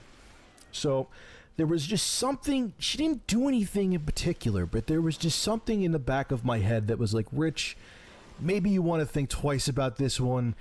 But then my wiener was like, no, you don't. You want to go for it. So I get out of work. I get her address, pop into my navigation, and say I'm going to go pick her up. So her house is about 20 minutes away. I get there. And she walks to my car. I knew what she looked like. I already met her. But she has a cowboy hat with her. She's like, in case we go dancing later. First red flag. Okay. So we're driving. And she's like, make a right here real quick. I want to go to the store. Which, kind of strange in itself. But okay, whatever. You want to go to the store. She drives me. She directs me, I should say, to a liquor store. And she goes in and picks up a pint of vodka. So? She gets back out to the car. And she's like, hey, I want to take you to a park I know around the area. Sounds like it should be going well, right, for a guy? But as soon as she gets in the car, she cracks open her pint of vodka and was about to take a swig until I said to her, hell no, man, no open container in my car in broad daylight. Are you crazy? And she's like, oh, yeah, I'm sorry. Oh, my God. I don't know what I was thinking. Anyway. So, we drive to the park. Very nice park. Had a little like river and creek with a bridge over. We walk over that. There's like a vestibule or whatever we sit on. And we sit down and she's like, oh, I see you're looking at my boobs. I'm like, well, yeah, I am. She's like, there, I got implants. You want to see them? Ew. As a guy. I'd say, fuck no. Get out of my car. Of course, yeah. So she takes them out. Hell nah. In the middle of the park, there's no one there, but it's still broad daylight. Kind of just surprised she did that. She's probably a freak, bro. She continues to take her bra off. She's like, you can touch him if you want to. Okay, as a guy, I approve of that and I will do so. So I did, but it was weird. It was like, okay, she's like, okay, you could stop now. All right, like, what did I just give you, a friggin' mammogram? Was I checking for lumps? What the hell was that about? Then she starts drinking the vodka. Keep in mind, she only had like a small sip at this point, okay? So it wasn't like, you know, I was like trying to trick her into getting a boob grab. And plus it was really weird. Like I said, I felt like a doctor. She starts chugging the vodka. She starts slurring her words, and just everything she was talking about was off. And she kept on going on about how I'm a Christian girl, I'm a Christian girl. And it was just, I thought it was in the Twilight Zone. So she gets up like, hey, I want to go out dancing. Let's get some dinner and a drink. And I'm like, oh, hell no. And I'm like, oh, God, don't do this. God, don't do this. It's not worth it. So we're driving. She's like, oh, I know where a place to go to. Follow me. I'll give you directions. So I'm driving, and she just She took another swig of the vodka when I turned around. By the time I saw her, she was already done drinking it. And I'm like, no. This has to end. This is way too creepy. So we get into the parking lot of whatever restaurant we were at. And I'm like, I look down at my watch, or not my watch, my clock on my stereo. I'm like, you know what? I got to get home. I got to work. How about I take a rain check on the rest of this date and we do it another time? She gives me this look. She gives me this stare of death. She goes to me, no, you're taking me out now. Don't you think you just grabbed a boob and you could be on your merry way? She lunges over at my seat and rips my car keys out of my ignition. I said, give me my goddamn keys back. I'm taking you home now. So I start to drive her back home. I proceed to get out of the parking lot. She's silent. All of a sudden she says, well, I have to get a pen out of my pocketbook because I'm going to write down your license plate since you sexually assaulted me. I step on the brakes and look at her and said, bruh, are you fucking kidding me? You invited me to grab your boob, and that was all I did. She's like, yeah, well, in the back of my mind, I didn't want you to. I just said yes. And plus, I got all dressed up for nothing, so if you're going to take me out on a real date, I'm going to say that you sexually assaulted me. At this point, I was so enraged. She then goes to me, well, since you didn't take me out for a drink, I want some money then. That might stop me. I said, you're blackmailing me for money? And you're saying that if I don't give it to you, you're going to call the cops and say I sexually assaulted you? She goes to me, yeah, I'm broke. I need money some way. I gave her, it ended up only being $10, but I gave it to her. Now you're thinking, like my friend said to me, Rich, I wouldn't have given her the money. Think about my situation. I'm a guy, she lives in the middle of nowhere, she's drunk off of her ass now because she guzzled down half of that pint of vodka like it was Gatorade, and she's saying that I sexually assaulted her while she's shit-faced. Even if my story, which it is 100% truthful, if I explained it in full detail and told the cops to give me a polygraph, who would have still looked guilty? I'm a guy, she's the woman with boobs, and she's shit-faced. I would have lost. So we drive to the gas station. There's a gas station right near her house. And I proceed to give her $10. I'm sitting there driving, stewing. I am so enraged at this point. This has never happened to me before. I look over to her and say, you would actually make up a lie about me? A venomous lie that could ruin my life? Because you weren't happy with how the date went because you didn't have enough fun? She looks back at me and goes, yep, no one would believe you. You're a guy, and my brother's a pastor. I'm a Christian girl too. About 20 seconds later, we get to her house. She opens the door. I said to her, you're a Christian girl, right? Yep. You believe in Jesus, right? She says, yeah. You know what Jesus would think of you? You're a dumb bitch and you're a piece of shit. Go to hell. Ladies and gentlemen, all these stories were 100% truthful. And the bottom line is, whether you meet a woman online or whether you meet a woman in the real, all bitches are crazy. Have a good one. Dicks before chicks, right? Is that the moral of the story here? Dicks before chicks?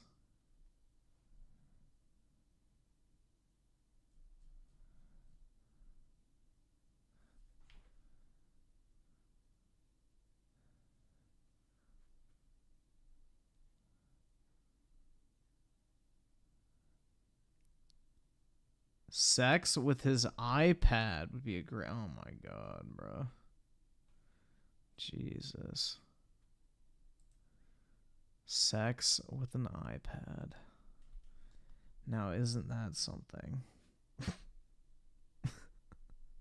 Bro, it's like those fucking people who get like the fucking special cases for their iPad with the pocket pussy on it. Gross. So gross. DSP? I can see if there's something.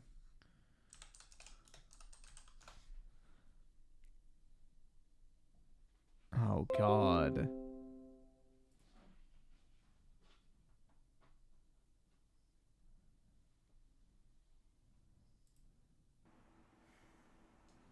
When I start a new channel to review different restaurants and fast food. See, here's the thing about this.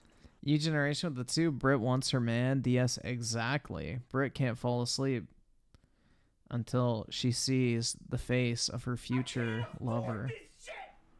If you're going to review food, all right, the best way to review it is fresh. Right? Let's be honest. When I order stuff for Feasting with the King, half the time it shows up cold. It's like this isn't an accurate representation of what this food would be.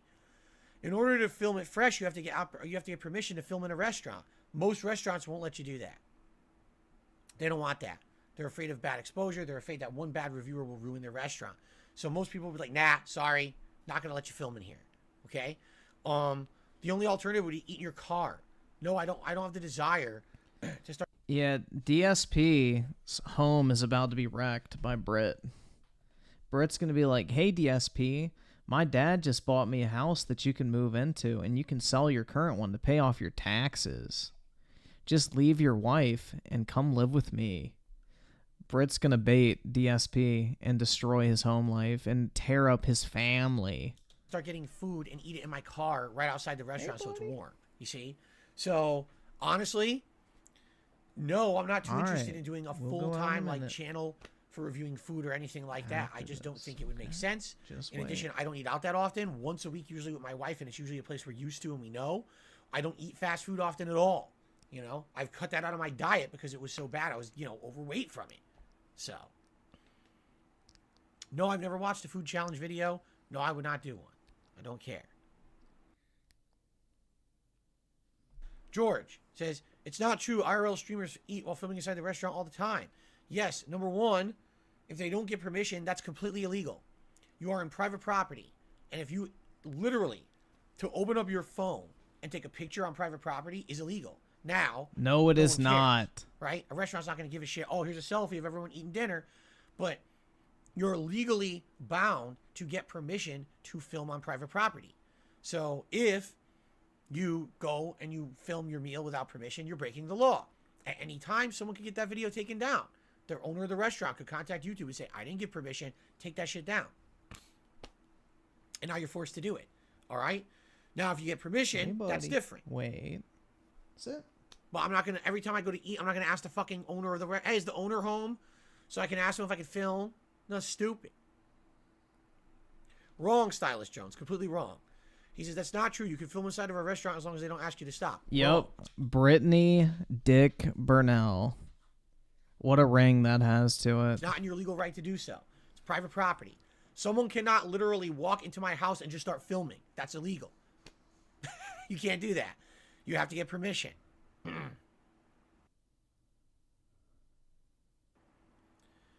What? Oh my god. I'm just gonna have a headache. I'm not even gonna read it. I'm not. It's some of the dumbest things I've ever read. Someone just said a place can be public and private at the same time.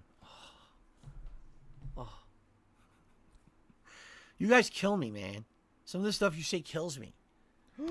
Poor thing. Oh my god. It's a public place, but it's private property. It's public and private. Oh. It is. Oh. By opening up your private property to the public, it technically becomes public property. To a certain degree.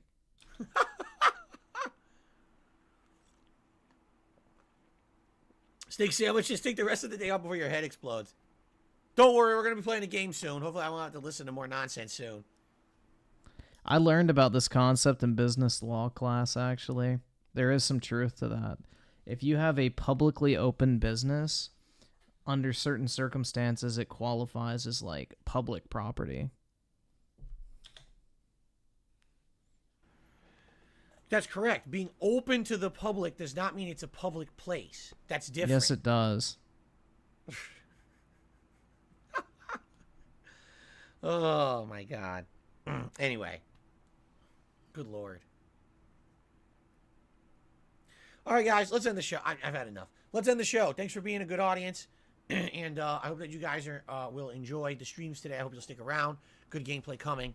And thank you for chilling with me on the Level 1 podcast.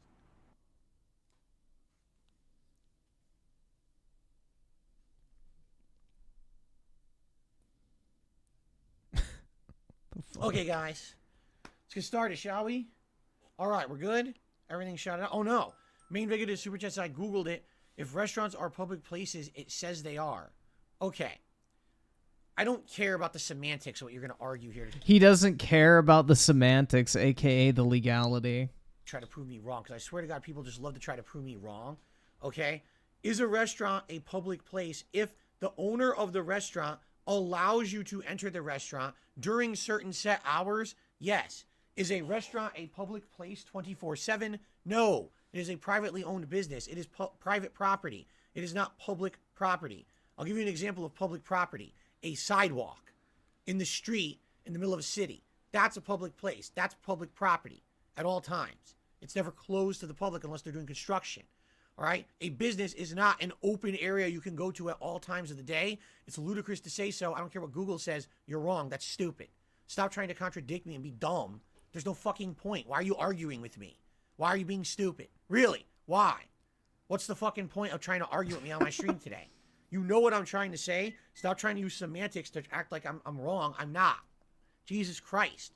For once, can you give me the benefit of the fucking doubt and not try to be a little jerk? He's like, yeah, I got him because he said he has something slightly wrong. Let's get him.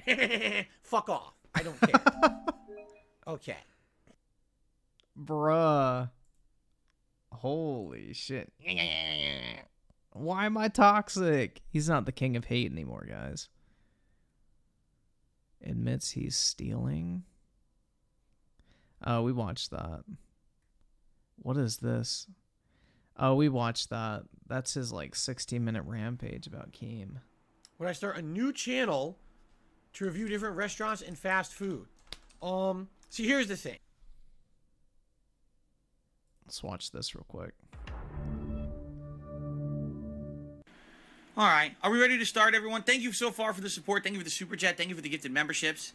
I appreciate that very much. Thank you, Slayer, for the one tip of the night. Guys, it would be great tonight if you were thinking of contributing. All right, tomorrow is my day off. It would be great if you could tip tonight and we could maybe hit the tier 1 tip skull. That's right, Why? guys. It'd be because great. Earlier today I played Star Wars and we just barely hit the tier 1 tip skull and that was it. It was a slower stream. Sadly, Jedi Survivor is not working very well as a playthrough. Even though I like the game just doesn't run well. And people are actually just complaining on the stream. They don't want to watch it. The frame rate's so choppy, it's making them sick. And actually, I actually found this out. Tons of YouTubers and content creators have quit Jedi Survivor. Tons of them tried hard to play it, and after playing it a few streams, just basically gave up on the game and quit. They're like, sucks because the game is a good game. Good story, interesting mechanics, great exploration, puzzles are fun, but the game just, it's bad. It crashes, it has bugs, and it fucking has terrible graphics. So why are you going to keep, playing it? Audiences don't want to watch it. And it sucks because it's kind of like exactly how it's feeling with this game is I want to keep playing it, but every time I play it, I regret my decision. Because I'm like, damn, it runs so badly, Nope. Oh, that shit's iconic, bro. Damn, it runs so badly, Beautiful. Nope. Back when Xbox was goated. If you could help support tonight's stream with tips, that would be amazing. I'm not forcing anything. Just saying, let's say, for example, you were considering contributing tonight, and you're like, yeah, I wonder what would help Phil right now. It would be tips would help a lot, because that would help me for my day off directly tomorrow, and to make up for the fact that today's earlier stream was quite slow. Also, last night's stream, of course. Remember, last night's Tier Maker stream was also incredibly slow for tips. So that's what I mean. We've had multiple kind of slow tip streams. It would help to have a decent one tonight, if possible. Every time Phil says that he needs money, he's scamming you. Returnal, no, you do not have any ability to write a poem about tips, because if I'm going to talk about support on my streams, it's me, because I'm the person who's streaming and asking for it, and I'm the person who should be talking about it, not you. So stop that right now. Me. Nico says, no one asked for a Zelda Tier Maker event. Is that why the video has over 1,500 views and climbing, and it's not even 24 hours since I uploaded it?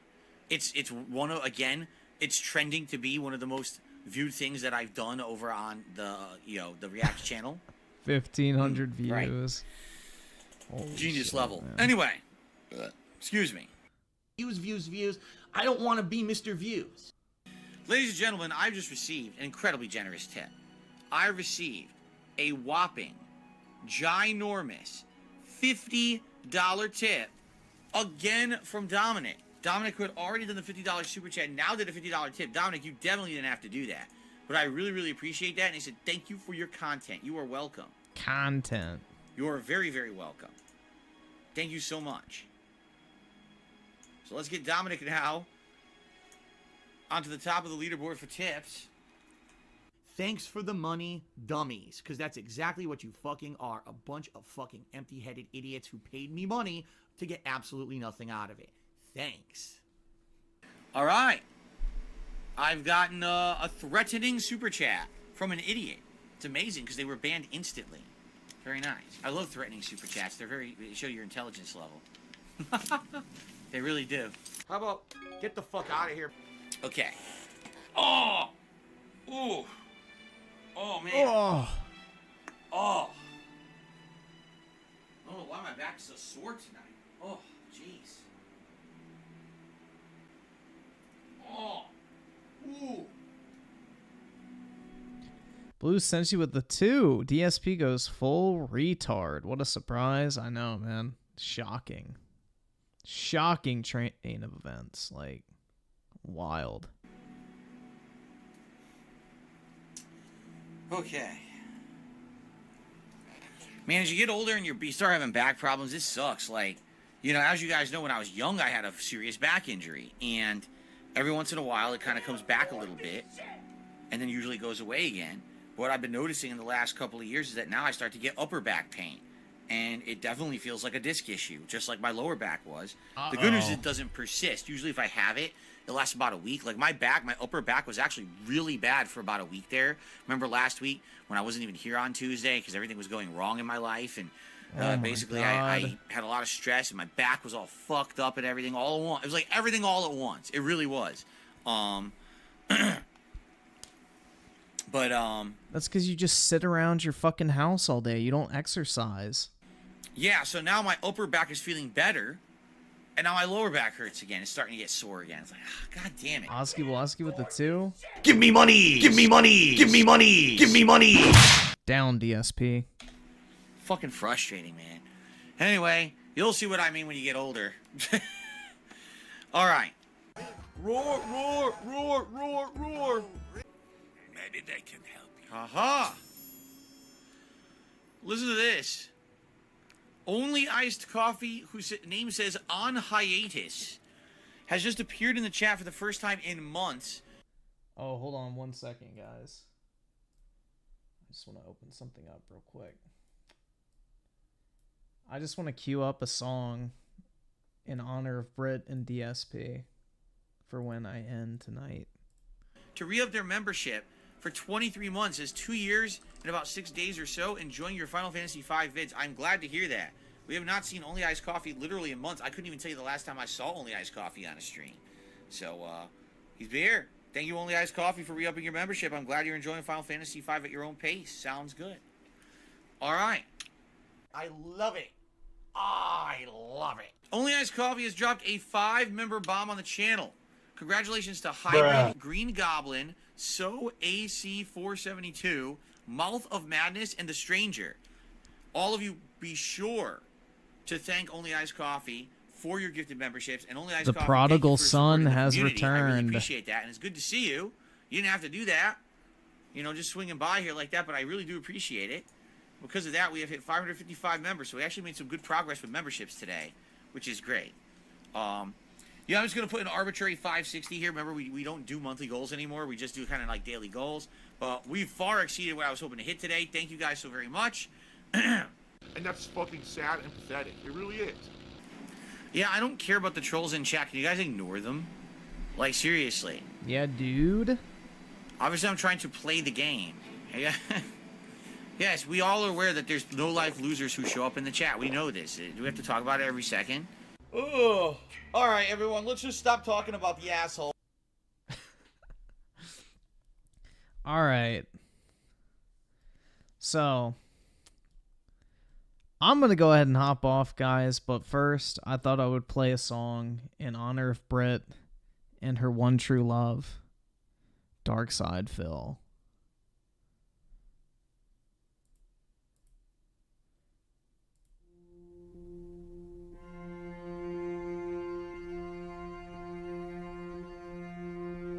I know you've been hurt by someone else. I could tell by the way you carry yourself.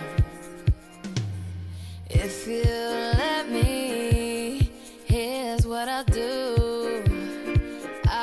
take care of you.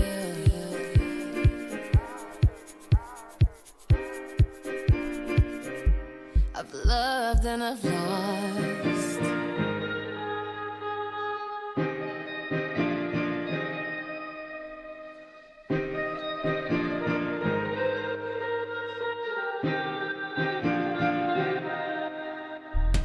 I've asked about you and they told me things, but my mind didn't change and I still feel the same. What's a life with no fun? Please don't be so ashamed. I've had mine, you've had yours, we both know.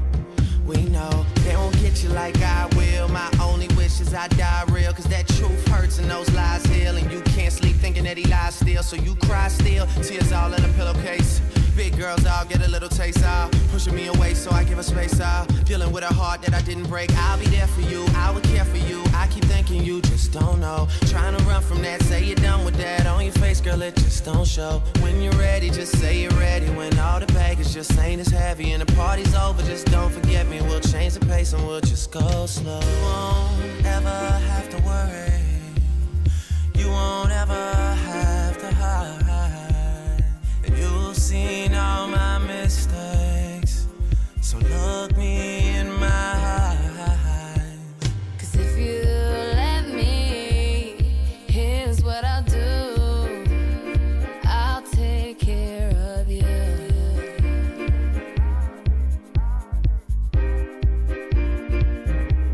I've loved and I've lost.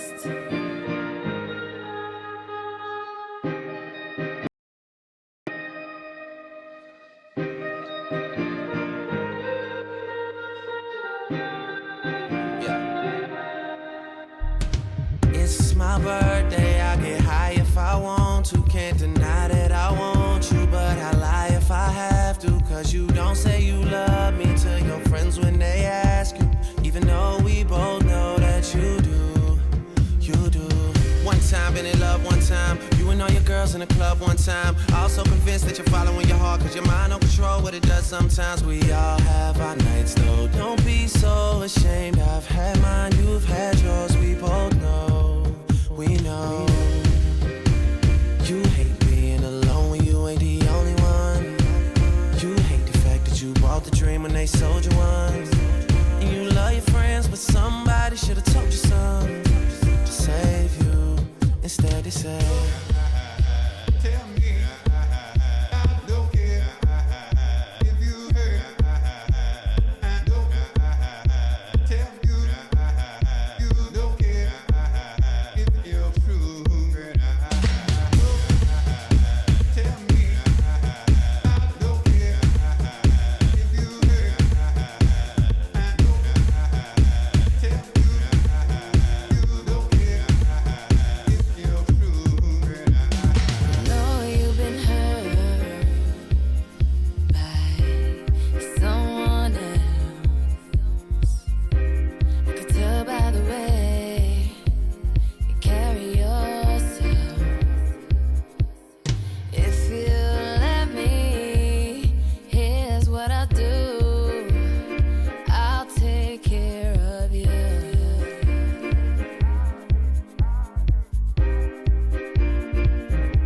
I've loved and I've lost.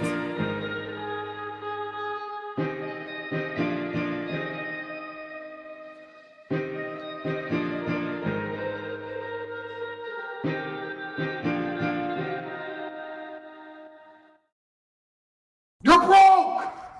You're fucking poor!